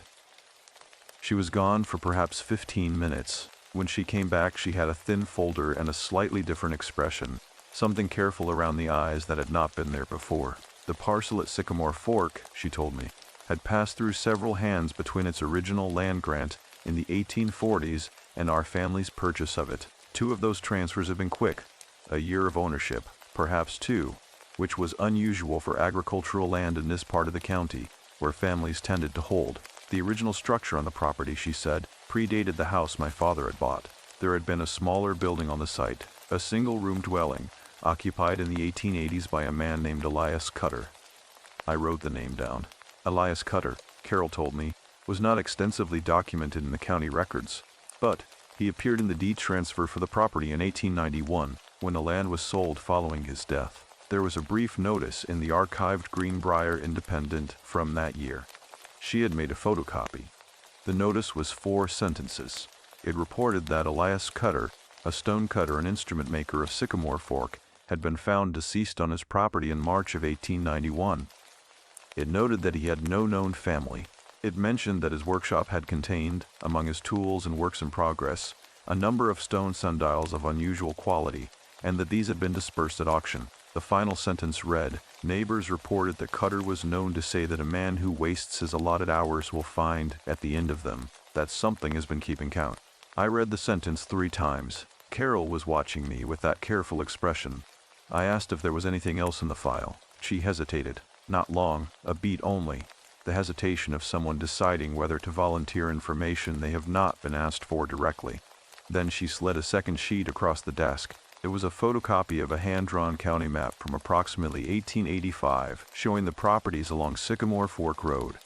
Cutter's parcel was marked, and in the margin beside it, in handwriting that appeared to be a surveyor's annotation from the same period, someone had written, "Instrument in yard, origin unknown, appears older than current occupant's tenure. Locals will not approach after dark." I drove back to the property through the early afternoon with the 2 photocopies on the seat beside me and the heat coming off the pavement in visible waves where the road ran through open farmland between the ridges. The air through the window was dense with the smell of cut hay and the particular sweetness of red clover in bloom, and a pair of turkey vultures were making slow circles over a tree line to the west, riding a thermal with total patience, their shadows crossing the road ahead of me in slow arcs. I pulled into the yard and sat in the car for a moment before getting out.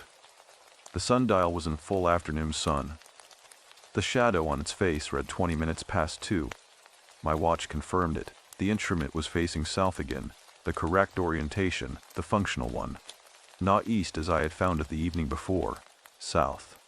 as though it had never moved at all. I got out of the car and walked to it and crouched in front of it the way I had that first morning, and I looked at the base where it met the stone platform beneath it.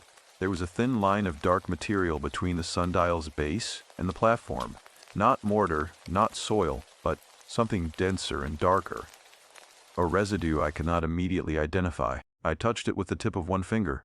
It was soft, slightly tacky. It smelled, faintly, of creek water and of something mineral beneath that. Something I associated not with the property itself, but with depth, with the smell that comes up from a well shaft, or from below the frost line when you dig in spring. I stood up and looked at the face of the instrument. The inscription around the outer ring, the one I had partially read that first morning, had changed. Not entirely. The same letters in the same worn stone, but the gaps I had attributed to weathering, the sections I had believed were lost to time and lichen, were now legible. The full text read, in a slow circuit around the outer edge, "What you do not spend cannot be returned to you, but what you waste will be taken, and the taker does not sleep." I had cleaned the surface that first morning with the edge of my sleeve, and read what I could. I was thorough. I do not miss things. The second half of that inscription had not been visible then. I stood in the yard of my dead father's property in the full afternoon sun of a West Virginia summer, holding a photocopy of a 140-year-old newspaper notice, and read the words of a dead man cut into the face of a stone instrument that was older than anyone knew. And I understood, with the specific precision my training had given me, that the two halves of that inscription had not been uncovered by cleaning. They had appeared. The creek below the property had gone very quiet. The crows that had been working the far tree line all morning were gone. The hollow held the kind of stillness I had noticed on my first morning here, but had attributed to the hour, the weather, the condition of my own grief-flattened attention. I understood now that it was not any of those things. It was listening. That night, I went through every drawer in my father's house and found, in the bottom of the roll-top desk in the back room, a letter he had begun to write and never finished, and the date on it was the same week I had stopped returning his calls. The letter was 3 sentences long, written on plain white paper in my father's small, disciplined hand, and it was dated the 14th of November, 2013, 4 days after the phone call I had never returned. I did not read it right away.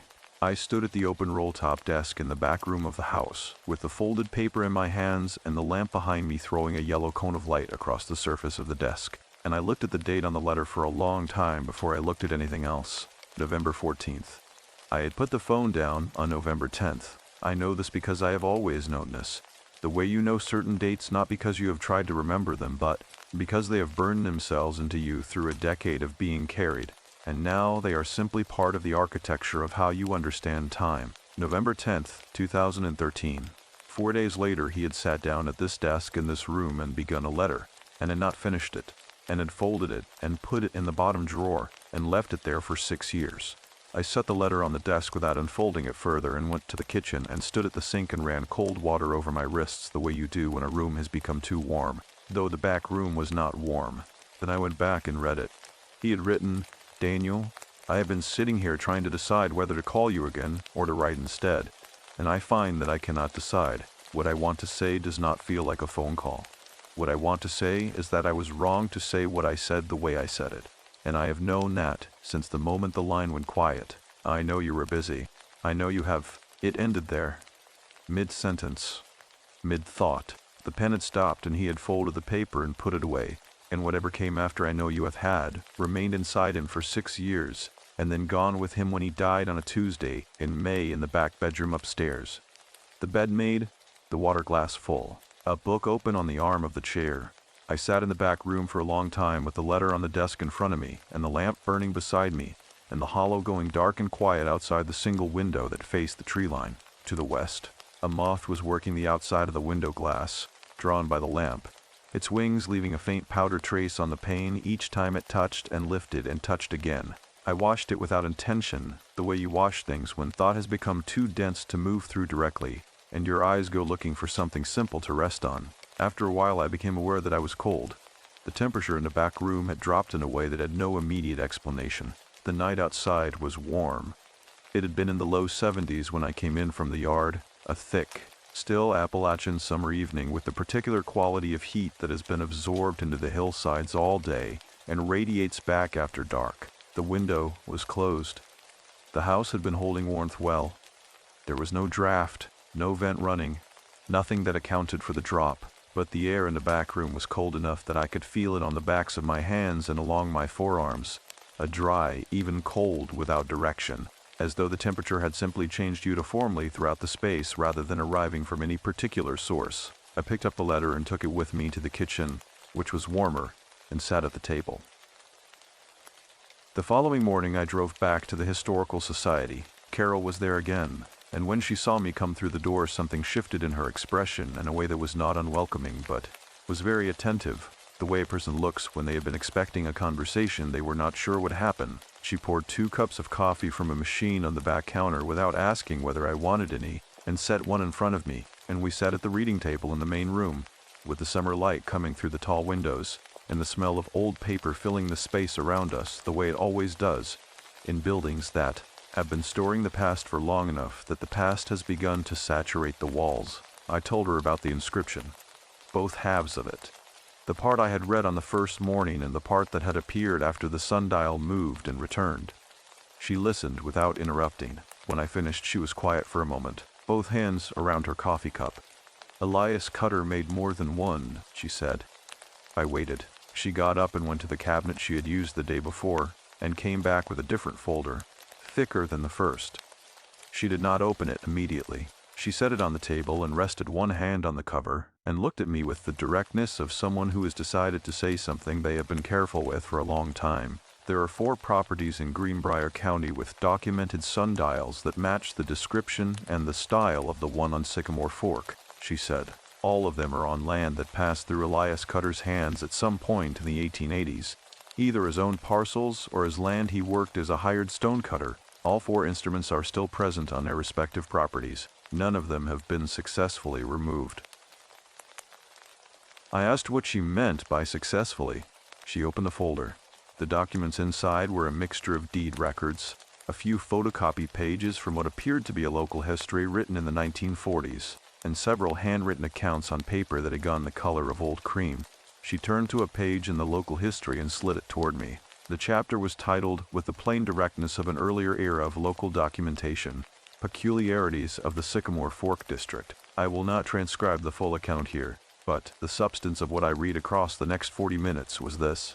Elias Cutter had come to Greenbrier County in the late 1870s from somewhere in western Pennsylvania, though no records confirmed his origin with precision. He had worked as a stonecutter and had a reputation for unusual skill, particularly in the carving of instruments, sundials primarily, but also stone calendars and what the historical account called reckoning pieces, objects whose function was not entirely clear from the surviving descriptions. He was not disliked by the community, but was regarded with a specific wariness that the account described as the wariness reserved for a person who knows something others do not and has decided, for reasons of their own, not to share it openly. The sundials he placed, and the account was careful to say placed, not sold or installed, as though the act of putting them in the ground had a different character than a commercial transaction, were understood locally to have a property beyond timekeeping.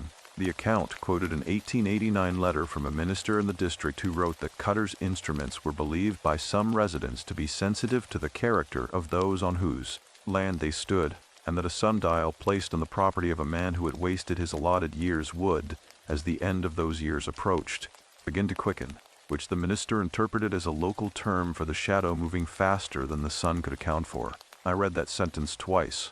The account documented 3 instances in the county record of properties with Cutter's instruments where the owners had, in the years following the placement, reported losing significant portions of time in ways they could not explain, hours unaccounted for, days that seemed to compress. One man, a farmer named Abbott Renie, whose property sat 2 hollows east of Sycamore Fork, had written in his journal in 1890 that he had sat down after breakfast to repair a fence rail and looked up to find it was dark and the repair was unfinished, and his hands were cold. He had written, "I did not sleep.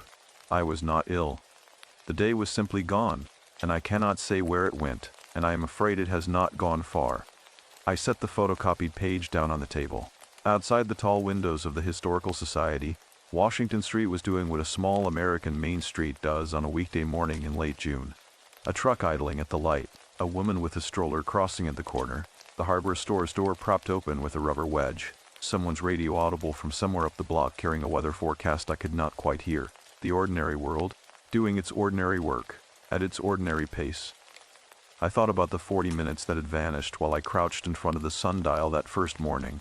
I thought about the 2 hours that had gone while I stood in my father's upstairs room believing I had been there 20 minutes. I thought about the green and white lawn chair and the 2 months I had lost to it the summer after I stopped calling my father back, sitting in my Columbus backyard watching the light move while the days went somewhere I could not account for.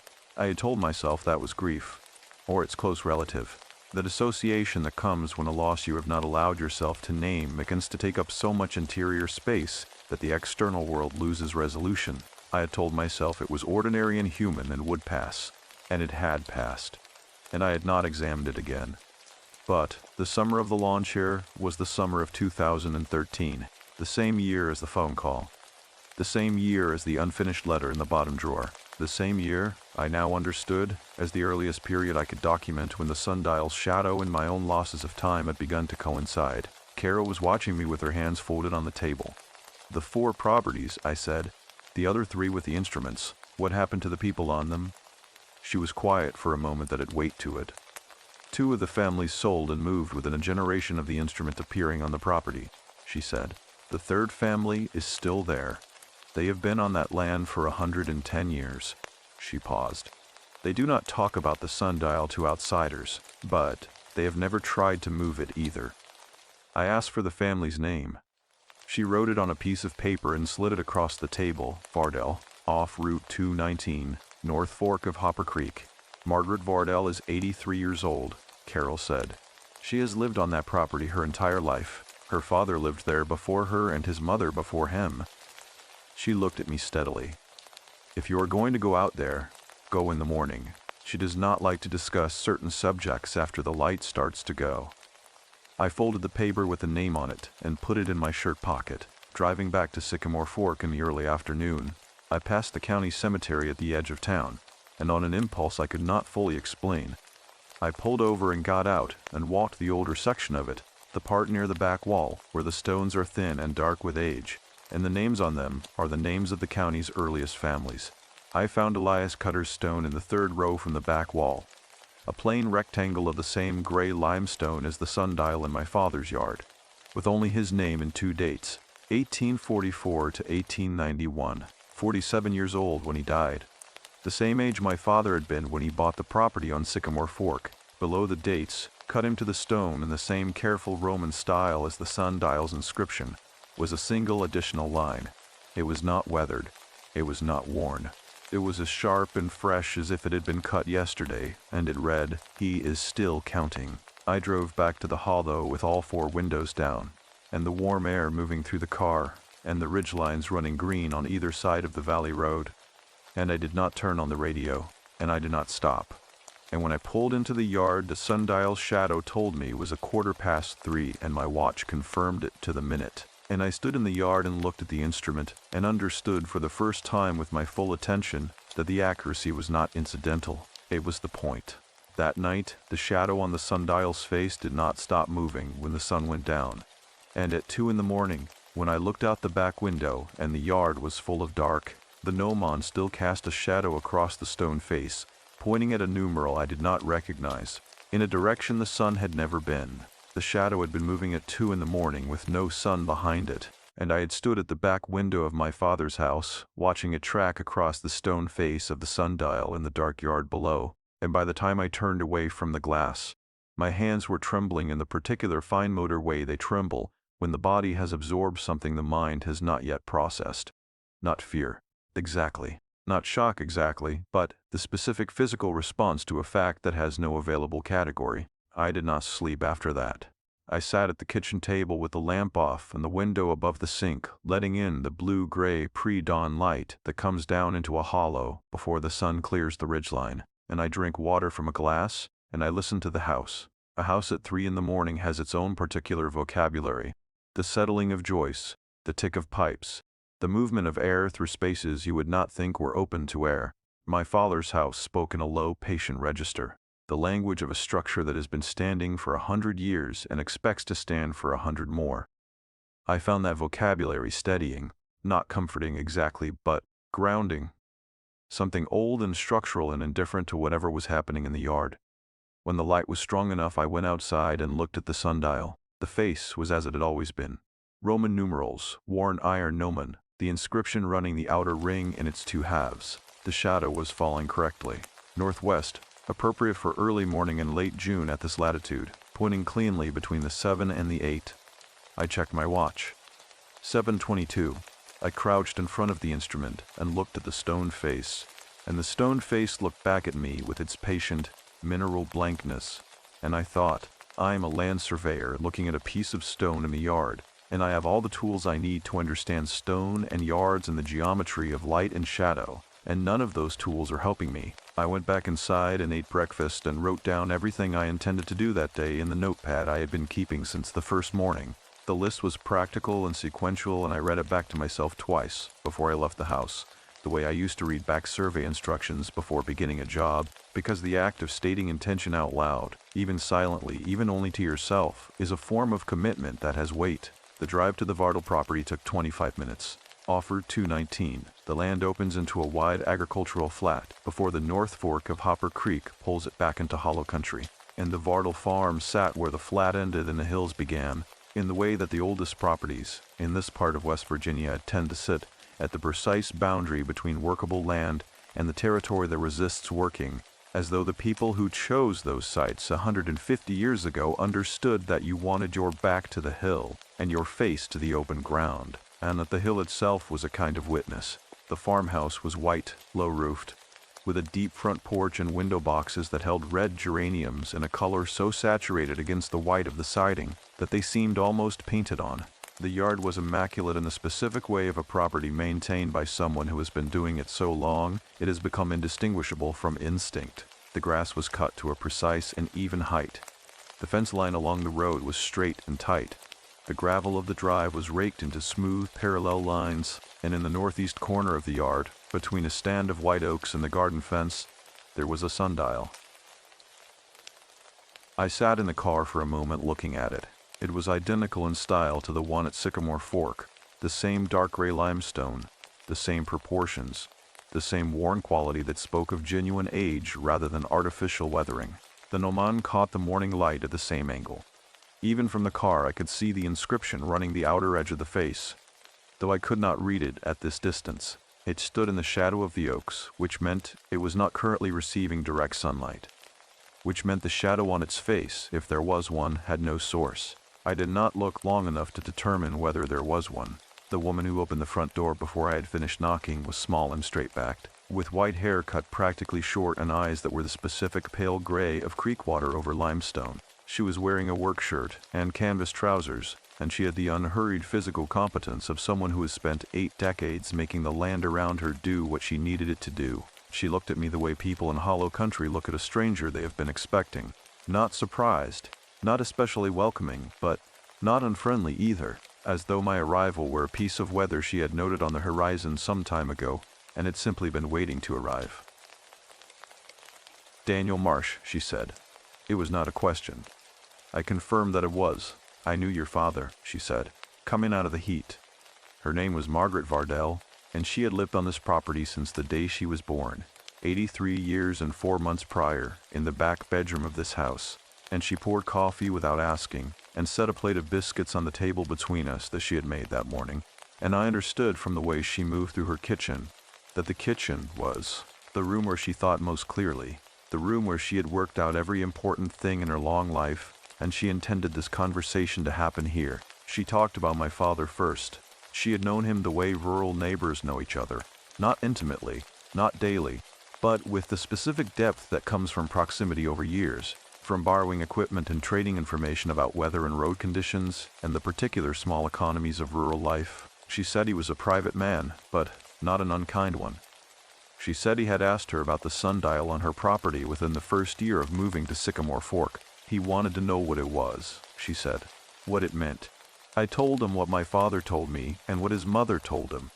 I asked her what that was. She wrapped both hands around her coffee cup and looked at me across the table with those pale gray eyes and said, "Elias Cutter did not make those instruments.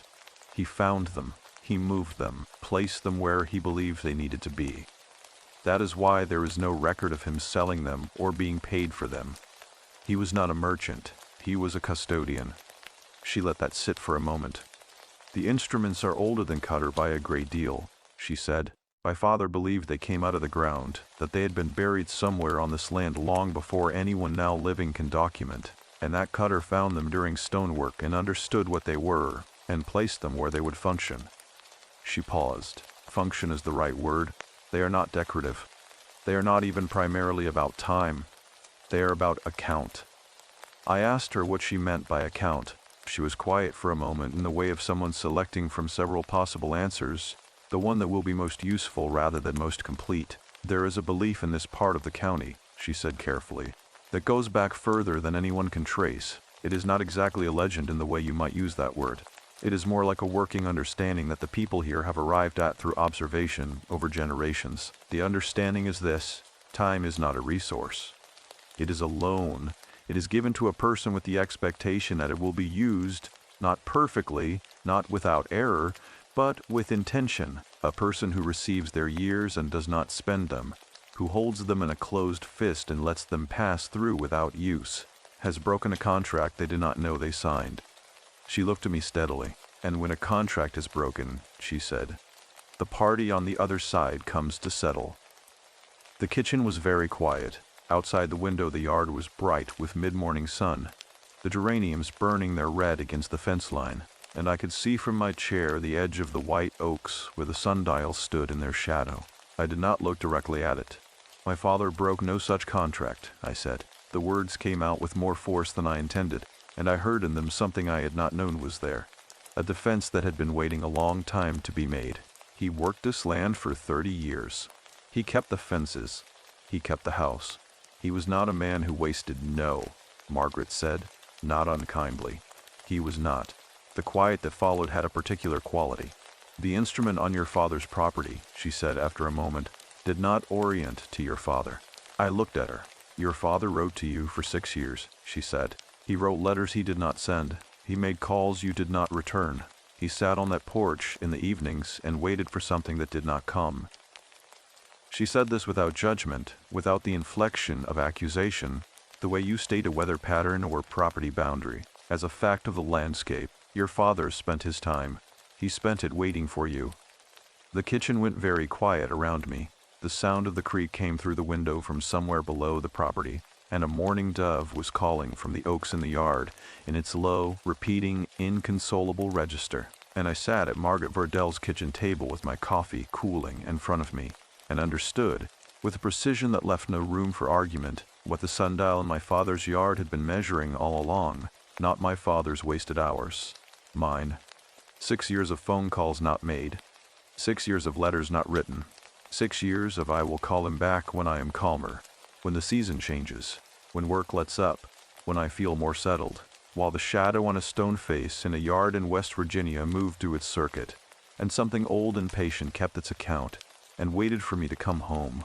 I had driven into that hollow, carrying my grief like a burden I had not chosen. I understood now that the grief was not incidental to what was happening here. It was the mechanism. It was the thing the instrument had been calibrated to. The horror was not that something in the hollow wanted me. The horror was that I had earned its attention across 6 years and several hundred miles, accumulating the debt one unchosen, unconsidered, endlessly postponed day at a time. And I had not known it was happening because I had not been paying the kind of attention that would have let me see it. I am a man who measures things for a living. I had not measured this. Margaret was watching me with an expression that had moved some distance from careful and arrived somewhere closer to compassionate, not pitying, not soft, but the specific quality of attention that an older person gives to a younger one when they are watching them arrive at an understanding that took the older person a long time to reach themselves, and they are glad the younger person has reached it, and they know that gladness is not the same as relief. The instrument will not stop, she said, not on its own. There is a way to answer it, but you have to understand what it is asking before the answer will take. She folded her hands on the table. Come back tomorrow morning. I will tell you what my father told me and what my grandmother told him, and what has kept this family on this land for 110 years, without losing a single day we did not choose to lose. I drove back to Sycamore Fork through the bright late morning with the windows down and the air moving through the car like something that had decided to accompany me, and the hollow received me with its usual hell-breath stillness. And the sundial stood in the yard where it always stood, and the shadow on its face read 11:47, and my watch said 11:47, and I stood in the yard with the sun overhead and looked at the instrument that had been counting my wasted years since the autumn of 2013, and I said aloud, into the quiet of the hollow, I hear you. The instruments do not punish, she said. That is the first thing to understand. They are not judges and they are not collectors. They are witnesses. They have been witnessing for longer than any person alive can document. And what they witness is the same thing in every case. A person who has been given time and has not answered the gift with intention. She paused.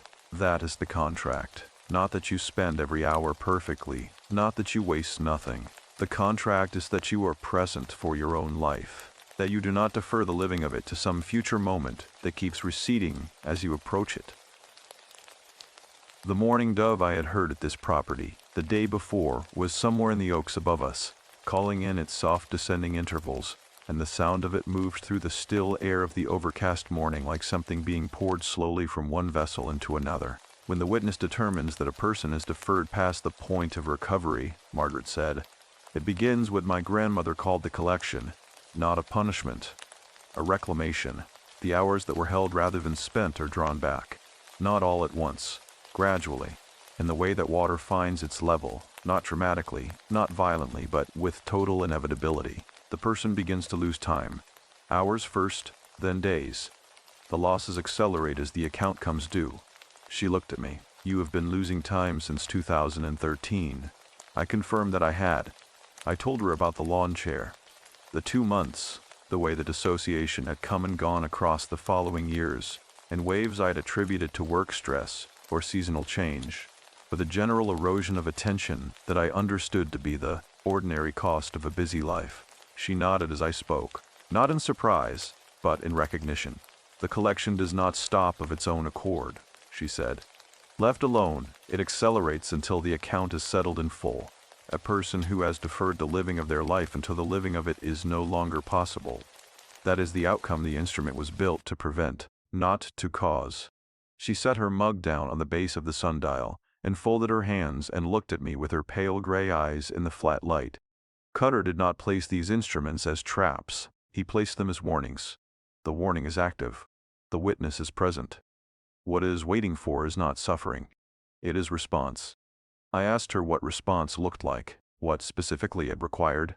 She was quiet for a moment in the particular way she had been quiet the day before. Selecting, not hesitating. There are 3 parts to it, she said. My grandmother called them the 3 spendings. They are not symbolic. They are not ritual in the decorative sense. They are practical acts, each one requiring something you have actually withheld, and the withholding of which has contributed to the debt. She looked at me. The first spending is acknowledgement, not to me, not to anyone living, to the person you deferred from, your father. What you owe him is not apology. Apology is about the self. What you owe him is witness. You must stand at his grave and say plainly, without qualification or self-protection, what the years of deferral cost him. Not what they cost you, what they cost him. I thought of the 11 pages folded in my breast pocket and said nothing. The second spending is return, she said. Something that belonged to the time you held back must be given forward, not to the dead, to the living. Someone in your life from whom you have withheld the same quality of presence you withheld from your father. We all have more than one such person. You will know who it is. The giving forward is not a gesture. It is a change in how you spend the hours that remain to you. She paused. The third spending, she said, and her voice shifted in a register I had not heard in it before. Not lower exactly, but denser. The way certain stones are denser than their size suggests, is the hardest, and is the one most people resist, and resisting it is what keeps the account open. She looked at me directly. You must spend a full day at the sundial. From the first light on the face to the last, not watching it, not studying it, not documenting it the way I imagine you are inclined to document things. A slight dry tilt at the corner of her mouth that was not quite a smile. Present with it, the way you were not present with your father. The way you were not present with the years you sat in that chair in Columbus. Fully there. Not somewhere else in your own mind. Not planning the next task or rehearsing the previous conversation. There. The flat light of the overcast morning lay across the yard, and the oaks, and the face of the sundial in its even, unhurried way, and the mourning dove was still calling from somewhere in the branches above us, and the air had developed the particular denseness that precedes rain in hollow country. Not the sharp electrical charge of a storm coming, but a softening, a thickening, the sky preparing to give something back to the ground that it had taken. "What happens if I do all three?" I asked. "The account closes," she said simply. "The witness is satisfied. The collection stops." She picked up her mug from the base of the sundial. "And the time that remains to you is fully your own again, to spend as a person who understands what spending means. And if I do not?" She looked at me for a long moment. "The collection does not stop," she said. "It does not hurry, and it does not slow, and it has no interest in your intentions or your regrets. It is only interest in the account." She turned and began walking back toward the garden gate. "You should do the grave first, today while the light is still enough. The cemetery closes the vehicle gate at 5, but you can walk in from the road." I stood beside the sundial alone for a moment after she passed through the gate. The face of the instrument was still unreadable in the shadowless overcast light, the gnomon pointing nowhere, the numerals running their patient circuit. But, as I turned to go, I noticed something I had not noticed when we approached. A small worn groove on the base of the stone, directly below the numeral 12, as though many hands over many years had rested in that precise spot. Not one person's habit, a groove worn by repetition across generations. The stone slowly yielding to the accumulated pressure of every person who had stood here and placed their hand here, and received what Margaret had just given me. I put my hand in the groove. The stone was warm, not sun-warmed. The sun had not reached it all morning under the overcast, warm from within, the way living things are warm, the way the ground is warm in spring before the surface shows it, the warmth of something that has been continuously present for a very long time and has not grown cold. I took my hand away and walked to my car and drove toward Lewisburg with the 11 pages folded in my breast pocket, and the particular quality of resolution that is not the absence of fear but the presence of something stronger than fear. The specific gravity of a person who has understood what is owed and has decided to begin paying it. The rain started on Route 219, soft and steady, the kind of rain that settles in for the day in hollow country and turns the ridgelines dark and brings the smell of red clay up from the roadsides in warm, rich waves. And I drove through it with the wipers moving in their slow arc and thought about my father sitting at the roll-top desk in the back room with the pen in his hand and the unfinished sentence in front of him. And I thought, he spent that moment trying to reach me. He spent it. I was not there to receive it, but he spent it, and the spending was real, and it counted, and whatever came next, I was going to make sure it was counted. By the time I reached the cemetery, the rain had softened to a mist, and the old section at the back was quiet and gray-green and waiting, and I walked between the thin dark stones toward the newest one at the far end of the row, the one with my father's name on it, with the pages unfolding in my hands and the mist settling on my shoulders like something that had decided to stay. My father's grave was at the far end of the newer section of the cemetery, which sat on a gentle slope behind the older ground, and the stone was still pale and sharp-edged in the way of recent work. Granite, modest in size, with his name and his dates and nothing else, because he had not left instructions and I had not known what to add. And the man at the monument company in Lewisburg had waited with professional patience while I stood in his showroom trying to locate the right words, and eventually said only the name and the dates, telling myself I would add something later when I knew what it should be. I had not come back to add anything. The mist was steady and fine, and the cemetery was empty in all the directions I could see, the headstones running their patient rows across the slope with the specific democratic orderliness of American burial grounds. The old stones and the new ones occupying the same grass under the same gray sky. The dates on the oldest reaching back to the early 1800s, the most recent still weeks from now, still being accumulated by people in hospital rooms and farmhouses and roadside accident sites who did not yet know their date was nearly decided. The grass between the stones was dark, with moisture, and the air smelled of wet earth and cut granite, and the faint sweetness of the white clover that was coming up wild along the fence line at the property's edge. I stood in front of my father's stone and unfolded the pages. I had written 11 pages the previous night at the kitchen table in the lampless dark, with the creek running below the property and my father's house holding its patient quiet around me. And what I had written was not polished and not organized, and not the kind of thing I would have produced if I had been watching myself produce it. It was the unedited version of 6 years of interior conversation that I had been conducting with my father in the way that people conduct interior conversations with the unresolved dead, in fragments, in the middle of other activities, never to completion, always deferred to a quieter moment that did not arrive. I read it to him, all of it, standing in the mist with the wet grass darkening the hems of my trousers, and the pages soft with moisture by the third sheet.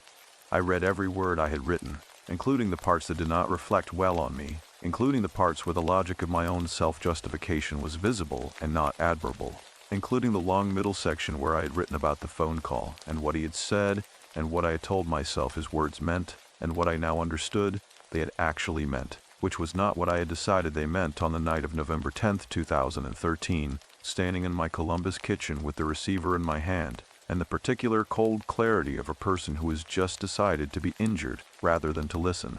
He had told me I was wasting my life. Not in those words. My father was not a direct man in the way of men who say the difficult things simply, and then wait for the response. He was a direct man in the way of men who approach the difficult thing from an angle, and hope the person they are approaching will understand the angle and turn themselves accordingly without requiring the thing to be named. He had been talking about a friend of mine, a man I had known since college who had recently left a stable job to pursue something uncertain and unlikely, and my father had said, in a voice that had a quality in it I recognized but had not, until the night I read his unfinished letter, fully understood. He had said, "I worry sometimes that the people around you make it too easy to stay still." I had heard criticism of my friend. I had not heard what he was saying about me. I read all of that to him. The stone said nothing, which is what stones do, and the mist said nothing, and the cemetery maintained its complete and patient indifference to the living person standing in it speaking aloud to the dead. But something in the quality of the silence shifted as I read. Not dramatically, not in any way I can defend to a skeptic, but the way the atmosphere of a room shifts when a window that has been closed for a very long time is finally opened. A movement of air so slight it would not stir a candle flame, and yet unmistakable to the skin of someone who has been sitting in the room long enough to know its stillness by texture. I read to the end of the last page. I folded the pages and held them for a moment, and then set them at the base of the stone, under the edge of it where they would be sheltered slightly from the rain. I knew they would be gone by the next day, dissolved back into the ground by the same rain that was already softening their edges. That was all right. They were not meant to last. They were meant to be said. I stood at the grave for a while after I finished, not speaking, not thinking in any organized way, simply standing there in the mist with my hands at my sides and my face turned toward the stone the way you turn your face toward something you want to make sure you have actually looked at before you leave it, because you have not always been reliable about looking at things directly, and you want this time to be different. Then I drove back to Sycamore Fork. The rain had intensified while I was in the cemetery, and the hollow received me in the specific way it had every time I turned off the county road onto the gravel track. The world narrowing, the sound of the road falling away, the tree lines pressing in, the sky reducing to a stripe. But the quality of the narrowing was different from all the other times I had driven in. It felt less like constriction and more like enclosure. The difference between a space that closes around you to keep you in and a space that closes around you to keep everything else out. I noticed this and did not try to analyze it, and simply let it be what it was. I parked and walked across the yard to the sundial. The rain was coming down through the overcast in a thin, steady curtain, and the stone face of the instrument was dark with moisture. The numerals standing in sharp relief where the rain had pulled in the carved grooves. The gnomon was beaded with water along its upper edge. The face was still shadowless in the gray light. No sun, no cast shadow. The same blank readability it had had all morning. I put my hand on the base, in the groove worn by every hand that had rested there across the generations of people who had stood in this spot, and felt what I was feeling and done what I was about to do. The stone was warm. In the rain, in the overcast, in the cold of a wet June day in a West Virginia hollow, the stone was warm in a way that had nothing to do with weather or season or any thermal process I could name. It was the warmth of sustained presence. The warmth of something that had been attending for a very long time without rest. The way a living thing is warm, continuously from within, as a function of being rather than as a function of circumstance. I had understood from Margaret's instructions that the third spending required a full day, first light to last, and I understood from the overcast sky that today's first light and last light would be indistinguishable, the same flat gray at 6 in the morning as at 8 in the evening, the sun moving behind the cloud layer without revealing itself, the whole day a single continuous diffuse illumination. I could have interpreted this as an obstacle or as permission. I chose permission. I sat down cross-legged on the wet grass in front of the sundial. The rain touched my shoulders and the back of my neck, and the tops of my thighs where my trousers were already dark with moisture from the cemetery.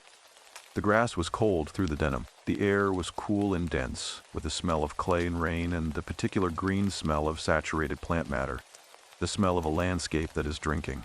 I set my hands on my knees and looked at the face of the instrument, and I made the decision. Not dramatic, not ceremonial, simply a decision in the way that real decisions are made, quietly and without announcement. To be here, not to be somewhere else in my mind. Not to be planning the drive back to Columbus or rehearsing the conversation with Gerald Stout or running the survey project I deferred to come here. Here, in this yard, in this rain, with the stone. I want to describe what happened across the hours that followed with the precision that the experience deserves, and I find that precision is not available to me in the way it usually is. I am a man of measurement and sequence, and what happened in those hours did not present itself in either of those categories. What I can tell you is the exterior. The rain continued. The light barely changed under the overcast. At some point in the middle of the day, a red-tailed hawk appeared on the fence post at the yard's eastern edge and sat there for a long time with its back to the wind, absolutely still, the way hawks are still when they are not hunting but simply existing, and I watched it with the same quality of attention I was giving to the sundial. Not studying, not analyzing, simply present with it.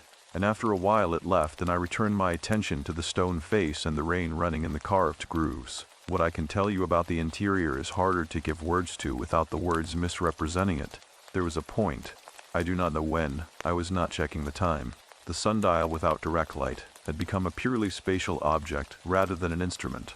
When the quality of the silence in the hollow changed in the way it had changed at the cemetery, when I finished reading to my father's stone, that subtle atmospheric shift, the room that has been aired, and I became aware, without being able to say how I became aware, of a presence at the edge of my attention. Not behind me, not in any direction. At the edge, the way a sound you have been hearing for so long, you stopped registering it becomes audible again when it stops. The absence of something that had been present becomes the new, clarifying presence. The collection, which I had been feeling as a kind of gravitational drag on time since I arrived at Sycamore Fork, and which I now understood I had been feeling for 6 years as a fog on the peripheral hours of my days, was no longer there. It had not withdrawn dramatically. It had not announced itself. It was simply gone in the way that a temperature drops at some point during a fever's breaking. Not the moment the fever ends, but the moment you realize it has ended, and you understand the ending was not instantaneous, but gradual. And you cannot say precisely when it happened, only that it has. I sat in the rain in front of my father's sundial until the gray light of the overcast afternoon began to deepen toward evening, and when the light shifted to the particular blue-gray that comes to a hollow at the end of a rainy day, the last available light going soft and lateral before the dark, I put my hand one final time in the groove in the base of the stone. The stone was still warm, but it was a different warmth now.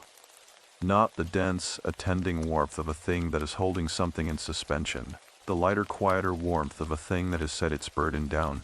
I stood up slowly on stiff legs and looked at the face of the sundial in the last of the evening's gray light.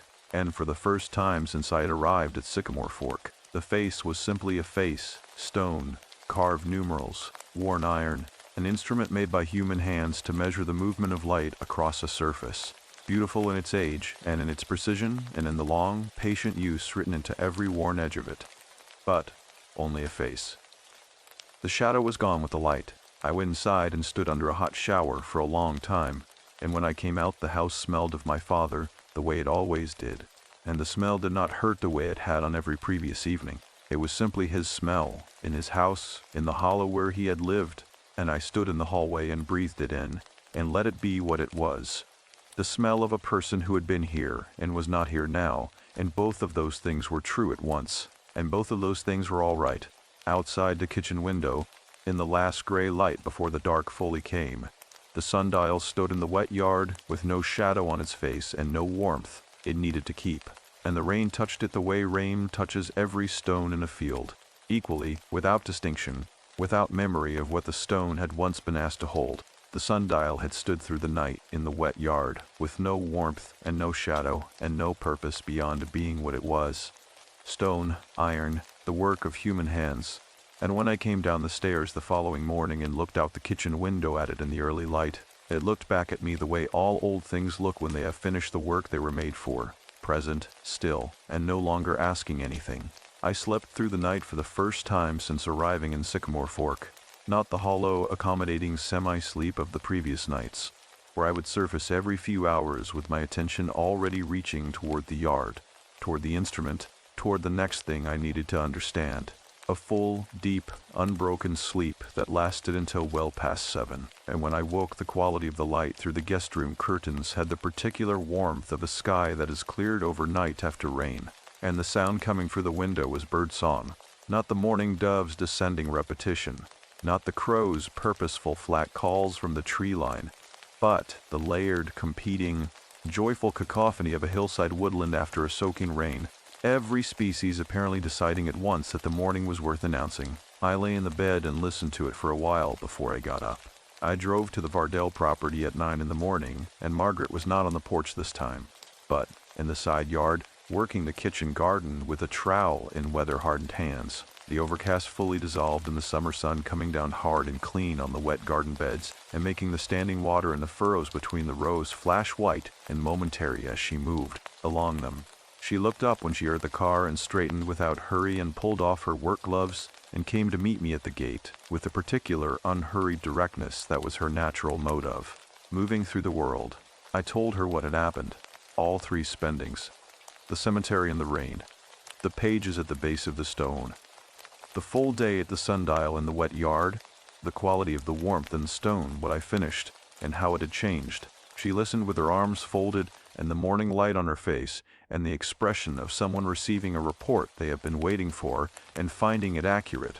When I finished, she was quiet for a moment, looking out across the garden to the stand of white oaks where her own sundial stood in the morning light, shadow falling correctly now across its face from the iron gnomon, the numerals going about their patient work. "You still have 1 spending to complete," she said.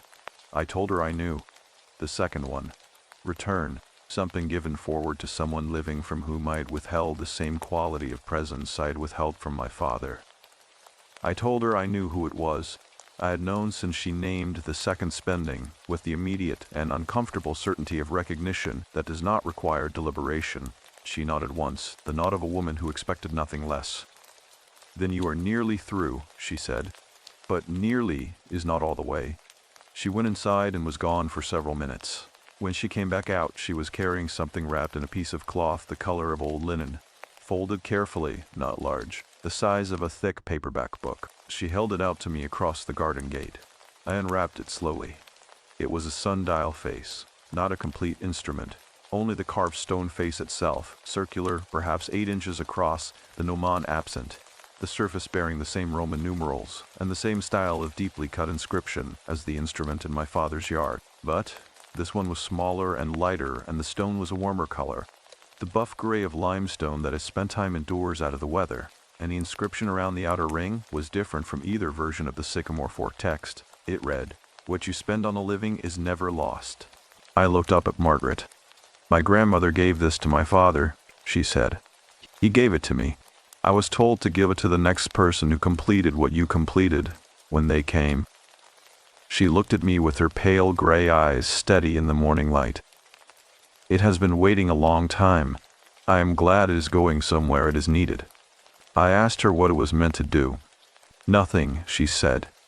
"It is not an instrument in the way the others are instruments. It does not keep account. It does not witness or collect."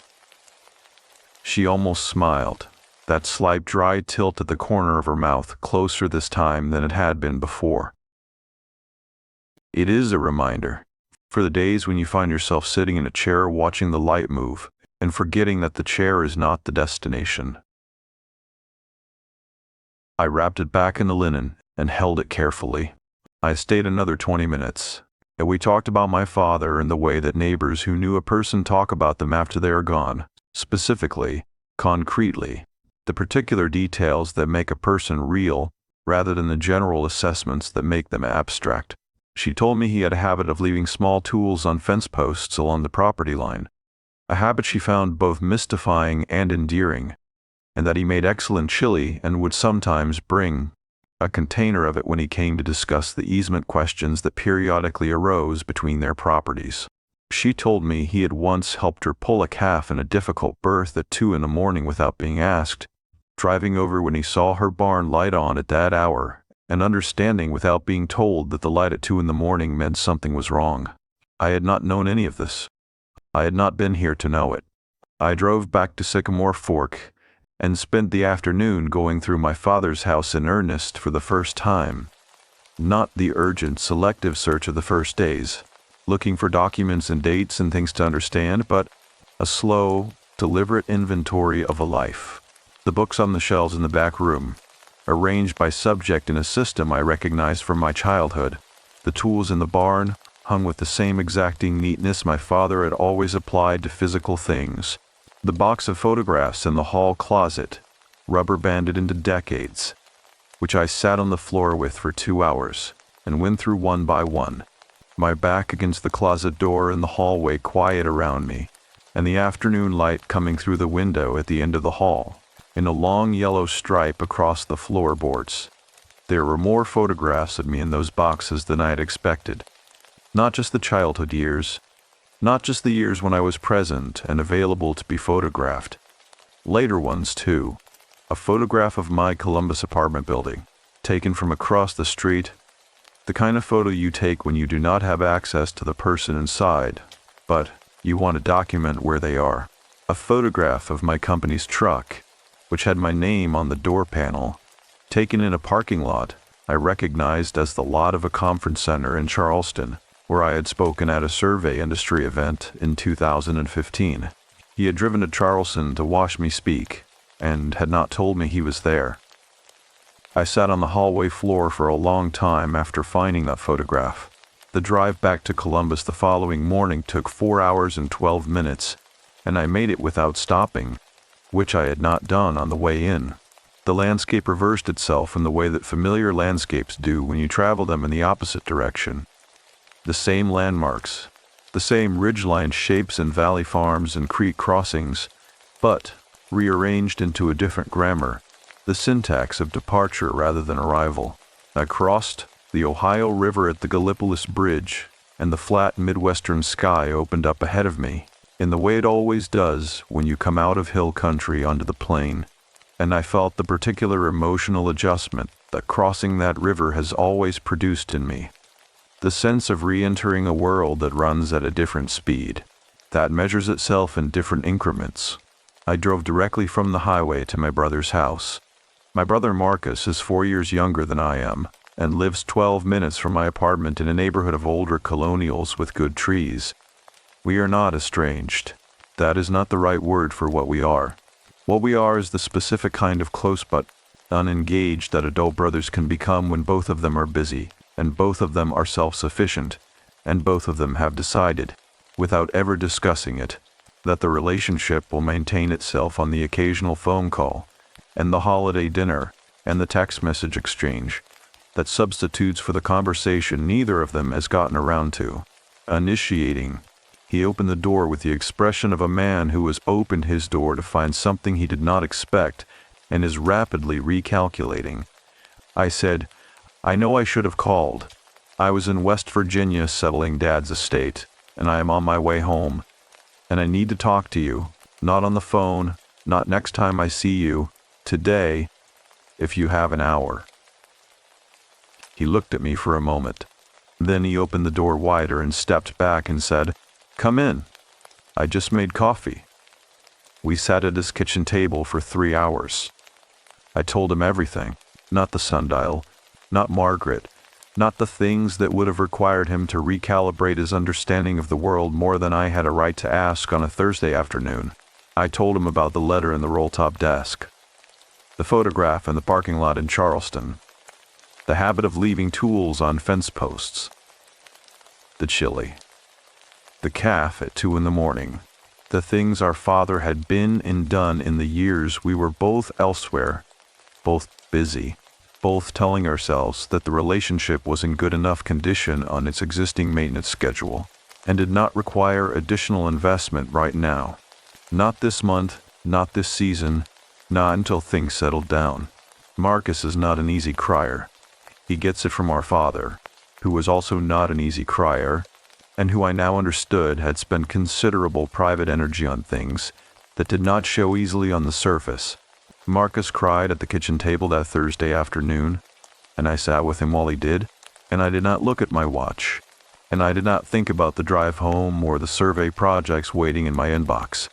And when he was done, we talked for another hour about what we were going to do differently, and we were both specific about it in the way that real commitments requires specificity, dates and frequencies, and the particular texture of presence we were each committing to.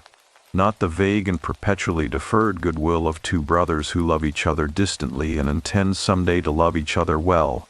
I drove home in the early evening through the flat Ohio light and let myself into my apartment and put the wrapped sundial face on the kitchen windowsill where the morning light would touch it. Then I called my neighbor to collect the dog, and when she brought him over, he launched himself at me with the specific, uninhibited joy of a creature who measures time in a different unit than hours and days, and found 3 weeks to be an eternity, and I sat on the floor of my apartment with him for a long time, present, unhurried, not somewhere else. The sundial face on the windowsill caught the last of the evening light coming through the glass, and the inscription along its outer edge, "What you spend on the living is never lost," held the light for a moment after the room had gone dim, the carved letters filling with gold before the dark came, as though the stone itself were considering the words it had been carrying for a very long time and finding them, still, to be true. 3 months passed between the morning I carried the sundial face up the stairs to my Columbus apartment, and the evening I sat down to write this account, and I want to be honest about those 3 months in the way I have tried to be honest about everything that preceded them, which means I will not tell you they were a clean transformation, or that the person who came back from Sycamore Fork was unrecognizable from the person who drove down there in the 3rd week of May, with a list of documents and a 2-week plan, and a grief he had been carrying in a closed fist for 6 years. I am the same person. I have the same habits, the same professional reflexes, the same tendency to allocate attention by category and sequence and priority, in a way that is very useful for survey work and less useful for the parts of life that do not respond to categorization. I still make lists. I still check them. I still feel the particular low-grade anxiety of a project that has no defined endpoint, which is what grief is, which is what love is, which is what being a person in relationship to other people is. An open-ended project with no deliverable and no completion date, and no clean metric for whether you are doing it correctly. What has changed is not the structure of my character. What has changed is where I point it. The first change was immediate and practical, and had to do with my phone. I had a habit, long established, so routine it had stopped being visible to me as a habit, and had become simply the texture of how days worked, of checking messages in batches, 4 or 5 times a day at intervals I had determined were efficient and not reactive. It was a system I had developed to protect my concentration during work hours, and it was, in the context of work, genuinely effective. What it meant in the context of the people in my life was that a message from Marcus, or from an old friend, or from any of the handful of people who constitute the actual living interior of my days, would sit in my phone for 2 or 3 or sometimes 4 hours before I saw it, and longer before I responded, because responding was not the same batch task as reading and went into a different queue. I do not do that anymore. This is not a dramatic statement. I am not describing a conversion or a revelation. I am describing the specific, granular, unsexy reality of what it looks like to change a habit that has been running for 15 years. It looks like noticing the phone in my pocket and making a different choice about when to look at it. It looks like responding to Marcus on the same day he writes, which sounds like a very low bar, and in the context of who I was 3 months ago, represents a genuine and consistent change. It looks like calling my friend Terrence, who I had been meaning to call for 8 months and kept not calling for no reason I could defend, and talking to him for 45 minutes on a Tuesday evening about nothing that could be categorized as important, and finding that the 45 minutes were among the least wasted of my recent weeks. The survey work continued. The projects I had deferred while I was in West Virginia had not collapsed in my absence. They had simply waited, the way projects do, patient and indifferent to the personal circumstances of the person responsible for them. I returned to them and completed them, and bid on new ones, and drove to new sites with my equipment, and did the work I know how to do. And the work was the same as it had always been, and I found I was doing it with something slightly different in the quality of my attention. I had always been good at noticing what was actually in front of me. It is the core competency of survey work. The ability to read ground truth rather than assumption, to see the land as it is, rather than as the map suggests it should be. What I'd not been applying that same quality of attention to was the non-surveyed parts of my life. The parts that do not show up on a deed or a boundary description, the parts that are, as it turns out, the parts that matter most to the question of how a person's time was spent. The sundial face on the kitchen windowsill caught the morning light every day. I am not going to make more of this than it was. It is a piece of old limestone with an inscription carved into it, and it does not do anything beyond sit in the light and receive it the way any stone receives light, without preference or response. But there were mornings, particularly in July and into August, when the angle of the sun through that east-facing window was low and direct, and came in at exactly the right angle to fill the carved letters with shadow, that the inscription would appear in sharp relief against the pale stone, and I would read it while I stood at the counter with my coffee, and let it do what it was meant to do, not as a warning, as an orientation. I called Gerald Stout in Lewisburg in early August to discuss the ongoing management of the Sycamore Fort property, which I had decided not to sell. This decision surprised me when I made it, and then stopped surprising me almost immediately. The way certain decisions feel uncertain up to the moment they are made, and then feel obvious in retrospect, as though they were always the only possible decision, and the deliberation was simply the time required for the obvious to become visible.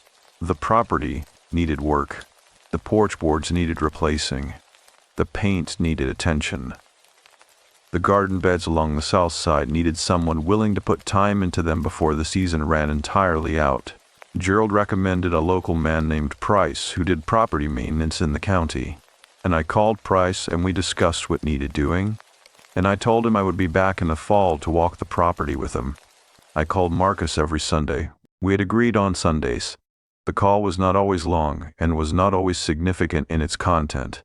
Sometimes it was 20 minutes of nothing more consequential than how the week had gone, and what the weather was doing, and whether the construction on his street was finished yet. But it was consistent, and consistency was the thing we had agreed was more important than quality. Because consistency is what makes a relationship a structure rather than an intention. In early September, Marcus drove up to Columbus, and we went to a baseball game together. The first time we had spent a full day in each other's company without a family occasion as the reason since we were in our 20s.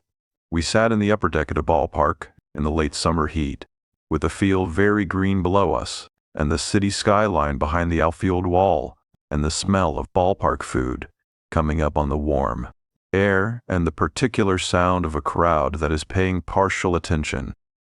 The ongoing low murmur of 40,000 people doing the same thing at the same time, but also having 40,000 separate conversations, and I did not check my phone once across the full 9 innings. I was aware of not checking it. I was aware that I was aware of it. And gradually across the afternoon I became less aware and simply present. and by the seventh inning stretch, I could not have told you what was in my messages and did not feel the need to find out. My father would have been 66 that September.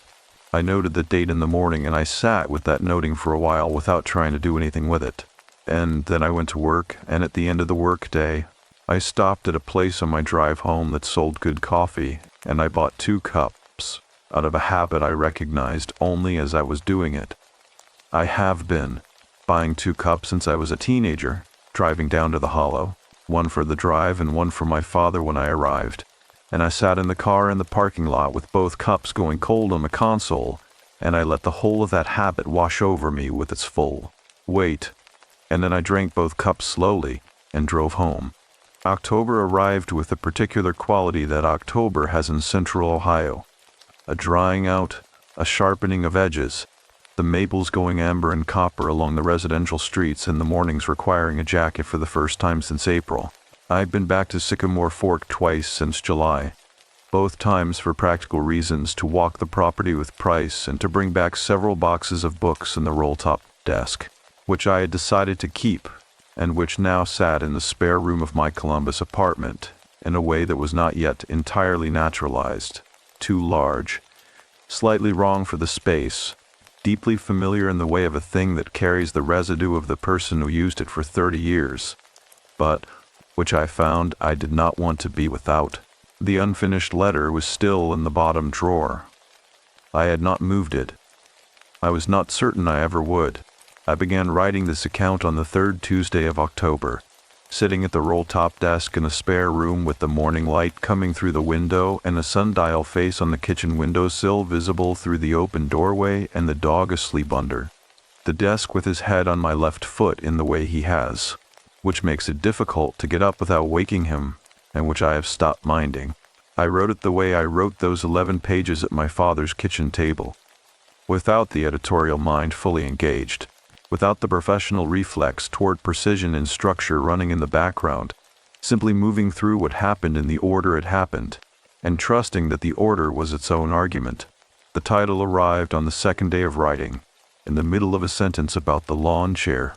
It came the way titles come when they are right. Not chosen, but recognized, already there in the material, waiting to be noticed. I wrote it at the top of the first page and did not change it. I finished the account on a Saturday morning in late October, 11 days after I began, with the fall light coming through the window, and the maples outside moving in a slow wind off the flat country to the west, and the dog making the particular sounds he makes when he is dreaming. I read it back from the beginning, once, without changing anything, and when I reached the end, I sat for a while at my father's desk in the quiet of a Saturday morning in Columbus, Ohio, and I thought about Sycamore Fork, and about the Hollow, and about the sundial standing in the yard in whatever weather October had brought to that part of West Virginia. I thought about Margaret Vardell on her immaculate property, mending on the porch, the white oaks in the yard, and the old stone instrument in their shadow, its shadow falling correctly across the face in the morning light, patient, accurate, doing the work it had always been meant to do. I thought about my father leaving tools on fence posts, bringing chili to neighbors at unexpected hours, driving to Charleston to watch his son speak and saying nothing about it, spending his time the way a person spends time when they have understood that it is a loan, and that the loan is finite, and that what matters is not the grand expenditures but the daily, unannounced, uncelebrated practice of showing up to the living of your life and the lives of the people you are responsible for loving. I thought about the inscription on the sundial face in my kitchen window: "What you spend on the living is never lost," and I thought about the inscription on the face in the yard at Sycamore Fork, the one Elias Cutter had placed there 140 years ago as a warning and a witness and an act of custodianship for all the people who would come after him and need to understand what he understood.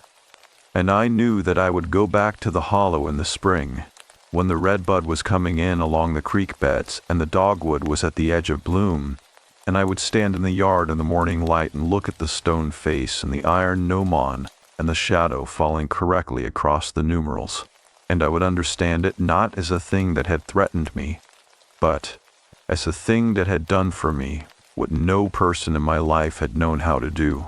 It had made the cost of my choices visible before the bill came due in full.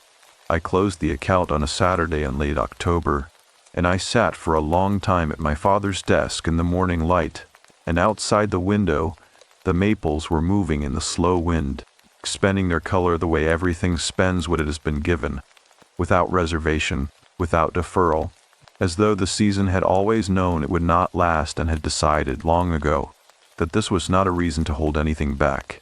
The redbud came in along Hopper Creek in the second week of April, earlier than most years according to Price, who mentioned it the way people in Hollow Country mention seasonal events, not with enthusiasm but with the quiet noting of someone who has been keeping an informal record of such things for decades and finds the data meaningful without finding it remarkable. I had driven down on a Friday and arrived at Sycamore Fork in the early afternoon, with the windows down and the spring air coming through the car carrying the smell of creek water and warming red clay, and the particular green freshness that exists in Appalachian country for approximately 3 weeks in April before the heat of summer thickens everything, and the freshness becomes density. The porch boards had been replaced over the winter.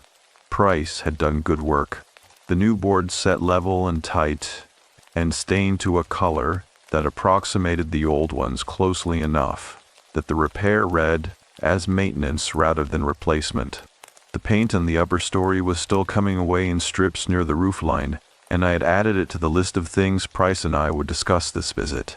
The garden beds along the south side were turned and ready, the dark soil loose and receptive, waiting for whatever decision I would make about planting. I had not decided yet. There was no urgency. The beds had waited through the winter, and they would wait a few more weeks without consequence. I stood in the yard for a while after unloading the car, in the way I had come to stand in this yard during my previous visits since the summer, not with the urgent, cataloging attention of those first raw days in May and June, when the yard was a place I was trying to understand, and the understanding felt necessary and time-sensitive, but with the more spacious attention of someone returning to a place that has become familiar and has not yet decided what being here this time will mean. The sundial stood where it had always stood. I had not avoided looking at it on my previous visits, in October and twice in November and once in February, when I came down to check on the property after a storm. But I had not looked at it the way I was looking at it now, in the April morning light with the hollow warming around me and the creek audible below the bank, and the red bud visible from where I stood as a faint reddish haze along the lower tree line, the blooms not yet fully open, the trees still in that transitional state between winter gray and spring color, where they look like something that has not yet decided what it is going to be. The shadow on the face of the instrument fell between the 1 and the 2. I checked my watch. 1:47. The accuracy was absolute, as it had always been. The iron gnomon doing its unchanged work in the unchanged afternoon. The shadow was precise and patient as it had been on the first morning I crouched in front of it and felt the pull of it on my attention, without yet understanding what the pull meant. I looked at it for a while. Then I picked up the canvas bag I had brought from the car and walked down the slope below the property to the creek.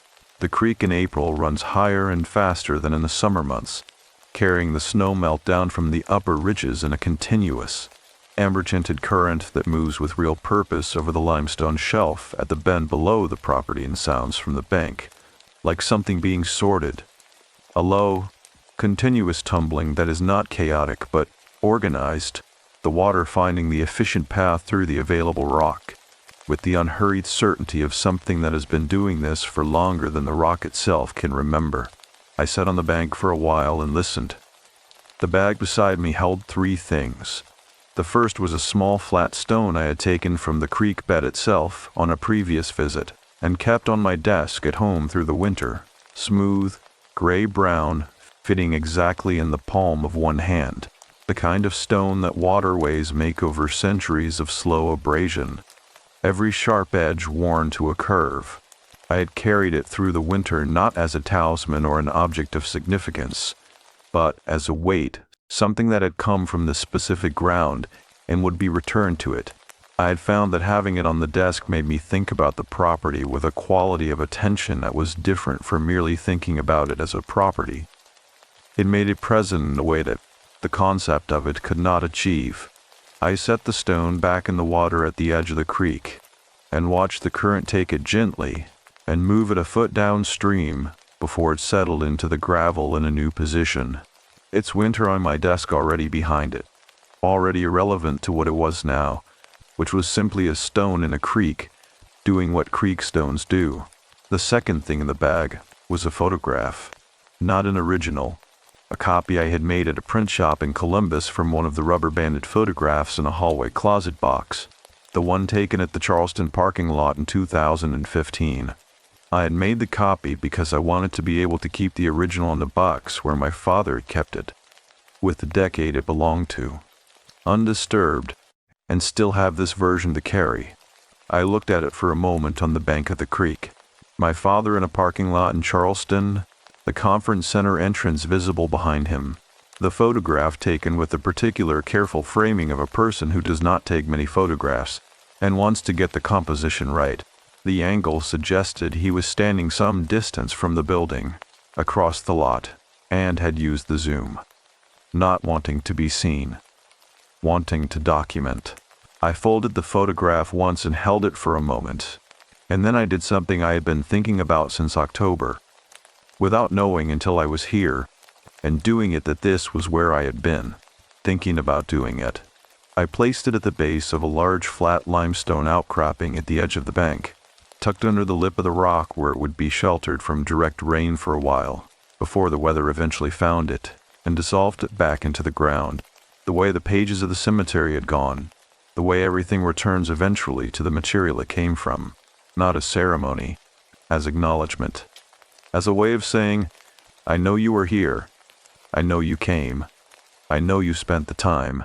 The third thing in the bag was simpler, a thermos of coffee I had made that morning at the house before driving to the creek, in my father's percolator, which I had learned to operate correctly by my second visit, and which made coffee with the specific mineral quality of the hollow's water that I had stopped finding strange and started finding correct. The taste that this place produces, native to it, not available elsewhere. I poured a cup and sat on the bank and drank it slowly in the April light, with the creek running its sorted, purposeful tumble over the limestone shelf, and the red bud haze visible up the slope through the lower tree line, and a pair of Carolina wrens working the brush pile at the creek's edge with the focused, fearless busyness that wrens bring to everything they do, moving in and out of the sticks with the rapid, decisive motion of creatures who have no patience for deferral, and apparently never have had. I did not have a plan for the afternoon beyond this. I had told Price I would meet him at the property the following morning to walk the fence line and discuss the painting and the garden beds. And that conversation would be practical and sequential, and would have a list of outcomes and a rough timeline, and I was glad that conversation existed and glad it was tomorrow and not today. Today I had driven down from Columbus with a stone and a photograph and a thermos of coffee and no deliverable, and I was sitting on a creek bank in April, watching wrens and drinking my father's coffee and being in a place I had spent too many years staying away from, and that was the whole of what I had asked of the day. It was enough. It was, in the particular accounting I had been learning to do since the summer, considerably more than enough. I thought about Elias Cutter walking this ground 140 years ago with his stonecutter's eye and his custodian's understanding, placing his instruments where he believed they needed to be, saying the important things sideways in inscriptions and arrangements and careful orientations, trusting that the people who needed to read what he was saying would eventually be standing in the right place to read it. I thought about what it meant to do that kind of work. To place a warning in stone for a person you would never meet, in a time you would never see, because you understood that the thing you were warning against was not specific to any era, but simply specific to people, who have always been capable of holding their years in a closed fist and calling it caution. I thought about my father on this bank.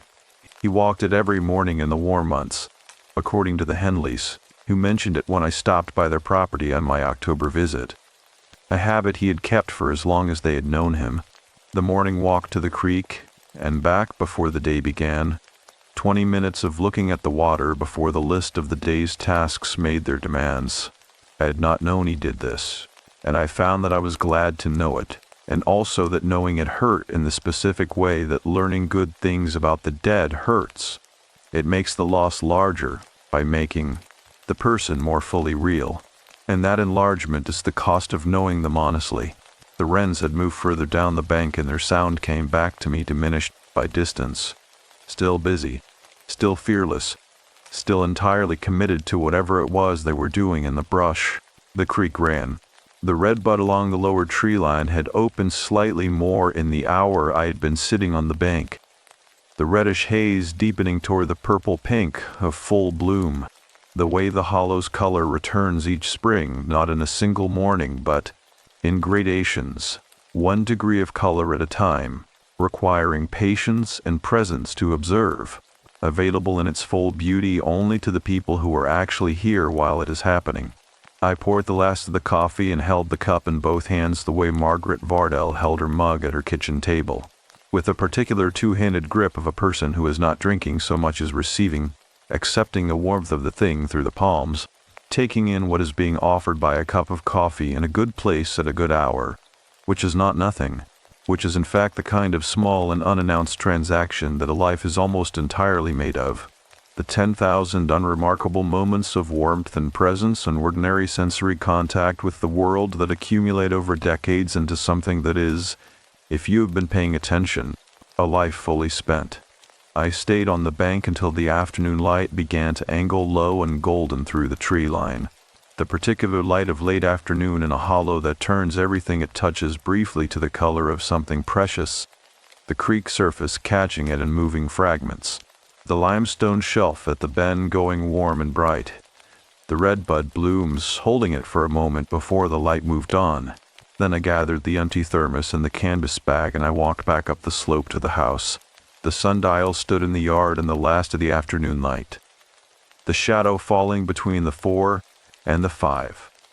The iron gnomon doing its precise and patient work, the inscription running its circuit around the outer ring in the worn, deep-cut letters of a man who understood that some things needed to be set in stone because paper was too temporary for what he was trying to preserve. I looked at it as I passed. I did not stop. I did not crouch in front of it, or touch the base or read the inscription I had long since memorized.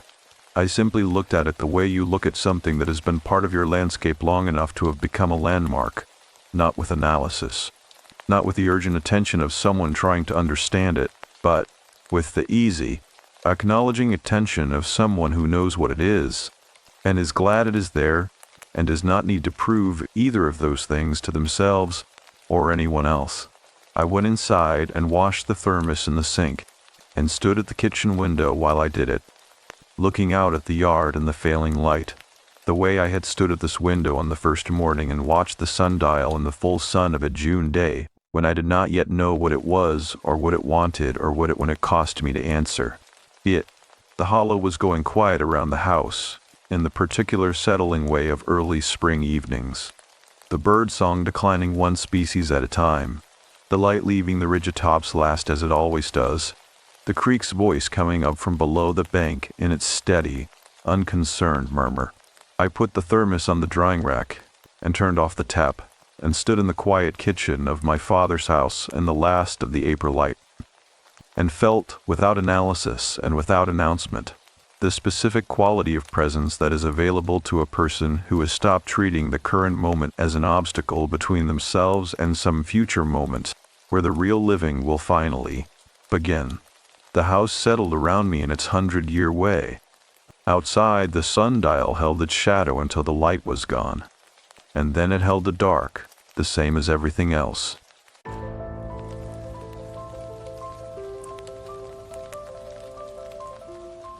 The camera below.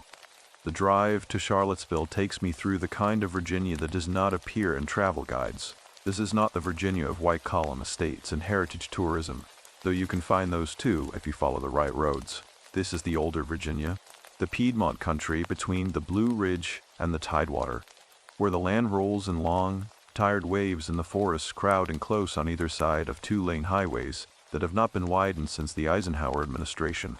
The October trees had gone to copper and rust by the time I drove through, and the light came through them at a low afternoon angle that turned everything the color of dried blood. I remember noticing that and thinking it was pretty, the way you notice something is beautiful before you understand what it reminds you of.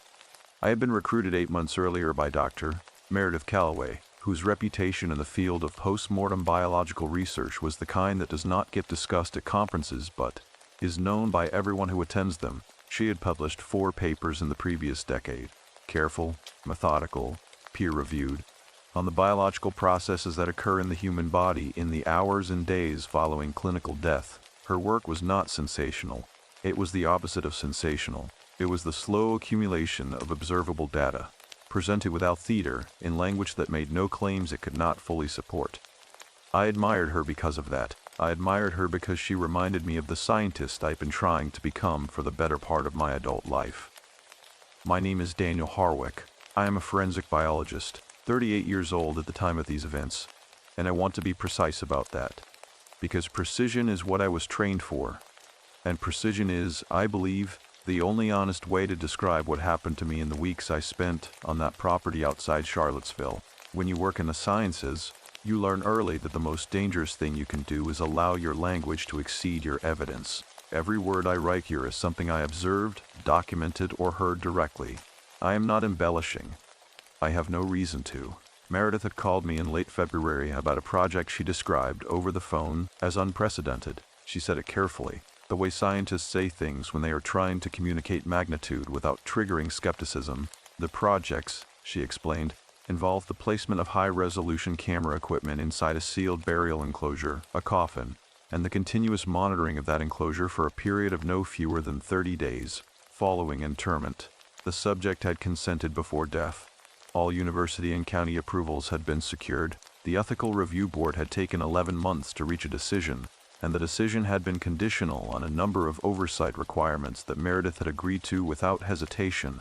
What she needed from me, specifically, was my work on microbial succession in closed biological environments. I had published a paper 2 years earlier on bacterial colony development in sealed tissue samples, and she believed my methodology, patient, systematic, focused on what the data could actually support rather than what the researcher wanted to find, was exactly what this project required. I agreed in April.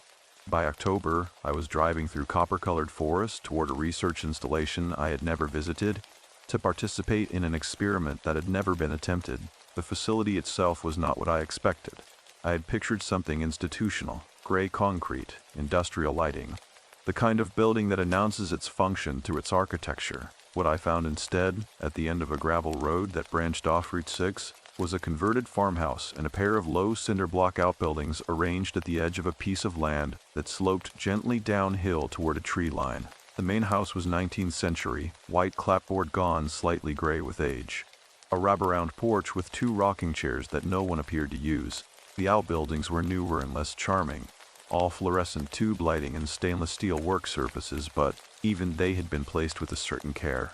Set back from the farmhouse enough not to dominate the property, close enough to suggest that the two things belonged together. The gravel crunched under my tires as I pulled up beside a dark green truck that I would later learn was Meredith's. I sat in the car for a moment before getting out, the engine ticking as it cooled, and looked at the property. The late afternoon light was doing that thing again, that low amber thing, and it turned the grass on the slope below the outbuildings into something that looked almost golden. The air, when I stepped out, carried the smell of wood smoke and turned earth, the deep, cold rot smell of a forest going dormant for winter, and beneath that, something fainter and harder to name, not unpleasant, just present. Meredith met me at the door of the main house, and I was struck immediately by how much she looked like her writing, measured, careful, precise in her movements. A woman who did not waste energy on anything she had not decided was worth the expenditure. She shook my hand and took my bag and gave me a tour of the facility with the efficiency of someone who had given the same tour several times, but had not allowed repetition to make it careless. The monitors were in the main outbuilding. The equipment was already running. The burial had taken place 6 days earlier in a section of the adjacent property that had served as a private family cemetery since the 1880s. She said that last part simply, the way you say the address of a building. factual, without editorial weight.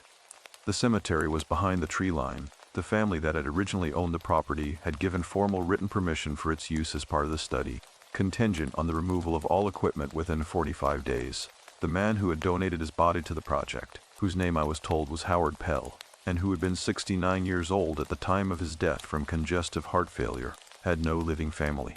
He had contacted Meredith directly through the university's research participation office 14 months before his death, and had requested specifically to be part of the study. Meredith said that last part simply too, but there was something in the way she said it, a slight pause before the word specifically, that lodged in my mind as I unpacked my things in the upstairs bedroom of the farmhouse. I did not think about it directly. I thought around it, the way you sometimes sense the shape of a thing in the dark before you can see it clearly. The bedroom window looked out over the slope and the tree line. By the time I had finished unpacking, the sun had dropped behind the blue ridge, and the light had drained out of the sky in gradations of slate and violet. I stood at the window and looked at the tree line for a long moment, trying to identify what I was feeling. It was not dread exactly, it was something more like attention. The particular quality of alertness you feel when you sense that the environment you have entered is more complex than it first appeared. The monitor room was already running. The feed was already active. Somewhere beneath the dark soil beyond that tree line, a camera was recording what no camera had ever been positioned to record. I went downstairs to begin my work. But, even as I reviewed the initial data logs that first evening, settling into the chair in front of the monitor bank with a cup of coffee gone lukewarm in my hand, I kept returning to the window, without entirely knowing why, to the darkness between the trees at the bottom of the slope, as though something down there had already learned my name. The light in the monitor room changed between midnight and 4 a.m. in a way that I found difficult to explain to anyone who had not sat in that room themselves. During the day, the overhead fluorescents were on and the room felt like what it was. A converted outbuilding with stainless steel surfaces and a bank of monitors arranged along the north wall. Functional and deliberately unsexy, the kind of space built for work rather than comfort. But Meredith had a rule about the overnight hours, overhead lights off, only the monitor glow. She said it reduced eye fatigue during long observation windows. That may have been true. What was also true was that a room lit only by 7 monitors showing continuous footage of a sealed underground enclosure acquired in the small hours of the morning, a quality that no amount of scientific framing could entirely neutralize. I had taken the midnight to 6 shift on my second night at the facility. Meredith handled the days. A graduate assistant named Tamara, quiet and methodical in a way that reminded me of Meredith herself, covered the evening window. The overlap periods were for review and data logging. By the time I settled into the primary observation chair on that second night, I'd been awake for 19 hours and was running on coffee and the particular focused energy that comes from working on something you believe genuinely matters. The feed showed a clean image. I want to be exact about what that means in practical terms because the word clean does a lot of work in this account, and I want you to understand it correctly. The camera, a single high-resolution unit mounted at the interior head end of the enclosure, produced a sharp, well-lit image in near-infrared, which meant the interior appeared in a pale silver-gray spectrum rather than natural color. The burial shroud was visible as a smooth, slightly reflective surface. The wood of the lid, the silk lining at the upper corners, the small circular seal of the lens housing itself reflected at the lower edge of the frame. Everything was where it should be. Nothing moved. I reviewed the previous 18 hours of footage during the first part of my shift, flagging timestamps where Tamara had noted anomalies in her log. There were 3 flags. The first 2 were signal artifacts, minor compression distortions in the feed that occurred when the external temperature dropped sharply, which it had done twice the previous afternoon as a cold front moved through. The third flag was different. Tamara had written beside it, in her careful block printing, movement, origin unclear, see timestamp 4:14 p.m. I went to 4:14 p.m. and watched. The shroud moved, not dramatically, not in a way that would read as obvious on a casual viewing. The left upper edge, nearest the head of the enclosure, lifted perhaps 2 centimeters and settled back over the course of approximately 4 seconds. The motion had a quality that I sat with for a long time before I could describe it accurately, even to myself. It did not look like fabric settling under its own weight. Fabric settling under gravity moves in a predictable arc. It falls and spreads. This motion was directional. It had a point of origin. The fabric lifted and then returned, as though something beneath it had shifted and then stilled. I watched it 7 times, then I noted it in my log and moved on, because that is what you do. You note what you observe, and you continue observing, and you do not allow a single anomalous data point to inflate into a conclusion before you have enough data to support one. I had been doing this for 15 years. I was good at it. What I was less good at was the particular discipline required in the hours between 2 and 4 a.m., when the monitor glow was the only light and the farmhouse behind me was dark and quiet, and the slope below the outbuilding ran down to that tree line with nothing between me and it but single pane glass and 60 yards of October grass. I got up at 2:30 and walked the perimeter of the outbuilding the way I sometimes walked the perimeter of my apartment when I could not sleep. Not from anxiety, I told myself, but from the simple need to move. The air outside was sharply cold, the kind of cold that arrives in the Virginia Piedmont after the first hard front of autumn and does not leave until April. The stars were extraordinary. The farmhouse was dark. The tree line at the bottom of the slope was a solid black edge against the slightly lighter sky, and the woods beyond it made no sound at all. I stood there for perhaps 3 minutes. Then I went back inside because the monitoring equipment required a human observer, and I was the human observer. And that was the job. At 3:47 a.m. I found the drawer. I had not been looking for it. I had stood to refill my coffee from the carafe on the side table, and had leaned against the long workbench along the east wall, while I waited for the carafe to cool enough to handle, and had noticed, at the far end of the bench near the wall, that what I had taken for a section of paneling was in fact a shallow drawer that had been fitted into the bench's framing and painted to match. It was not hidden exactly. It was simply not obvious unless you were standing at exactly that angle, at that distance, with that quality of monitor glow light making the shadows fall in a particular way. I opened it. Inside was a collection of items that were clearly not related to the current experiment. A series of manila folders, their edges gone brown with age, 3 cassette tapes and plastic cases, the handwriting on the labels faded to near illegibility. A photograph, loose, face down, and at the back of the drawer, a small bound journal, the kind sold in university bookstores, its cover water-stained but intact. I picked up the photograph. It showed this building, this outbuilding, in what appeared to be summer, delightful and high. 2 people stood in front of it. One was a man I did not recognize, heavy-set, in his 60s, wearing a plaid shirt and looking directly at the camera with an expression that I could not read clearly because the photograph was slightly overexposed. The other person was standing at an angle, partly turned away, and I could not see their face. On the back of the photograph, in blue ballpoint ink, someone had written a date, September 2007, and below it, 2 words, the first. I stood there with the photograph in my hand and the monitor bank running its silent silver-gray feed 8 feet away, and I thought about those 2 words for a long time. They were the kind of words that could mean a great many things. They were also, I noticed, with the particular clarity that extreme tiredness sometimes produces, the kind of words that could mean exactly one thing. I placed the photograph back in the drawer exactly as I had found it. I closed the drawer. I went back to the monitors and sat down in the observation chair and looked at the feed, which was showing a clean image, the shroud undisturbed, the interior still and silent. At 4:22 a.m., the audio feed registered a sound. It lasted 9 seconds. It was faint enough that I had to increase the gain to confirm it was there and not a product of the ambient noise floor. When I increased the gain, it resolved into something I wrote in my log as a low, rhythmic compression, not mechanical in character, without the regularity of equipment interference. It was organic in the way that biological sounds are organic, irregular within a pattern, the kind of variability that machinery does not produce.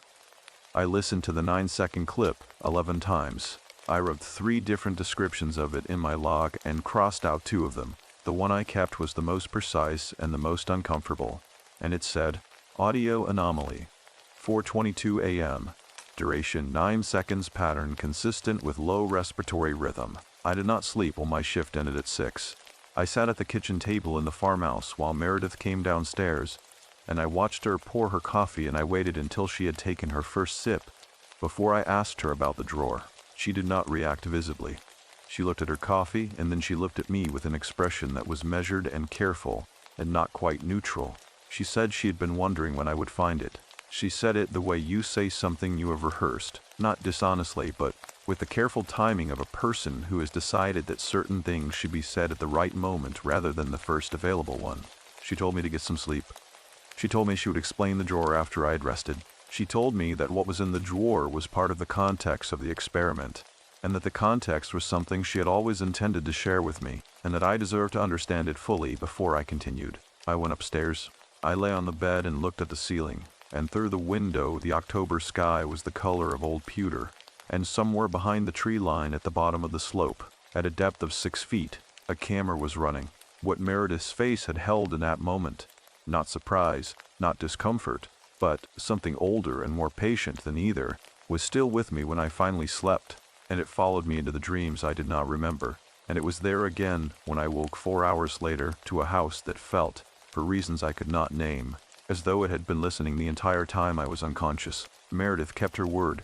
She found me at the kitchen table at 2 in the afternoon, still on my second cup of coffee, reviewing the morning's data logs on my laptop with the particular focused fatigue of someone who has slept just enough to function, but not enough to feel restored. She sat down across from me, without preamble, set the manila folders from the drawer on the table between us, and began to talk. I want to describe the way she talked, because the manner of it was as significant as the content. Meredith Calloway did not speak the way most scientists speak about their work, with the slight defensiveness of someone anticipating challenge, or the performed enthusiasm of someone accustomed to justifying their funding. She spoke the way a person speaks when they have been carrying something heavy for a long time, and have finally found someone they believe is capable of helping them carry it. Measured. Precise. But, underneath the precision, something that I recognized after a moment as relief. She told me that the current experiment was not the first. In September of 2007, she had conducted a preliminary version of the same study, smaller in scope, less formally approved, using equipment that was significantly less sophisticated than what we were operating now. The subject at that time had been a man named Gerald Foss, a retired soil chemist from Roanoke who had contacted her through a mutual colleague after reading an early draft of her first paper on post-mortem biological processes. Gerald had been 74 years old, had been diagnosed with a terminal lung condition, and had expressed, in writing, a desire to contribute to research that he believed the scientific community was not yet ready to conduct through official channels. He had used those exact words, not yet ready, and Meredith had kept a letter. She slid the first manila folder across the table to me. Inside was a photocopy of that letter, and beneath it, a series of handwritten observation logs from the 2007 study. I looked at the logs and recognized immediately that the handwriting was not Meredith's. It was rounder, more deliberate, the handwriting of someone older. She told me that Gerald himself had written portions of the observation log during his final weeks before his death, as a way of familiarizing himself with the methodology he was about to become part of. She said it without theatrical weight, but the fact of it landed in the room and sat there regardless. The 2007 study had run for 17 days before the equipment failed. Camera malfunction. A moisture seal breach caused by an unseasonably warm October that had created condensation inside the housing unit. The footage from the first 16 days was largely consistent with expected biological processes, which Meredith had documented but not published, partly because the study had lacked the formal approvals that would have made publication straightforward, and partly because of what the footage from day 9 had shown. She opened the second folder and placed a printed series of still frames on the table in front of me. The stills were extracted from video footage, their resolution lower than what our current equipment produced. The silver-gray, near-infrared image grainier, less defined. In the first 4 frames, the interior of the enclosure looked exactly as I would have expected. Shroud flat, fabric undisturbed. The familiar geometry of a sealed space doing what sealed spaces do. In the 5th frame, something had changed.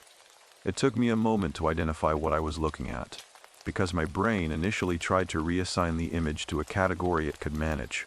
In the 5th frame, the burial shroud was raised at the center, not lifted at the edge, the way I had observed in Tamara's flagged footage from the current study. Raised at the center, from beneath, in the specific shape of a pair of folded hands pressed upward against the fabric.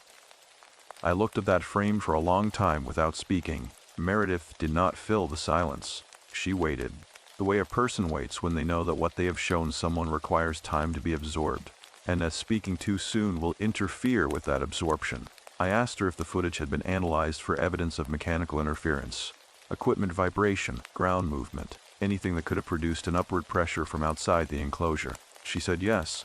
She said she had spent 4 months on that analysis. She said she had sent the footage to 2 independent specialists, one in forensic video analysis, one in soil mechanics, and that both had returned findings consistent with the footage being unaltered and the movement being inconsistent with any external mechanical cause they could identify. I asked her what she believed had caused it. She looked at me for a moment, and then she said, "That is the question the current study is designed to answer."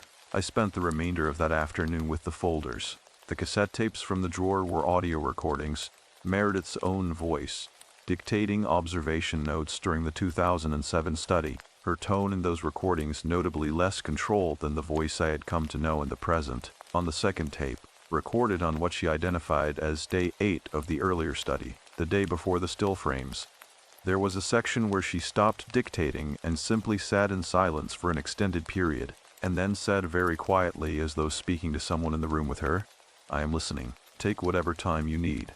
I sat with that tape for a long while after it ended.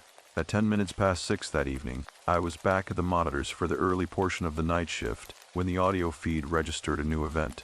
This one was different from the 9-second clip of the previous night. It was longer, 31 seconds, and it was not rhythmic in the way the earlier sound had been. It moved. It had direction. It began at a low register and rose incrementally over the course of the first 15 seconds, then plateaued, then descended in a gradual curve back toward silence. I sat with my headphones on and the gain set to maximum, and I listened to it 4 times in a row before I wrote anything in the log. What I wrote was this: audio event 6:11 p.m., duration 31 seconds, tonal and directional, rising and falling pattern, non-mechanical in character, no current category adequate. The shroud did not move during the audio event.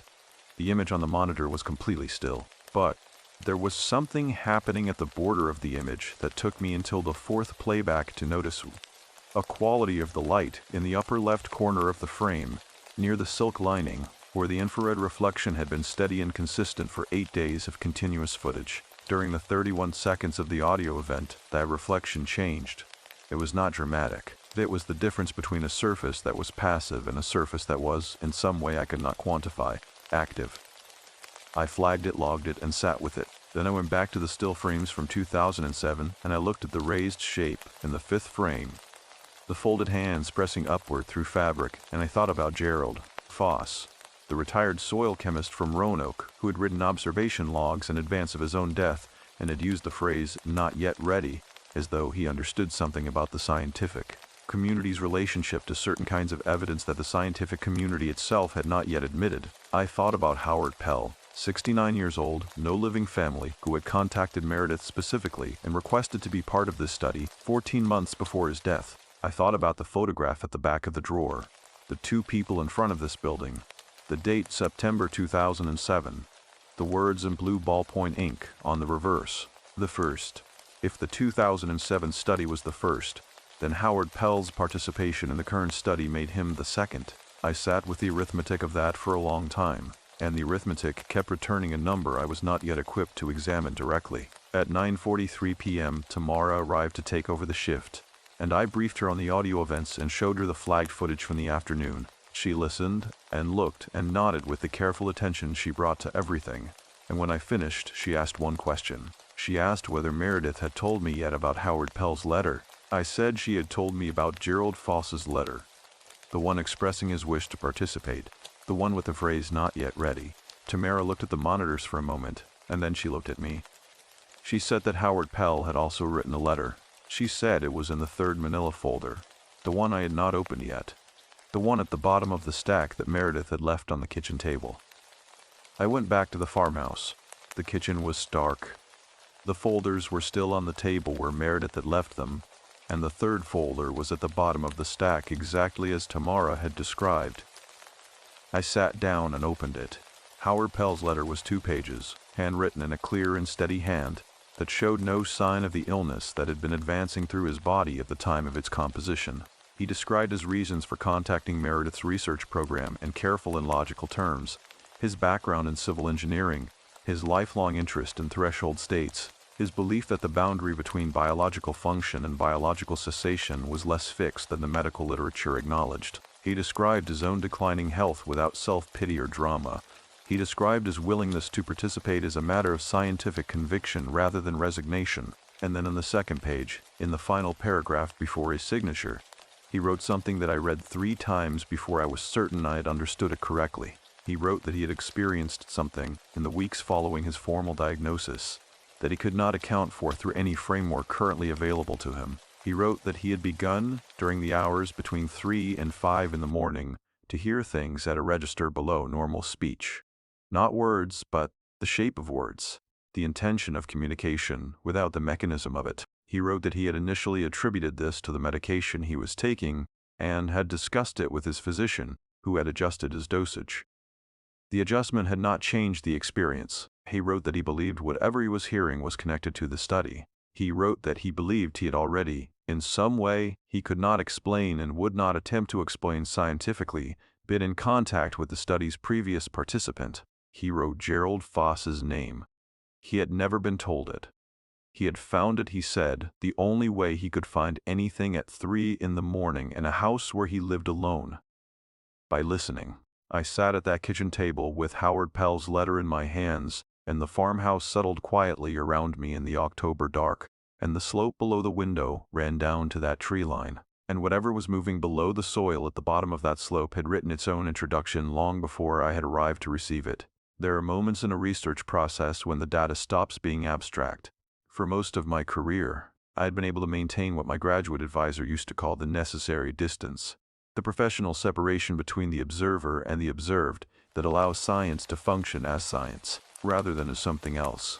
I had worked with human tissue samples, with forensic evidence from violent deaths, with biological material that carried the full weight of a specific person's ending, and I had been able to hold that weight at arm's length long enough to do the work. It was not coldness. I want to be clear about that. It was discipline. The discipline of a person who understands that the most useful thing they can offer a subject is rigorous attention rather than emotional response. Howard Pell's letter ended that distance. I did not sleep the night I read it. I sat at the kitchen table until the sky outside the farmhouse window began to lighten at the edges, going from black to a deep gray green that the Virginia Piedmont produces in the hour before a cold sunrise. And I read the letter 4 more times, and looked at the still frames from 2007, and listened to the second cassette tape again, with the kitchen as quiet around me as a room can be, when the rest of the building is asleep and the nearest neighbor is 3 miles down a 2-lane road. At 7 in the morning, Meredith came downstairs and found me there and did not appear surprised. She poured 2 cups of coffee and sat down across from me and looked at the open folder and then looked at me with an expression that had something in it I had not seen there before. Not quite apology, but the close neighbor of it, the expression of a person who has withheld information that they believed was necessary to withhold, and has now reached the point where withholding it any further would be its own kind of dishonesty. I asked her how Howard Pell had known Gerald Foss's name. She said she did not know. She said she had spent considerable time trying to find a conventional explanation, a data breach, a careless mention in a public document, a connection between the 2 men's professional histories that she had missed. She had found nothing. Gerald Foss and Howard Pell had lived in different cities, moved in different professional circles, shared no documented institutional affiliations, and had no mutual connections that any amount of searching had been able to surface. They were strangers by every available measure. I asked her whether she believed the explanation in the letter, that Howard Pell had learned Gerald Foss's name by some means that the letter itself declined to categorize scientifically. She looked at her coffee for a long moment. Then she said, "I believe the letter accurately describes what Howard Pell experienced. I believe he wrote it honestly. What I am not yet prepared to say is what that experience represents. It was the most careful one, the most revealing thing I had heard her say, and I understood from it that Meredith Calloway, who had spent 17 years building a reputation on the principle that a scientist's language must never exceed their evidence, had arrived at a place where her evidence was pulling her toward a conclusion she was not yet willing to name out loud. I asked her about the property, the cemetery, the family that had held this land since the 1880s. She set down her coffee cup and looked at me steadily, and what she said next was the thing that reoriented every observation I had made in the 5 days prior. The way a single adjustment to a microscope's focus can transform a blur into a recognizable structure. She told me the property had belonged, originally, to a family named Alderman. She told me the Aldermans had been in this part of Albemarle County for 6 generations, and that the patriarch of the family in the mid-1800s, a man named Silas Alderman, a farmer and amateur naturalist, had kept a journal that was now held in the Special Collections Archive at the University of Virginia Library, 12 miles from where we were sitting. She told me she had read that journal in its entirety during the early stages of her research, and that portions of it were directly relevant to what we were currently observing. Silas Alderman had lost 3 children in 1862, 2 sons to the war, and a daughter to the fever that moved through the county that summer. He had buried all 3 in the plot behind the tree line within a period of 4 months, and in the journal entries that followed those burials, written in the careful and slightly formal hand of a man who had trained himself to observe the natural world precisely and without sentiment, he had documented a series of occurrences in and around the burial plot that he struggled, visibly on the page, to assign to any natural category he knew. The sounds, he had written, were not animal sounds, though he had initially taken them for such. They were patterned in a way that animal sounds were not. They occurred between the hours of 3 and 5 in the morning consistently, for a period of approximately 6 weeks following each interment. They diminished gradually rather than stopping abruptly, and on 3 separate occasions he had documented physical disturbance to the soil surface above the graves. Not the disturbance of digging or animal activity, but a subtle displacement, as though something below it shifted its position, and the earth above had registered that shift, the way water registers the movement of something beneath its surface. He had not been frightened, Meredith said.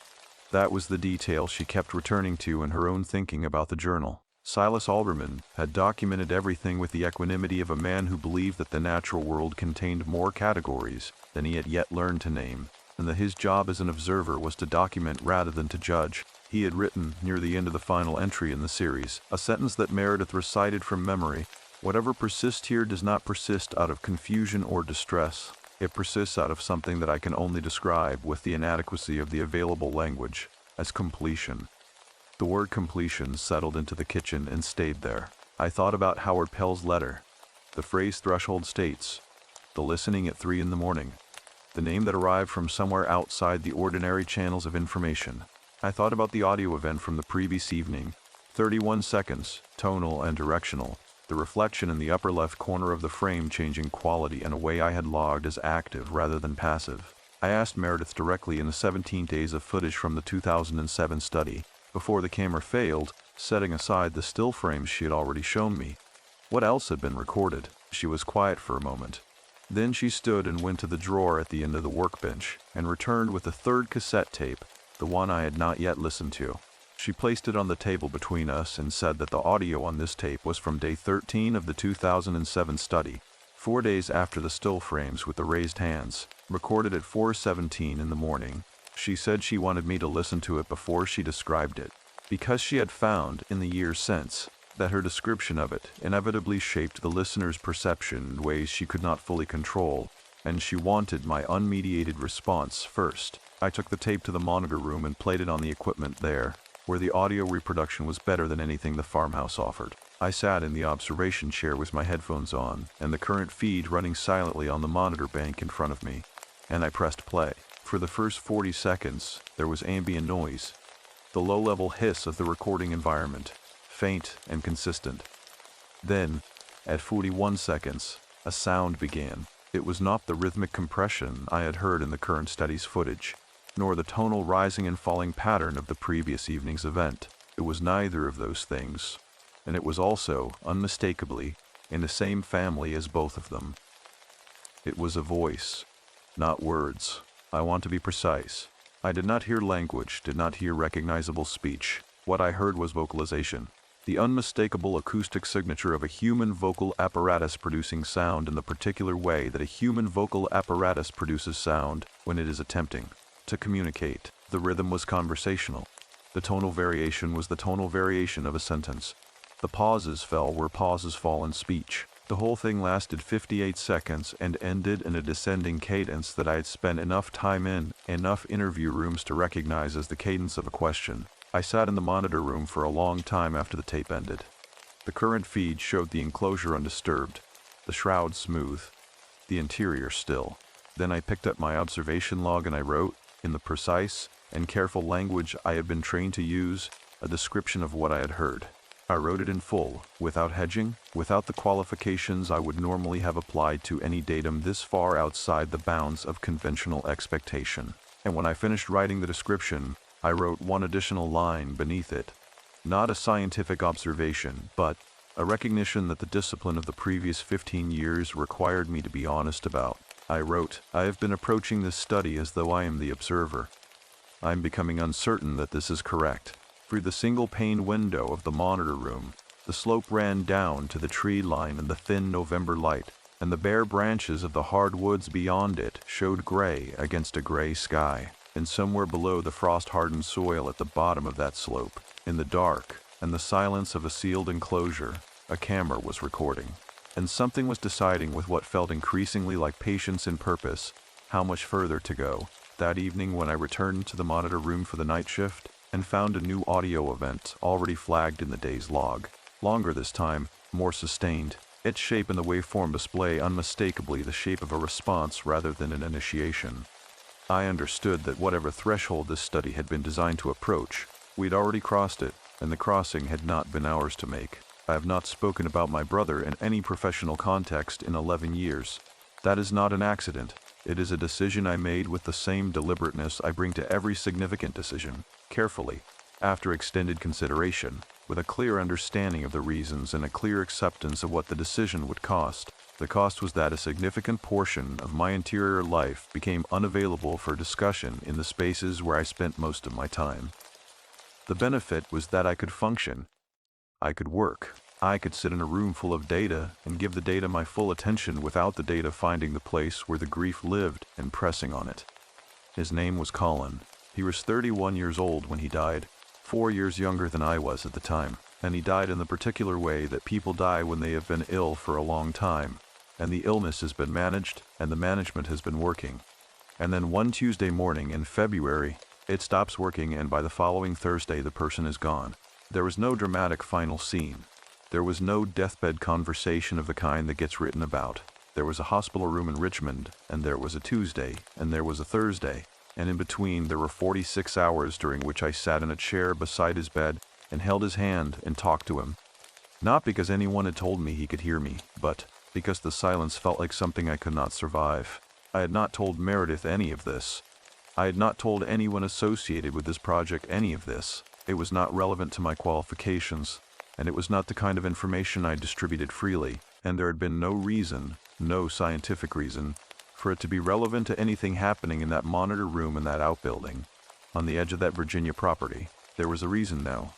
On the 8th day of my time at the facility, I arrived at the monitor room for the midnight shift and found a note from Tamara on the primary observation desk. The note said that the audio events had increased in frequency through the afternoon and evening. 4 distinct events between 2 p.m. and 11 p.m., each longer than the one preceding it, each showing the same conversational rhythm and tonal variation that I had described in my log after listening to the 2007 tape. She had flagged all 4. She had also written, at the bottom of the note, a single line separated from the rest by a gap that suggested she had paused before writing it. The line said, "The third event, timestamp 8:44 p.m. I think you should listen to this one first." I put on the headphones and went to 8:44 p.m. The event lasted 1 minute and 22 seconds. For the first 40 seconds, it had the quality of all the previous events: conversational rhythm, tonal variation, the acoustic signature of attempted communication operating at the outer edge of the equipment's capture range. I sat with it in the way I had learned to sit with all of these events, which was with my entire attention and no predetermined category. Then, at 41 seconds, something changed. The register dropped. Not dramatically, not in the way that would suggest a different source or a technical shift in the recording environment. It dropped the way a voice drops when a conversation moves from the general to the specific, when the person speaking leans forward and lowers their register because what they are about to say is meant for one person in the room and not the room as a whole. And in that lowered register, over the course of approximately 12 seconds, I heard a sound that my body recognized before my mind did. The mind is slow with these things. The mind requires categorization, verification, the application of established frameworks to incoming data. The body does not wait for any of that. The body simply responds, and my body responded before I had consciously processed what I was hearing. My hands gripped the edge of the desk, my breathing changed, and something in my chest performed an action that I can only describe with the inadequacy of available language as the reopening of something that had been closed for 11 years. I am not going to write that I heard Colin's voice. That is not what I am claiming, and it is not what I believe happened. What I heard was a pattern of vocalization that shared specific qualities with my brother's voice, the particular rhythm of his speech, the way his sentences weighted themselves toward the end rather than the beginning, the descending cadence he used when he was asking a question he already half knew the answer to. These are qualities that a recording could not have replicated, because no recording of Colin existed in that building, or on that equipment, or anywhere in my professional life. I listened to the 12 seconds 9 times. Then I sat with the headphones around my neck, and my hands flat on the desk, and the monitor in front of me showing the enclosure undisturbed, the shroud smooth and still, and I did something I had not done in a professional environment in 11 years. I did not manage it or contain it or redirect it into something more useful. I simply let it move through me, the way weather moves through a landscape, completely, without asking permission, leaving everything it touches changed in some small permanent way. When it passed, I felt something I had not expected to feel, not distress, not fear, something closer to what Silas Alderman had written in his journal about the occurrences in the burial plot behind the tree line, something that the available language was not fully equipped to carry, but that sat in the closest available category to completion. I reviewed the other 3 flagged events from the afternoon.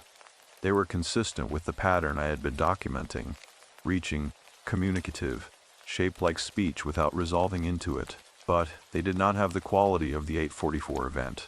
The dropping of register, the lean toward the specific. They were broadcasting. The 844 event was addressing. At 2 in the morning, I went to find Meredith. She was awake. I did not know whether she slept at all during the nights we were there, or whether she operated on some internal schedule that allocated sleep to the brief windows when the data was quiet. She was sitting in the main room of the farmhouse with a legal pad on her knee and a cup of tea on the table beside her and the lamp in the corner throwing a warm amber light across the room, and she looked up when I came in and set down her pen. I told her about the 844 event. I told her about the 12 seconds. I told her about Colin. I told her everything, the hospital in Richmond, the Tuesday, the Thursday, the 46 hours, the talking without knowing whether anyone was listening. I told her that I had not spoken about any of it in 11 years, and that I was speaking about it now because the data required it, because the honest documentation of what I was observing demanded that I account for every variable, and I was a variable. She listened without interrupting. When I finished, she sat with it for a moment in the quiet way she sat with everything significant, giving it the room it required. Then she said, "I need to tell you something about how Howard Pell described his selection process." I sat down. She told me that Howard Pell, in his conversations with her during the 14 months between his initial contact and his death, had described the experience of choosing to participate in the study not as a decision he had made, but as a recognition he had arrived at. He had used a specific phrase, more than once, in more than one conversation. He had said that he believed the study needed not just a subject, but a receiver. Someone on the living side of the monitoring equipment, whose interior life had a specific quality that would make the channel between the 2 sides of the study functional, rather than merely observed. I asked her what quality. She looked at me with the expression I was coming to understand as her most honest expression, the one that appeared when she had reached the outer edge of what her scientific framework could contain, and was standing at that edge looking at what was beyond it. She said, "Unfinished grief."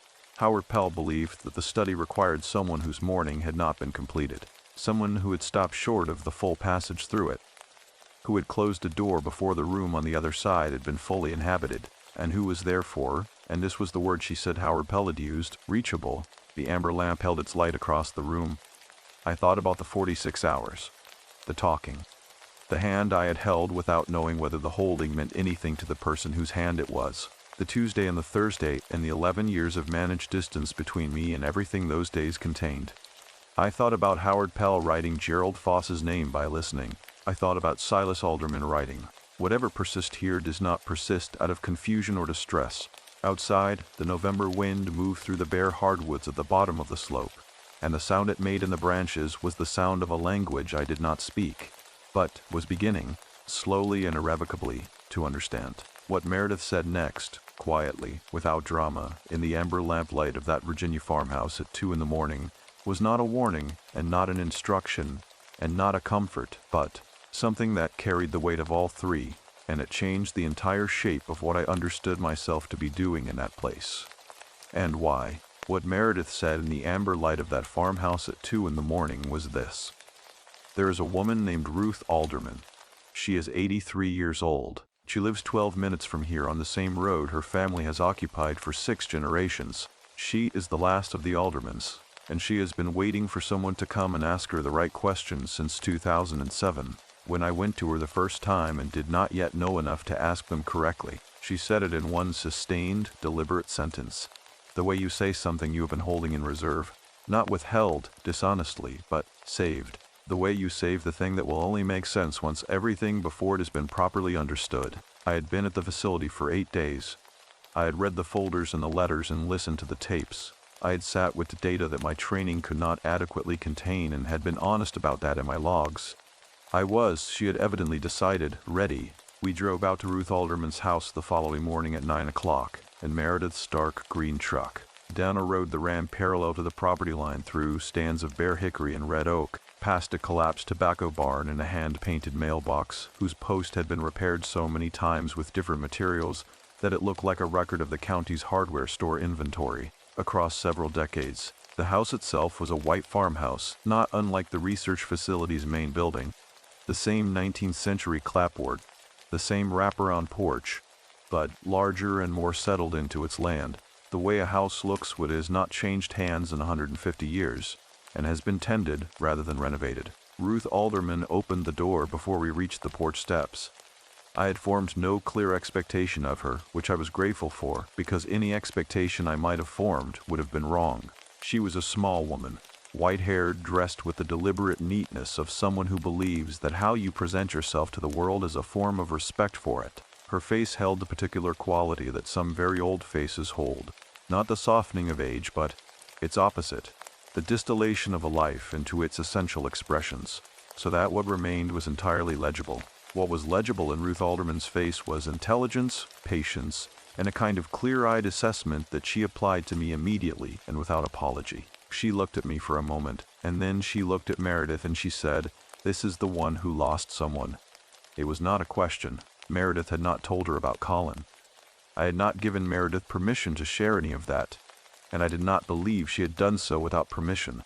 Ruth said it the way you say something you have simply observed, the way you might note the weather or the condition of the road. Then she stood aside and held the door open and we went in. The interior of the house was what the interior of a house looks like when it has been inhabited continuously by the same family for 150 years, and nothing has been discarded that could be preserved, not in a cluttered way, but in the way of deep accumulation. Layer upon layer of the family's passage through time visible in the objects on the shelves and the photographs on the walls and the specific quality of the air, which smelled of wood smoke and old paper and something faintly sweet that I could not identify.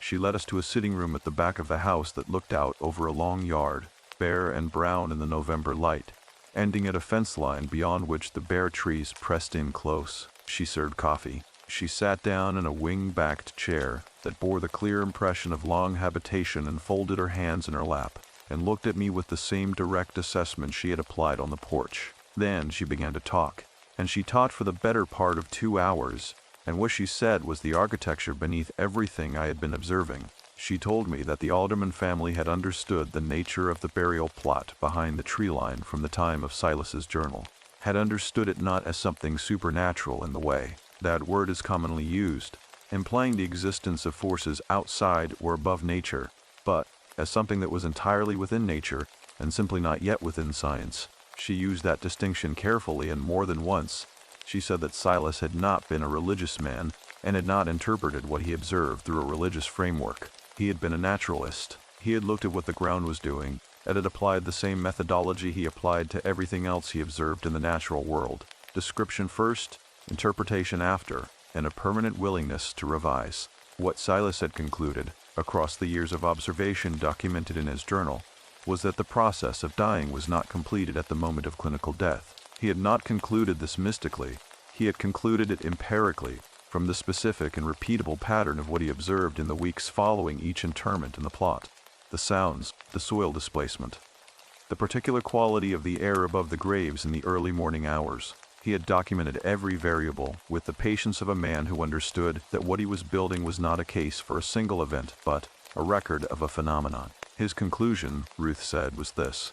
The body completed its dying over a period of approximately 6 weeks, and during that period, whatever had animated the body maintained a residual communicative capacity, not consciousness in the full sense, not memory or personality in the way we understand those things, but something more fundamental than either, an orientation toward the living, a final directional impulse in the channel between the body and the people whose lives it had been woven into. She paused there and looked at her coffee and then looked at me. She said that Silas had also concluded something else, which was harder to document but which the family had preserved as carefully as the journal. He had concluded that the capacity was not passive. It did not simply radiate outward equally in all directions, the way heat radiates from a cooling object. It sought, it oriented towards specific people among the living, not randomly but according to what she described, with the frankness of a woman who had long since stopped apologizing for the precision of her language as unfinished business. Not unfinished business in the transactional sense, she said quickly, as though she had seen people misunderstand us before. Not debts or grievances or anything that required action or resolution in any external sense. Unfinished business in the interior sense. The grief that had been stopped short, the love that had been expressed incompletely. The conversation that had been interrupted before the most essential thing was said.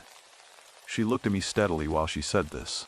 I thought about the 46 hours, the talking into the silence of that hospital room without knowing whether anything was traveling across the distance between my mouth and wherever Colin was by the second day, the particular agony of not knowing whether what you are sending is being received, which is different from the agony of loss itself, subtler, more corrosive, because it leaves you not only with the grief, but with the permanent uncertainty about whether the grief was witnessed by the person who caused it. Ruth set down her coffee cup with a small, decisive sound and said, "The study that Dr. Calloway has been conducting is the formalization of what my family has known for 150 years. The camera is new.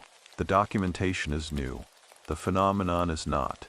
I asked her what the family had done across those 150 years with what they knew. She said, "We listened.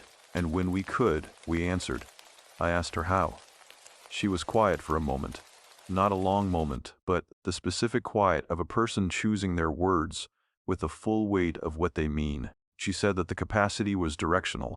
It oriented towards specific people on the living side, and that the most useful thing those people could do was not to analyze and not to document and not to try to understand the mechanism of what was happening, but simply to be present to it. To sit with it in the same honest and open way that you sit with a person who is trying to tell you something important in a language you are only partially fluent in. To stop managing the distance and allow the channel to be what it was. A closing, a completion, the final passage of something that needed to travel between two people before it could be finished. She looked at me with the clear eyes of a woman who had been waiting since 2007 for someone to come to this room and be told this and be capable of receiving it. She said, "You already know what you need to do. You have known it since you heard the tape last night. What you have not done yet is allow yourself to do it without turning it into something your professional training can authorize." The room was quiet. Outside the window, the bare yard ran to the fence line, and the bare trees beyond it were still in the cold November air. And somewhere on the other side of those trees, 12 minutes up the road, in the outbuilding behind the farmhouse, the monitors were running and the camera was recording, and an audio event was, in all probability, already in progress. I asked Ruth if she would come. She looked at Meredith. Something passed between them, not surprise, but the recognition of something long anticipated. Then she looked back at me with her clear and patient eyes and said, "I have been ready since the last time." We drove back in the late morning light, the three of us in the dark green truck, the bare Virginia countryside running past the windows in silence, and I sat in the passenger seat and felt the distance of 11 years beginning, for the first time, to behave like something that could be crossed. That afternoon, as Ruth Alderman settled into the chair beside the monitor bank and folded her hands in her lap with the ease of someone returning to a familiar room, and the equipment registered the first audio event of the day at 2:17 p.m., longer than any previous event, its shape in the waveform display reaching and sustained and unmistakably oriented, I understood that the experiment was no longer primarily a scientific undertaking, and that the most important data it would ever produce was not going to appear in any log. Ruth Alderman sat beside the monitor bank, as though she had designed the room herself. That is the only way I know how to describe it. The quality of her presence in that space, which should have felt like a collision between two entirely incompatible worlds, the stainless steel and infrared monitoring equipment on one side, and this 83-year-old woman with her folded hands and her 150 years of inherited knowledge on the other. Instead, it felt like completion, like a room that had been missing a piece of furniture that you had not known was missing until it arrived, and the room suddenly made sense in a way it had not made sense before. Meredith sat to Ruth's left.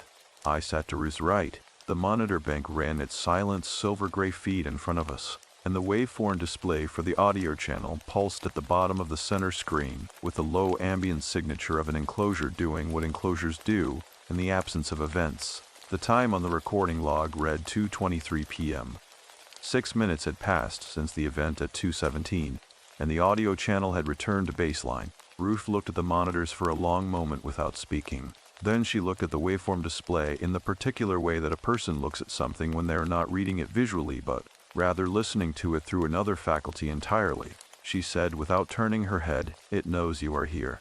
I did not ask her how she knew that. I had spent enough time in that room with that equipment to understand that the certainty in her voice was not performance. What I did instead was the thing she had told me to do in the sitting room of her farmhouse 12 minutes up the road. I stopped managing. I set down the observation log that I had carried in from Reflex, the physical habit of a researcher who does not enter a monitoring session without documentation materials, and I placed it on the workbench behind me, face down, and I turned back to the monitors and I allowed myself to simply be present in the room without the log as a buffer between me and what the room contained. The difference was immediate and physical. It was the difference between standing in a river with a glass barrier between you and the current and stepping directly into the water. The same environment, the same temperature, but the contact entirely different in quality. The audio event at 2:31 p.m. lasted 4 minutes and 17 seconds. I am going to describe it as accurately as I can, which means I am going to describe it imperfectly, because the honest limitation of language in the face of certain experiences is not a failure of the writer but a fact about the experience itself. Some things are larger than their containers. This was one of those things. It began the same way the previous events had begun. The low ambient signature lifting, the waveform rising from its baseline, and the gradual curve of something building rather than arriving suddenly. Ruth leaned forward slightly in her chair, not with tension, with attention, the specific quality of forward lean that belongs to a person who is listening with their entire body rather than just their ears. For the first 90 seconds, the event had the quality of all the previous events. Conversational rhythm, tonal variation, the acoustic shape of language without the resolution into specific words. I sat with it the way Ruth had told me to sit with it, open rather than analytical, and I noticed things I had not noticed in the previous events because I had been observing them rather than inhabiting them. The rhythm was not generic. It was individual. It had the specific cadences of a voice I knew, the particular way that voice weighted its sentences and shaped its questions and moved between registers when it shifted from the informational to the personal. I knew this voice the way you know a piece of music you have not heard in 11 years, not by conscious recollection but by the body's memory, which is older and more reliable than the mind's. At 93 seconds the register dropped. Ruth made a small sound beside me, not surprise but recognition. She had heard this before, not this voice, not this specific event, but this moment. The moment when the channel narrowed from the general to the specific, when whatever was transmitting oriented fully and finally toward its target. What happened in the following 2 minutes and 44 seconds is the part of this account that I have written and deleted and rewritten more times than any other, because the instinct to protect it is strong and the instinct to be accurate is stronger, and the two instincts have been in genuine conflict every time I have attempted this passage. What I will say is this: I heard Colin, not his words, not language in the conventional sense. I heard the shape of what he would have said if we had been given the 46 hours back. If I had been in that hospital room not as a person managing their grief, but as a person fully present to the fact that the conversation was ending, and that what remained to be said between us was more important than any protection I had constructed around the saying of it. I heard his humor, which was the dry and self-deprecating humor of a younger brother who had spent his life watching his older brother apply excessive rigor to everything, including things that did not require it. I heard his patience with me, which had always been greater than I deserved. I heard the particular quality of his affection, which was not demonstrative, and never had been, but was entirely unmistakable. The specific frequency of a love that had never needed to announce itself, because it had simply always been there, the way gravity is there, doing its work without ceremony. And I heard, in the final section of the event, the thing that had not been said in the hospital room, not because there had not been time, and not because Colin had not wanted to say it, but because I had filled every available moment of those 46 hours with my own voice, talking into the silence, managing the unbearable quality of that silence by ensuring it never fully arrived. I had not left room for what he might have sent back. He sent it now. I cannot write what it was. I want to be honest about that limitation rather than pretend it does not exist. It was not verbal and it was not visual, and it did not translate cleanly into any category that language is equipped to carry. It was, in the most precise and most inadequate description I can offer, a settling. The specific interior settling of something that has been held in suspension for a long time, and has finally been allowed to find its level. It moved through me the way the grief had moved through me 4 nights earlier, completely, without asking permission. But, where the grief had left everything it touched changed in a small permanent way, this left everything it touched quieter. At 4 minutes and 17 seconds, the waveform descended in a long, gradual arc back toward baseline. The room was completely still. Ruth sat back in her chair and unfolded and refolded her hands in her lap and looked at the monitor with an expression that I recognized now as the expression her face settled into when it had witnessed what it came to witness. Not satisfaction exactly, but the quiet of a completed thing. Meredith was looking at the waveform display. Her hand was near the keyboard but not on it, and she was not typing. She was simply looking, and her face held something I had never seen there before. The expression of a scientist in the presence of data that has answered the question she has been asking for 17 years and has, in answering it, rendered the question itself a small and almost quaint thing compared to what the answer contains. Nobody spoke for a long time. Then Ruth said, quietly and without drama, "That is what it is supposed to feel like, when it goes the way it is supposed to go." I looked at the monitor. The enclosure interior was exactly as it had been, undisturbed, still, the shroud smooth, the silk lining at the upper corners catching the infrared light the same way it had caught it on the first night I sat in this room. Nothing had visibly changed. Everything had changed. The air in the room had a quality I had not felt in it before. Not warmth exactly, though the temperature had not dropped. Something more like the specific quality of air in a space after a window has been opened and then closed again. The same air, but the air knowing something about outside that it had not known before. I picked up my observation log from the workbench where I had left it face down. I opened it to the next clean page.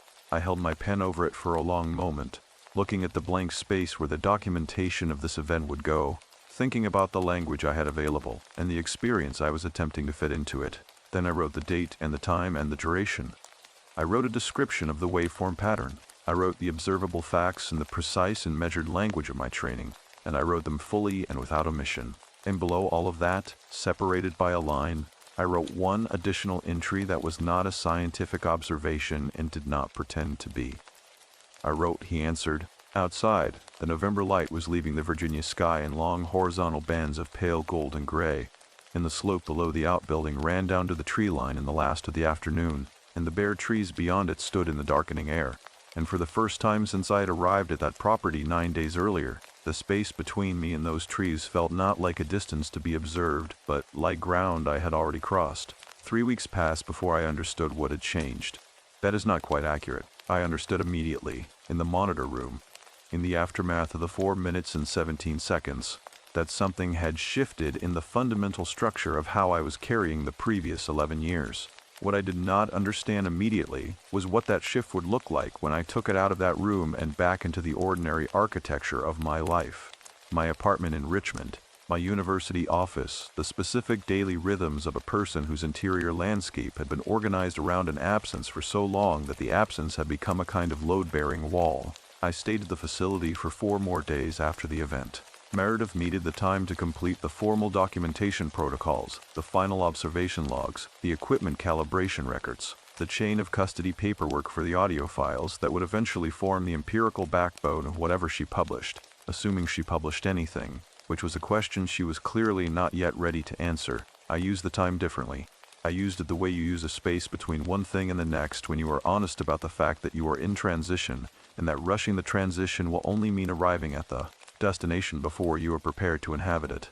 I sat in the monitor room during the remaining days and watched the feed and documented what it showed, which was a gradual and observable diminishing.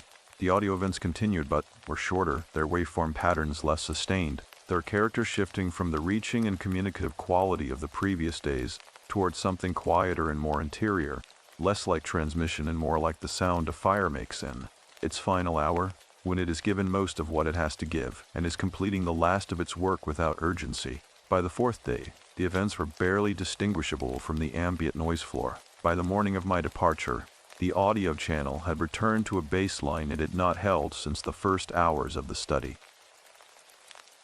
Ruth came back on the second day. She sat with me for 2 hours in the monitor room, not reviewing data, not discussing the study in any technical sense.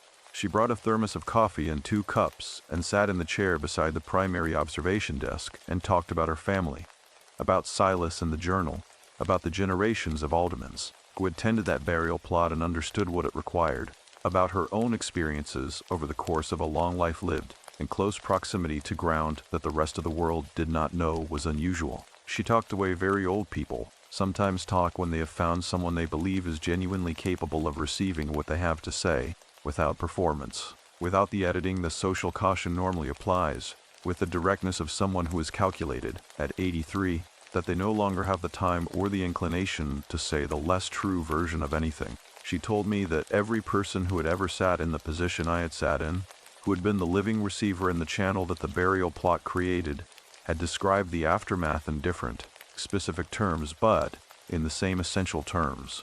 The details differed. The structure did not. What everyone described was a period of quiet that lasted days or sometimes weeks, during which the grief that had been interrupted or managed or enclosed was allowed to complete its natural movement through them, not the ending of grief. Ruth was precise about this distinction and made it more than once. Not the resolution of loss into something comfortable or narratively satisfying, but the completion of the passage through it. The arrival at the other side where the grief was still fully present, but had become a different kind of presence. Weight that you carried differently because you were no longer also carrying the uncertainty about whether it had been witnessed. She said that what the living carried, in the aftermath, was not a lessening, but a clarification. I have thought about that word many times in the months since. Clarification. The removal not of the substance but of the obscuring layer over the substance, so that what remains is the thing itself seen clearly, which is both harder and, in the way that honest things are easier than dishonest ones, easier. On the morning of my last day at the facility, Meredith gave me something. She had mentioned, in our conversation on the night I told her about Colin, that every study participant, every person who had served as the living receiver, had been given something to carry forward, not as a ritual in the formalized sense, but as a practical acknowledgement of what the experience required in its aftermath. She had given the previous receiver, a woman named Patricia who had participated in a smaller preliminary session 2 years before the current study, a cutting from a plant that had been growing in the research property's kitchen garden since the Alderman family's time on the land. Patricia had taken it home and planted it and written to Meredith twice in the following year about what it was like to tend something that connected her to the place where the event had occurred. What Meredith gave me was a small envelope, sealed with my name on it, in her precise handwriting. She told me to open it when I was home, not in the truck, not on the road, but in my own space, in the specific geography of the life I was returning to. I drove back to Richmond on a Thursday, the same day of the week as the Thursday 11 years earlier, which I noticed without attaching meaning to it beyond the noticing.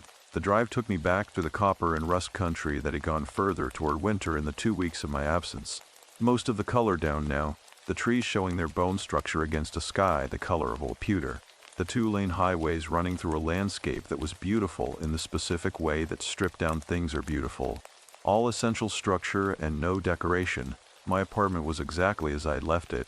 I had been gone long enough that the air inside had acquired the particular staleness of an uninhabited space, and I opened the windows before I did anything else, letting the November air move through the rooms. I made coffee. I stood at the kitchen window and looked at the street below for a while, at the ordinary Richmond streetscape of a Thursday afternoon, the people moving along the sidewalk with their ordinary purposes, the light falling at its November angle across the brick facades of the buildings opposite. Then I sat at the kitchen table and opened the envelope. Inside was a single piece of paper, folded once, On the paper, in Meredith's handwriting, was a transcription, not of audio from the study, but of something handwritten. She had noted at the top of the page that it was transcribed from the final pages of Silas Alderman's journal, the entry he had written 6 weeks after the burial of his youngest child, when the sounds above the grave had finally stilled. Silas had written, "The ground is quiet now, and I find that I am also quieter. I do not mean that the sorrow has left. I mean that the sorrow has completed its first full movement and arrived at its resting place, which is not silence but the kind of sound that does not require a listener because it has become part of the fabric of the place. I have stopped watching the grave for signs of continuation. I have started watching it the way I watch the rest of the land I tend, with ordinary attention, and the understanding that what is beneath the surface is doing its work, and that the work does not require my management to proceed." I sat with that for a long time.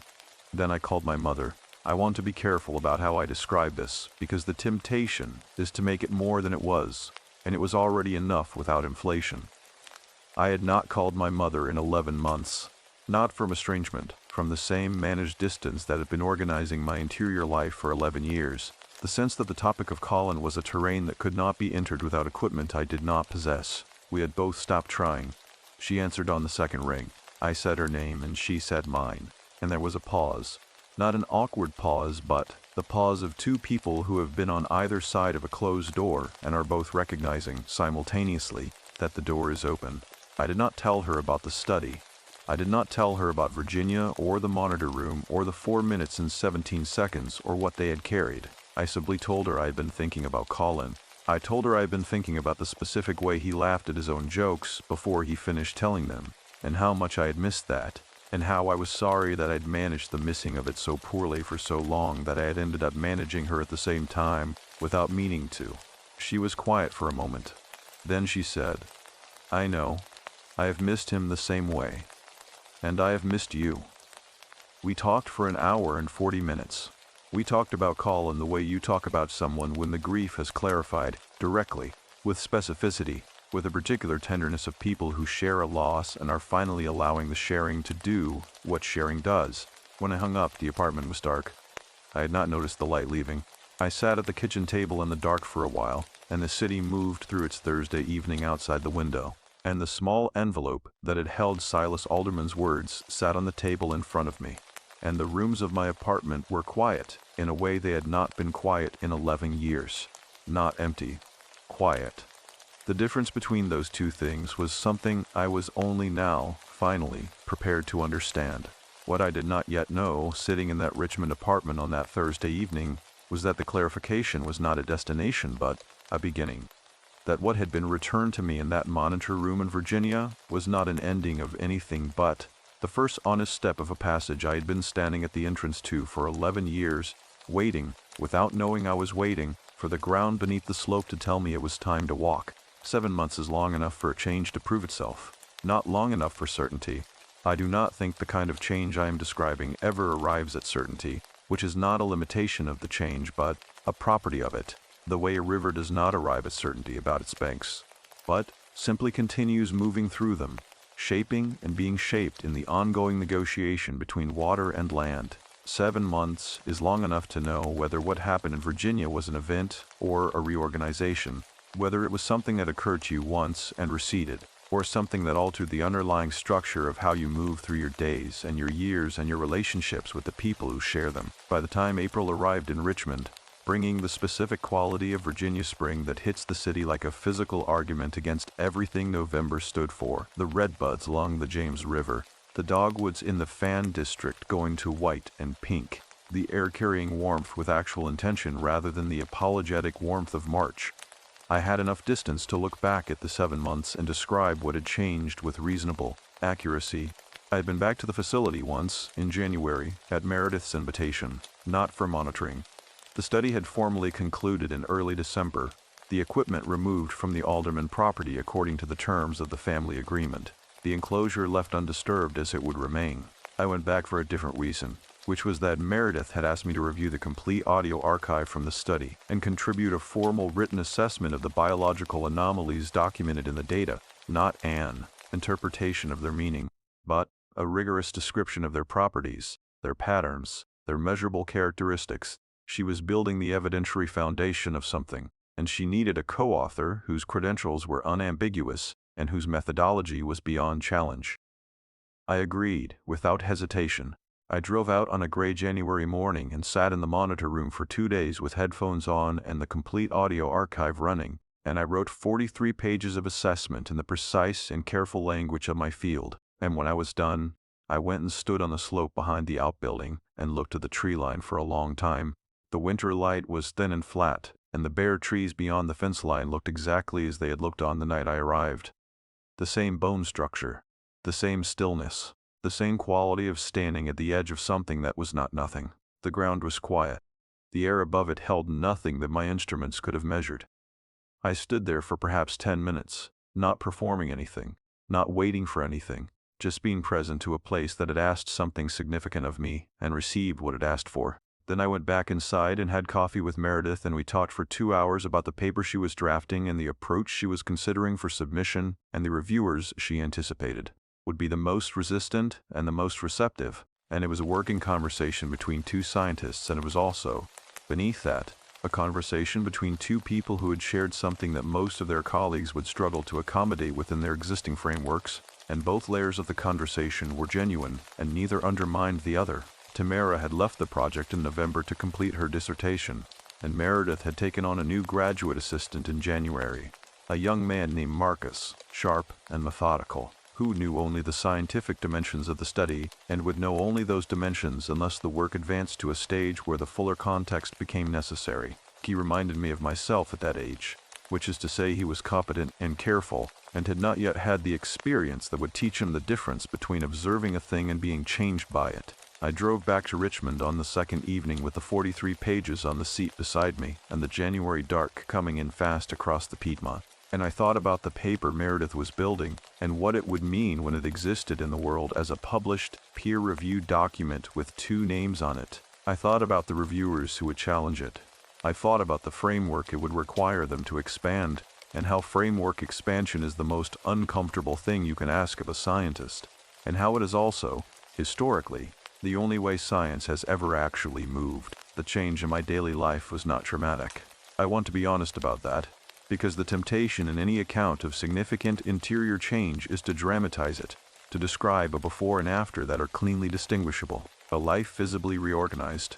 That is not what happened. What happened was quieter and more pervasive, and, I think, more durable precisely because of its quietness. I called my mother every Sunday. This had not been my practice before Virginia. Not because I had decided not to call, but because the managed distance that had organized my interior life had organized my relationship with her as part of the same project, and the dismantling of that project had made the calls not only possible but natural, the way things become natural when you stop spending energy on preventing them. We talked about Colin often. We talked about him the way he deserved to be talked about, with specificity and warmth and the particular comedy of a shared memory, because Colin had been genuinely funny in ways that grief had temporarily buried under the weight of the missing. I began to sleep differently. This sounds like a small thing, and it was not a small thing. For 11 years, the hours between 3 and 5 in the morning had been the hours when the managed distance was hardest to maintain, when the architecture of control that held everything in its designated place. During the functional hours of the day developed gaps, and through those gaps the unfinished grief moved with the particular freedom that the small hours permit. I had managed this with the tools available, the late work sessions, the position books, the practiced redirection of attention. The management had been effective and exhausting in equal measure. After Virginia, the 3 a.m. hours changed their character. They did not become simple or uncomplicated. The grief was still present. I had been precise with myself about Ruth's distinction between clarification and resolution, and I had held to it honestly rather than allowing myself the false comfort of believing the experience had resolved something it had only completed. But the grief in those hours was no longer restless. It had, as Ruth had said it would, found its resting place. It was present the way a river is present in the dark when you cannot see it, but can hear it, fully there, doing its continuous work, not requiring management or redirection, simply moving. I wrote this account in March. I had been thinking about writing it since January, since the drive back from the facility on the second evening with the 43 pages beside me and the dark coming in across the Piedmont. Not for publication, not for the scientific record. For myself, and for the possibility that someone else might one day need to read it. Someone else who had stopped short of the full passage through their grief, and did not yet know that stopping short was not a permanent condition, that the ground beneath his specific slope in Albemarle County had been doing its work long before either of us arrived, and would continue doing it long after we were gone. I wrote it in the specific hours between 3 and 5 in the morning, which felt correct. The title arrived on the third night of writing, in the way that titles arrive when you have been honest enough in the work to let the work name itself. It was not the title I would have chosen analytically. It was simpler than that, and more direct, and it said the thing the account needed to say without the protective layer of scientific framing that my instinct would have wrapped around it. I wrote it at the top of the first page, and looked at it for a moment, and knew it was right. Then I kept writing, because the account was not yet finished. There was one more thing it required. One more movement that I had known from the time Ruth Alderman sat in the monitor room and the waveform descended in its long gradual arc back toward baseline, that I would need to make before the circle could honestly be said to close. I had been putting it off not from reluctance, but from the understanding that it needed to happen at the right time and in the right way, not as performance, not as the dramatic final gesture of a narrative that was looking for its ending, but as a genuine act, specific and private and grounded in everything the previous 7 months had taught me about the difference between managing something and being fully present to it. By April, I knew the time had come. I called Ruth on a Sunday after speaking with my mother, and told her I was planning to return to the property, not to the facility but to the burial plot itself, the ground behind the tree line. I told her I wanted to do something there that I had not been able to do before Virginia, and I wanted to know whether that was something the Alderman family's understanding of the place would permit. She was quiet for a moment. Then she said, "That is exactly what the place is for." She said she would meet me there. I drove out the following Saturday morning in the early April light, the red buds already fading toward green along the highway, the Piedmont rolling past in the specific way it rolls when the season is fully turned and the landscape has committed itself to the new growth, and everything that was bare and structural in November was now covered and full and alive in a way that made November feel like a different country. The property waited at the end of the gravel road exactly as it had always waited. The white farmhouse, the outbuildings, the slope running down to the tree line, and Ruth Alderman's truck was already there when I arrived, and she was standing at the edge of the slope in the morning light with her hands in her jacket pockets, looking toward the trees with the patient expression of a woman who has been tending the same ground for 83 years and finds it, every morning, worth tending. Ruth walked ahead of me down the slope. She moved through the April grass with the unhurried certainty of someone navigating by memory rather than sight. Not because the path was difficult or obscured, but because she had walked it so many times that her body had absorbed its specific geometry and no longer required her eyes to manage it. I followed a few steps behind, carrying the small thing I had brought from Richmond, and the morning light came across the slope at a low angle and made the new grass luminous, the kind of green that only exists in the first weeks of April before the season has committed fully to summer, and the green deepens and loses its particular quality of emergence.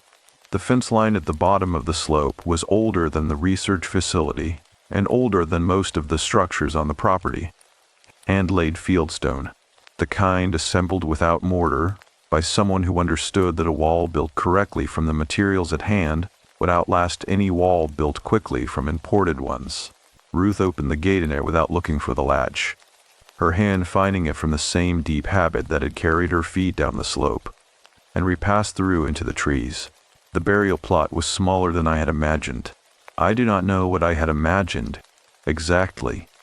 Something more formal, perhaps, more marked, more visibly significant in the way the places where significant things have happened are sometimes visibly significant. What I found instead was a clearing of perhaps 30 feet across, the trees standing back from it in a loose circle as though they had agreed, at some point in the distant past, to give it room. The graves were marked with fieldstone markers, most of them weathered to the point where the inscriptions were illegible to anyone who had not memorized them, some of them so old that the stone had sunk partially into the earth and was more suggested than displayed.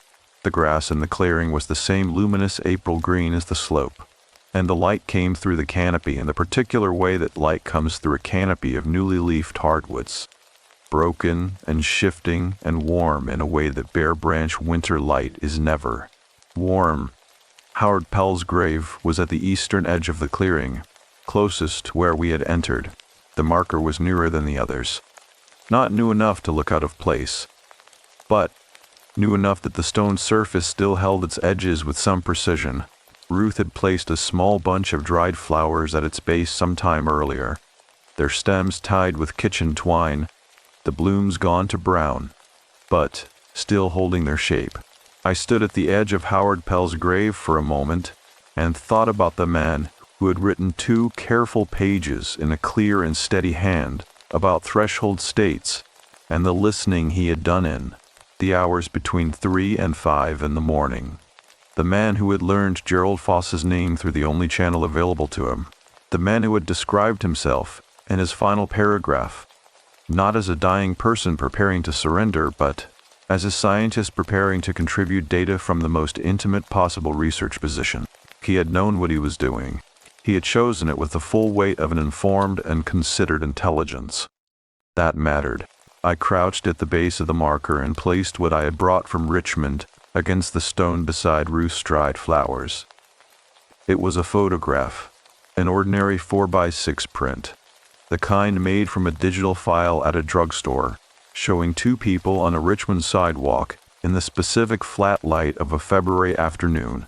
Colin was on the left, 30 years old in the photograph, wearing the dark green jacket he wore through every winter of his adult life because he had bought it at a surplus store when he was 22, and it had never worn out, and he had seen no reason to replace a functional thing.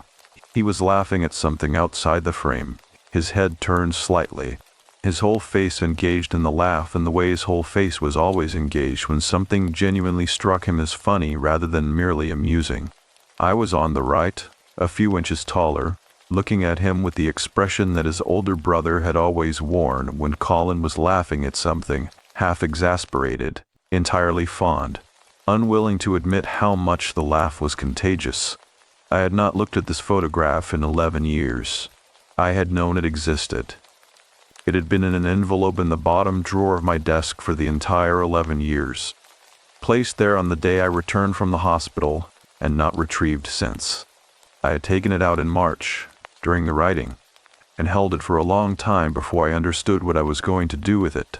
I set it against Howard Pell's marker with its face outward, so that the clearing could see it, and I stayed crouched at the base of the stone for a moment in the shifting April light. I did not speak out loud.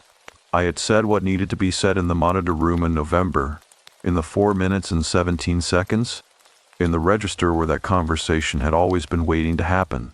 What I did here was different, quieter, more physical, the specific act of a person placing something they have been carrying in a location where it can be carried by the ground instead. Ruth stood a few feet behind me, giving me the room the moment required, her hands at her jacket pockets, her face turned slightly toward the canopy as though she were tracking the light through the new leaves. When I stood, she came and looked at the photograph for a moment without comment. Then she looked at me with her clear and patient eyes and nodded once. Not approval exactly, but recognition. The gesture of someone who has witnessed this particular kind of act enough times to know when it has been done correctly. We stood together in the clearing for a while in a silence that was comfortable in the way of silences between people who have arrived at the same understanding through different routes. The trees held their circle around us. The April light moved for the canopy in its slow and shifting way. The fieldstone markers stood in their patient arrangement across the grass, the oldest ones barely visible above the ground that had been slowly, over generations, completing its work of return. I thought about Silas Alderman standing in the same clearing in the autumn of 1862, holding his naturalist notebook, watching the soil with the equanimity of a man who believed the world contained more categories than he had yet learned to name. I thought about the generations of aldermans who had come to this clearing after him, each of them adding their own layer of understanding to what the ground here had been doing continuously and without interruption across 150 years of American life passing over it. The wars, the seasons, the deaths, the survivals, The specific, ordinary human accumulation of loss and continuation. That is what a family is. When you look at it honestly across enough time, I thought about Howard Pell and Gerald Foss. Strangers by every measurable standard, connected by the specific and unmappable channel that this ground had opened between them. I thought about Meredith Calloway sitting in a research facility 12 minutes up the road, building the evidentiary foundation of a paper that would ask its readers to expand their framework in a direction that frameworks rarely expand willingly. I thought about the 43 pages I had contributed to that foundation and the second name that would appear beside hers on the journal submission, and what it would mean for both of us to put those names on that document and send it into the world. I thought about my mother, and the Sunday calls, and the specific way Colin laughed at his own jokes before he finished telling them, and how that laugh was now something I could hold directly rather than managing the distance from it. Ruth turned to go. I followed her back through the gate and up the slope in the April light. The new grass bright under our feet, the farmhouse and the outbuildings standing at the top of the slope with their ordinary patience, the gravel road beyond them leading back to the highway that led back to Richmond, that led back to the life I was living differently now. Not dramatically differently. Not visibly differently to anyone who did not know what they were looking for, but differently in the way that counts, which is in the interior arrangement of the days, and the quality of the 3 a.m. hours, in the specific weight of the things you carry and how you carried them. At the top of the slope, Ruth stopped and looked back at the tree line for a moment. She said, without turning, "He knew you were coming. Before you arrived. Before Meredith called you in February. The ground knew what it needed, and it knew who carried it." I stood beside her and looked at the tree line with her. I thought about the drive in October, the copper and rust of the Piedmont hardwoods, the amber light that had turned everything the color of something I had initially called beautiful before I understood what it reminded me of. I thought about sitting in the car in the gravel lot with the engine ticking, looking at the property for the first time, feeling the quality of attention that I had misread as alertness and had been, I understood now, recognition. The specific interior sensation of arriving somewhere you have always been heading without knowing the destination had a name. Ruth walked to her truck. I walked to mine. We did not make plans or exchange the social packaging of a formal goodbye, because the situation did not require it, and Ruth Alderman had long since stopped performing the requirements of situations that did not require them. I drove back to Richmond through the April Piedmont, the red buds pink along the highway. The sky a clear and specific blue that belongs only to the mid-Atlantic in the first warm weeks of spring, the kind of blue that makes the winter seem not just past, but genuinely improbable, the kind of blue that the ground, if it could look up, would find worth the waiting. The photograph was in the clearing. Colin was laughing in the April light, in the dark green jacket he had never replaced because it still worked, in the company of the quiet and the field stone markers, and the shifting canopy and the particular patience of ground that has been doing its work for 150 years and will continue doing it long after every name on every stone has sunk below legibility, and the clearing holds only light and the memory of what passed through it. The slope behind the farmhouse was empty in my rearview mirror as I turned onto the highway. The grass on it was the greenest thing I had seen all year.